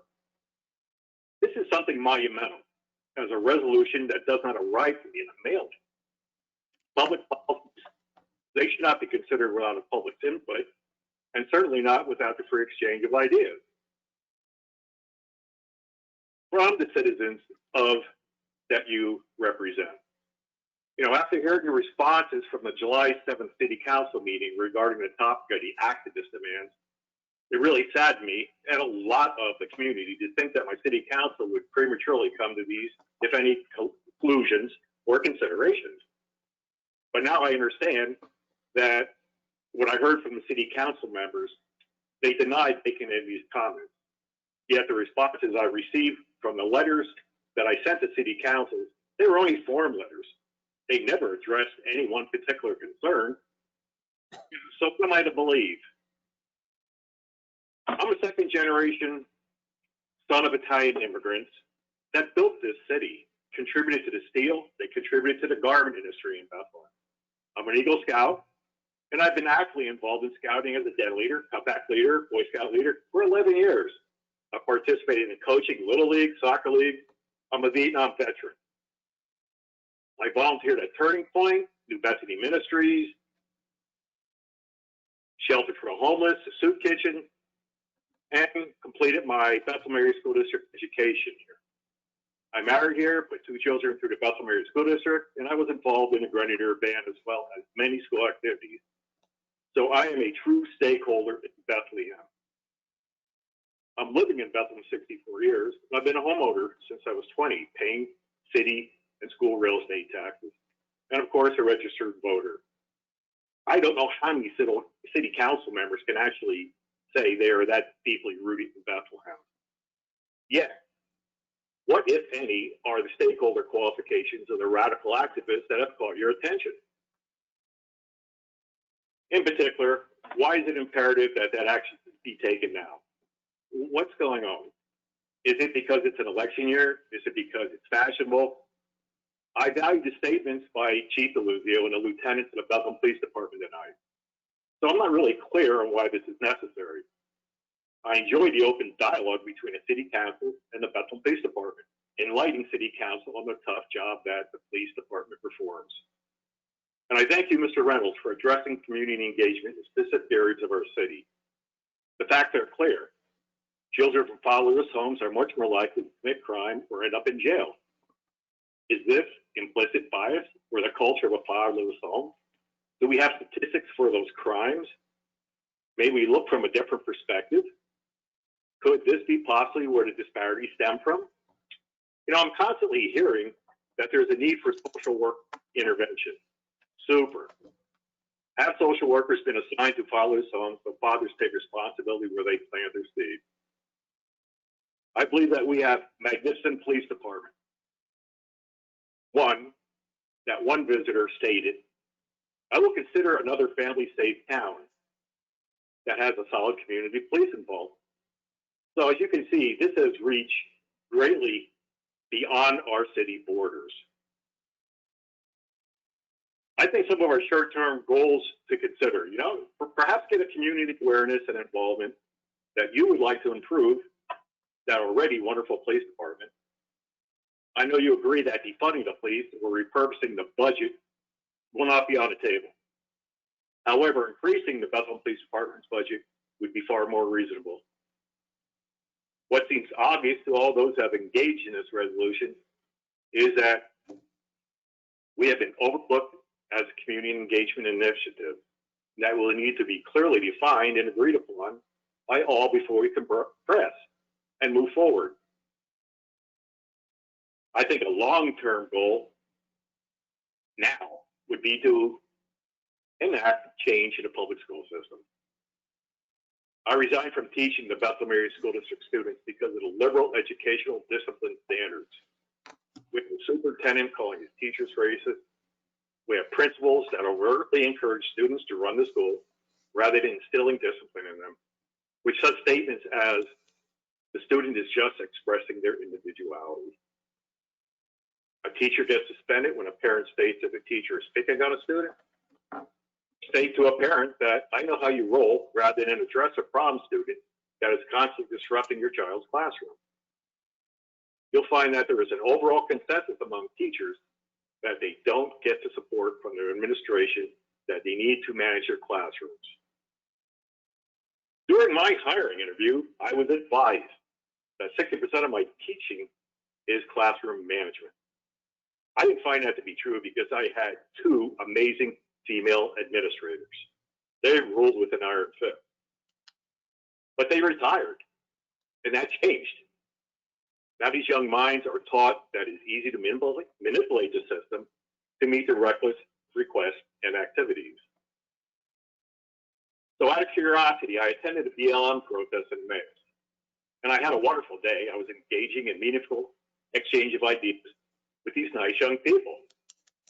You range from 18 to 24 years old. There were approximately 30 protesters in attendance, of which 80% were white, with the balance black or brown, which I thought rather odd, having such a low support in the Black community. I left that day thinking that these nice young people with their limited summer should be out with their friends enjoying their limited amount of time before they head back to school. Few had jobs and all lived with their parents. In attendance was also an Allentown City Councilwoman that had been censored and an older gentleman giving instructions and handing out signs as the councilwoman was overseeing her flock. The protesters were, for the most part, very respectful. They were easy to talk to, but clearly manipulated by their emotions. And it was evident that our frontal cerebral cortex is still in development as they struggle to bring meaning to their presence. The topic of today's City Council meeting could also have focused more on the details of community engagement. A sleeping giant was woken, and it is evident that the community wants a voice and an awareness of all City Council activities. I think that is too much to ask. We've been blindsided, and now you're under watchful eye of the community. Let's begin asking the Bethlehem Police Department what we can do for them. We need to stop asking them what they can do for us. Thank you, City Council, for your time. I truly appreciate this. Thank you for your comments. To anyone curious, we have 6 more callers.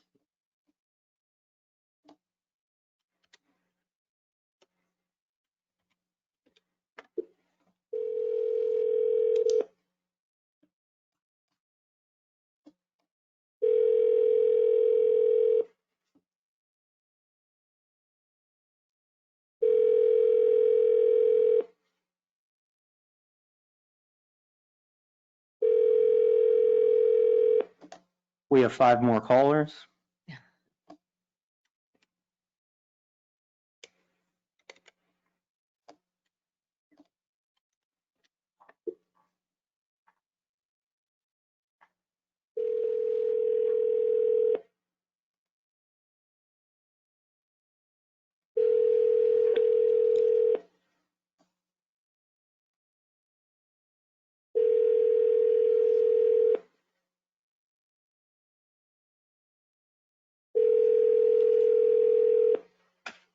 Your call is. Moving on.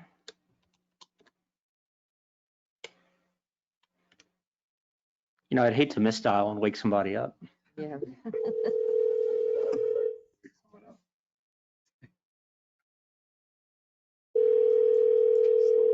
Call ever.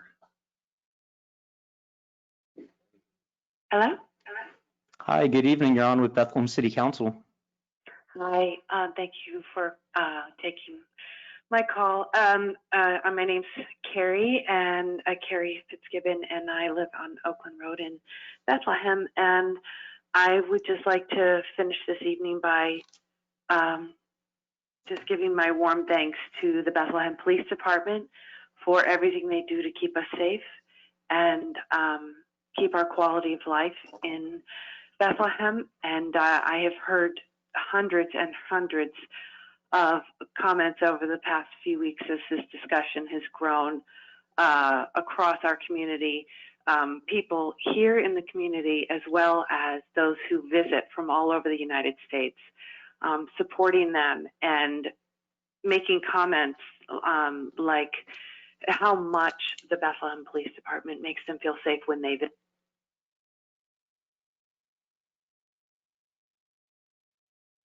All right, her phone dropped. I'm gonna give her a courtesy call back before we move on.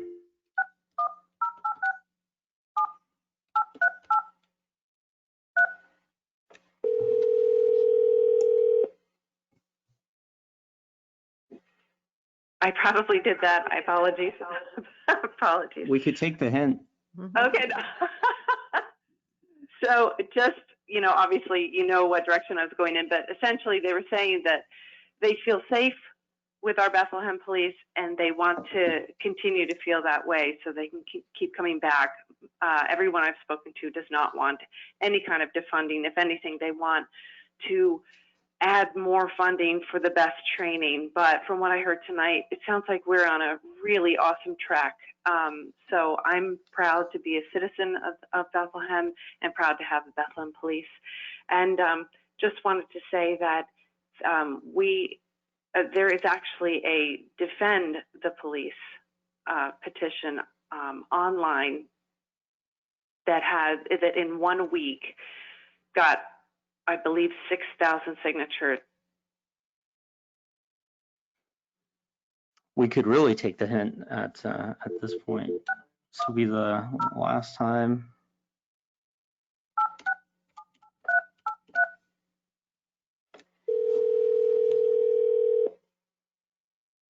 Okay, I'm just the public comedy hour at this point. So thank you for everything. Have a great night.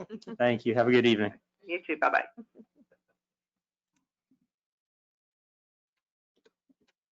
Moving on to the final 3 who have previously signed up.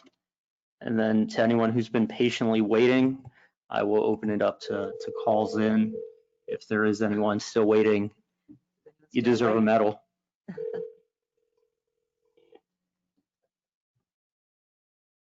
You're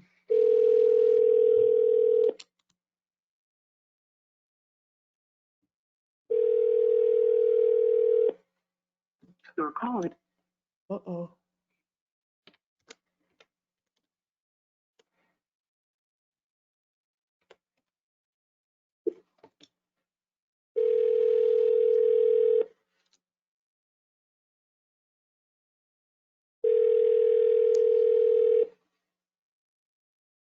Hello. Hello, you're on with Bethlehem City Council. Oh my gosh. Yeah, we're still going tonight. You're one of our last callers. I apologize if we woke you up, but your comment is important to I'm us. still up. Is this Michael by any chance? All night. Yes. Yes, it is. Okay. Well, you know I was your teacher. How you doing, Mrs. Lohman? Okay. I have written down what I wanted to say. Thank God, or I would have forgotten it all these hours. So someone told me that the meeting was about defunding or possibly getting rid of the police department. Is that correct? I take it you have not been tuning in to tonight's meeting. Tonight's I don't know if you heard this from other people, but I was tuned in and I heard every 10th word. Oh, my. So I was able to hear a replay of it, and I also read the use of force policies document. And we will be, not to interrupt you, Mrs. Lohman, but we will be posting the recorded video from the entirety of the beginning, which was on YouTube, and then the YouTube feed unfortunately had cut out. So it was recorded via the GoToWebinar, and tonight's meeting was about the use of force policy and statistics, which were reviewed with the police chief, deputy chief, and captain, and also. Yeah, well, I heard that. I did. And then also. I read the documents beforehand. You know, the like 5-page document, the 3.111. Anyway, what I wanted to say, neither defunding or was there a protest outside this afternoon by any chance? Mrs. Lohman, the floor is yours for your comments, but I will say All right. there was a demonstration outside City Hall this Okay. afternoon. All right.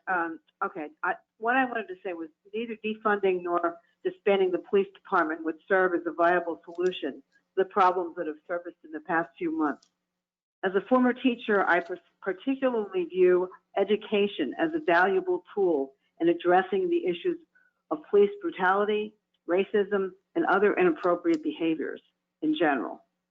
It saddens me to think that the unconscionable actions of a few have cast such a pall on so many dedicated and honorable police officers.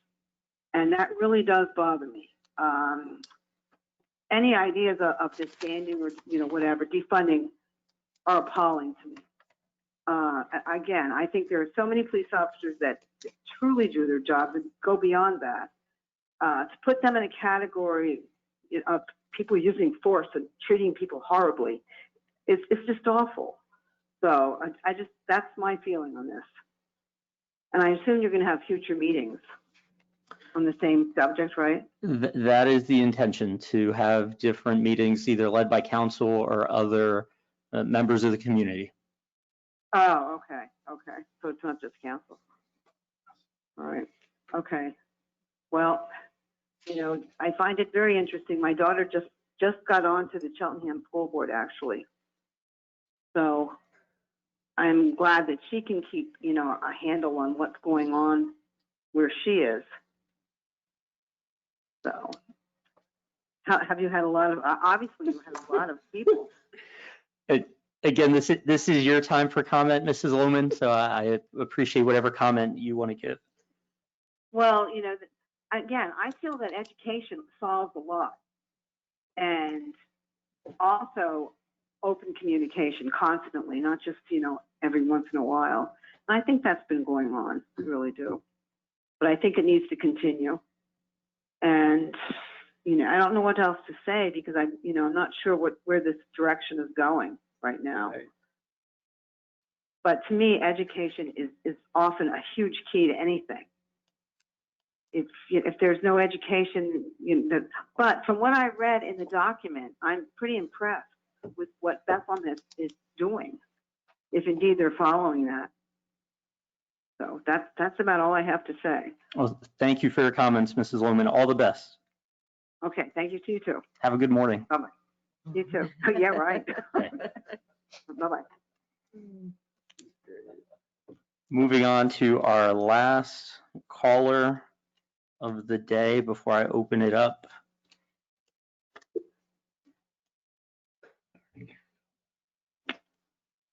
Hello? Hi, good evening. You're on with Bethlehem City Council. Oh, yes, hi. If you want to state your name and address for the record, and then feel free to give your comments to council. Oh, sure. Carmen Lobedo, L-O-B as in boy, A-I-D as in dog, O. That's a capital B. And my address is 454 Main Street, apartment 4, Bethlehem, Pennsylvania, 18018. And I do not favor defunding or disbanding the Bethlehem Police Department. I don't have any problem with them. And for years, I owned a business on Main Street, and I felt very safe with them around. So that's it.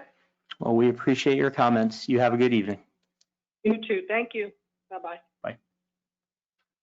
Well, that concludes everyone who had already been signed up. At this time, I will open it up to anyone who's been very patiently waiting to call in.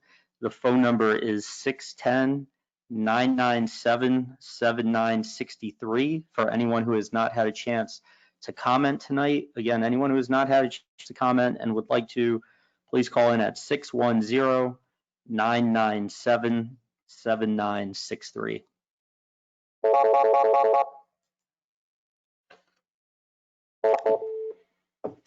You're on with Bethlehem City Council. Hi, I'm George Rocklandis, 435 West 3rd Street, Bethlehem. Some of the citizens that spoke before council on the 7th and today, for that matter, I found alarming. That supposedly rational people can be manipulated to believe some of the many things that they said. Using the hammer nail analogy, if you assume, this is one of my issues, that there is systemic racism, then everything will be caused by systemic racism. And that begs the question, where is racism built into the system? It isn't. Does it happen because occasionally individuals are racist? Those are two dramatically different things. One has to do with an individual, one has to do with the system. And using that systemic racism phrase, it really has no meaning. If you look at the first paragraph of the resolution, a couple of other things I take issue with. During a period, the quote is, during a period of justified outrage and anger. First of all, was it justified? There was a young boy who died in a similar circumstance locally in the youth facility. Would sustained rioting have been justified anger and outrage? The other thing is persistent patterns of racial injustice. Are they persistent patterns or perceived persistent patterns? Same effect, but two, again, dramatically different things. But one of the things I want to touch on is one of the groups that a lot of these talking points that the talking points have come from or seem to have come from is Black Lives Matter.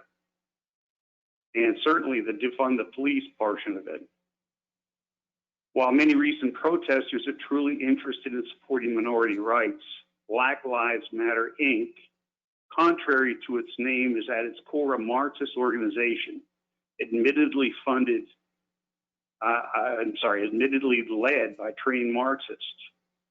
This is easily verified with a quick web search.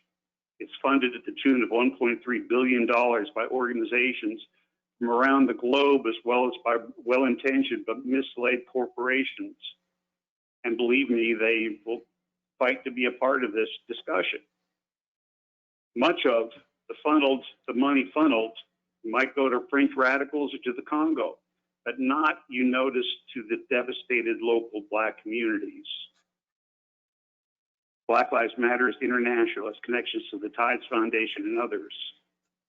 It's a Marxist organization, as I said. And by the way, Marxist movements historically are responsible for the deaths of 175 million civilians, not war dead, civilians. The violence you see today didn't begin with the death of the vicious felon George Floyd. It began in 1999, maybe even earlier.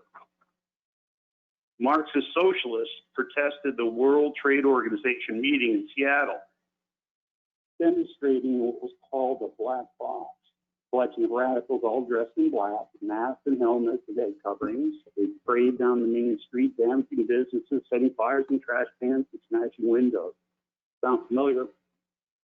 Because of the complicity of elected officials there, the police were regularly restrained from intervening, and when they did, the mob would just mingle, blend together. Their nondescript clothing made it impossible to arrest the vandals among them. This type of activity went on for years since then.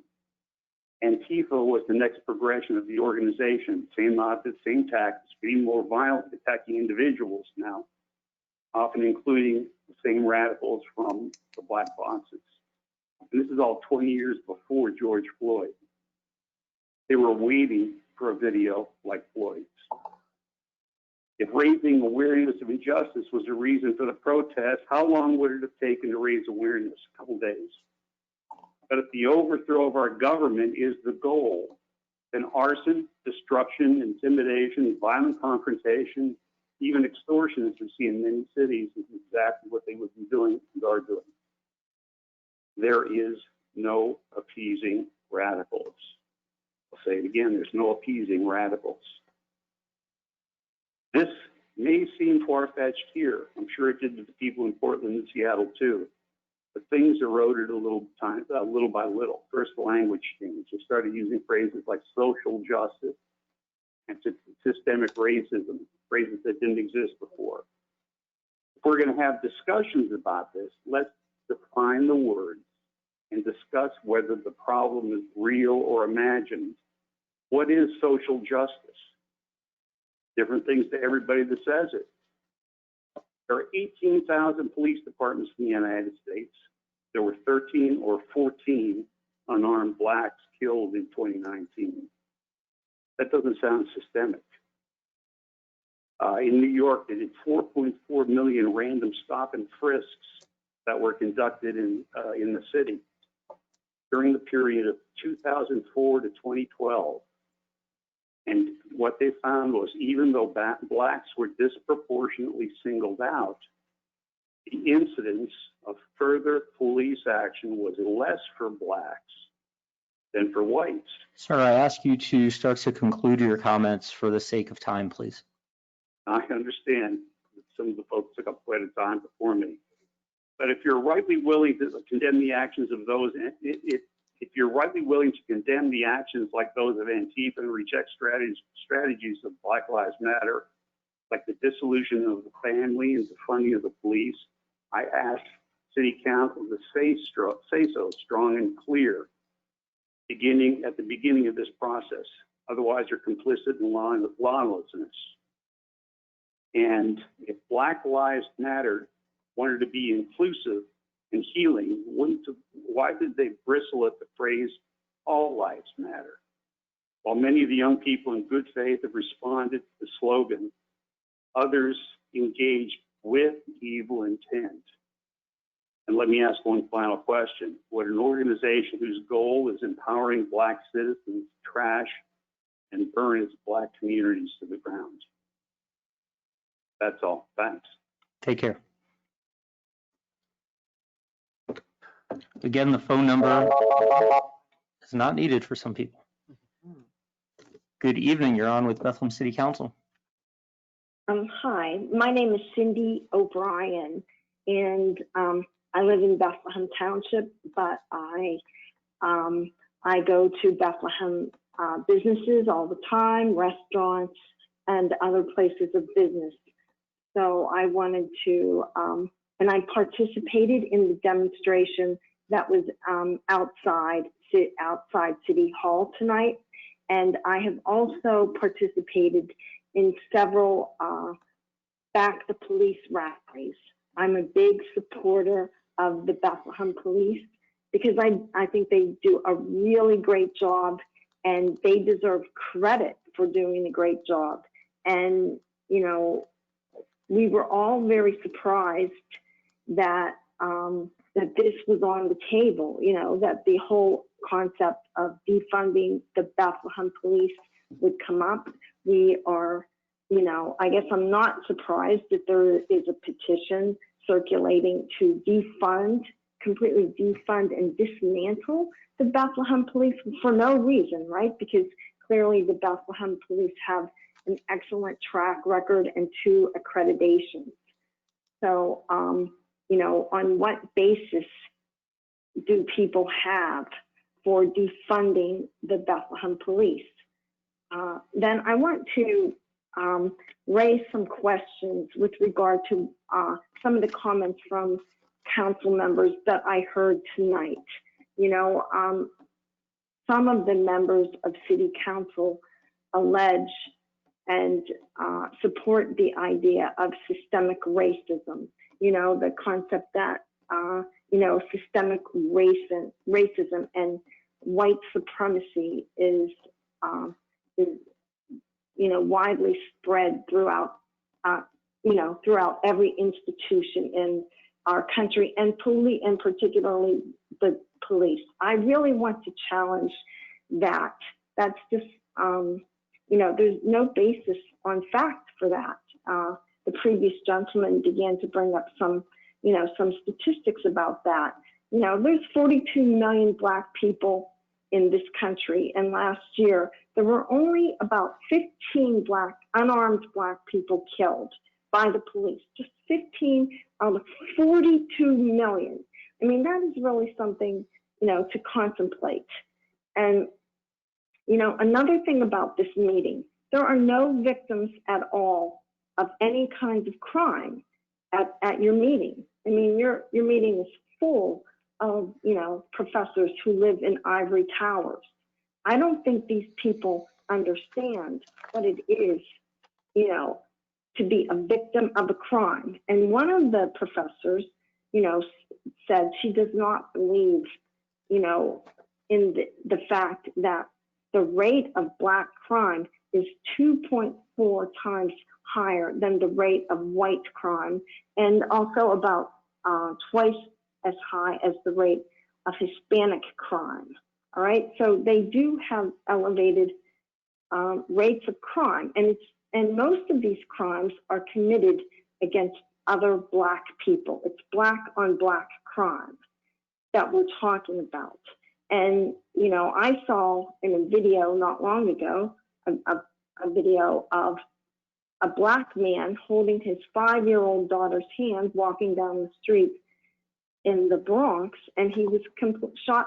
He was gunned down. That was a Black on Black crime. And there are a lot of them, a lot of Black on Black crimes, as well as, you know, Black on white crimes, okay? So these are issues, and by the way, these are victim reported crimes. So I totally challenge the assertion by the professor who said that the elevated rate of Black crime is false, is a false narrative, completely untrue. And I suggest to all of you to read an article in Commentary Magazine by Wilford C. Riley. It's out right now. It's called America Run Riot. And this man is a Black professor who is an actual expert on race. He's widely read. He's written many books on racism. And, you know, he'll tell you that this narrative of police brutality is just not true. All right? So I really am hoping that you folks, next time you have another meeting, you should invite some victims of crime to your meeting, because there isn't one victim of a crime at your meeting. I personally have been a victim of crime. I know what it's like to be a victim, and I really, truly want our Bethlehem police to be well-funded and well-respected. So thank you so much, and I really appreciate your listening to me. Thank you. Good night. Good night. Thank you. Again, for anyone else who would like to call in, the phone number is 610-997-7963. For anyone who has not yet had a chance to comment, that is 610-997-7963.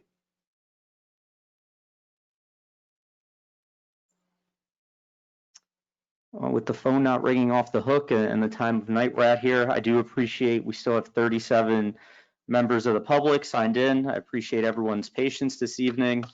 I thank again the police department, the mayor, members of council here in Navajo. And this will be our last caller of the evening. You're on with Bethlehem City Council.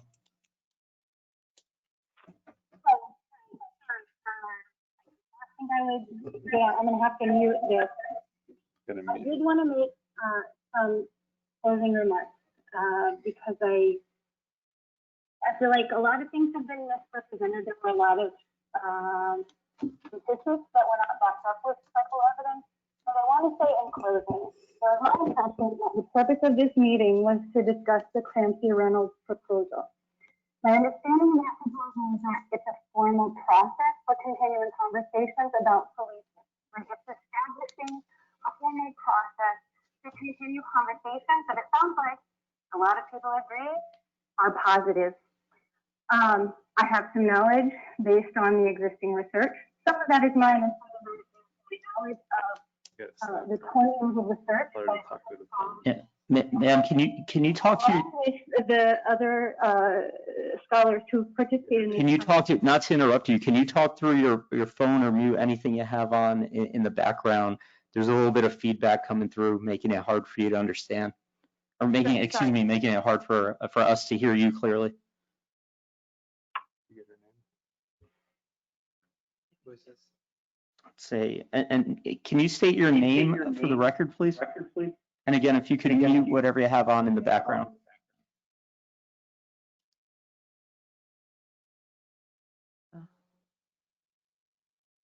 Hello? Yes, we can hear you. Can you hear us? Yes, I can hear you. I just wanted to offer some closing comments. One last time, if we're still getting feedback, we're hearing an echo of anything you're saying. Do you have anything turned on in the background, muted or silenced? I have you on my phone. but I have the webinar muted. Can you hear me now? Yes, thank you. And if you want to just restate your name for the record, please. My name is Professor Helena Oakes. Professor Oakes, I do again apologize for interrupting you, but the purpose of public comment is to give every member of the public one chance to comment. We historically don't take multiple comments from members of the public. So, with all due respect, I'm going to stop you there and encourage you to reach out to members of council as a whole or individually, and then we can further the conversation, and we look forward to continuing conversations as we move forward with the community engagement initiative and other future meetings. Great. Thank you. Great.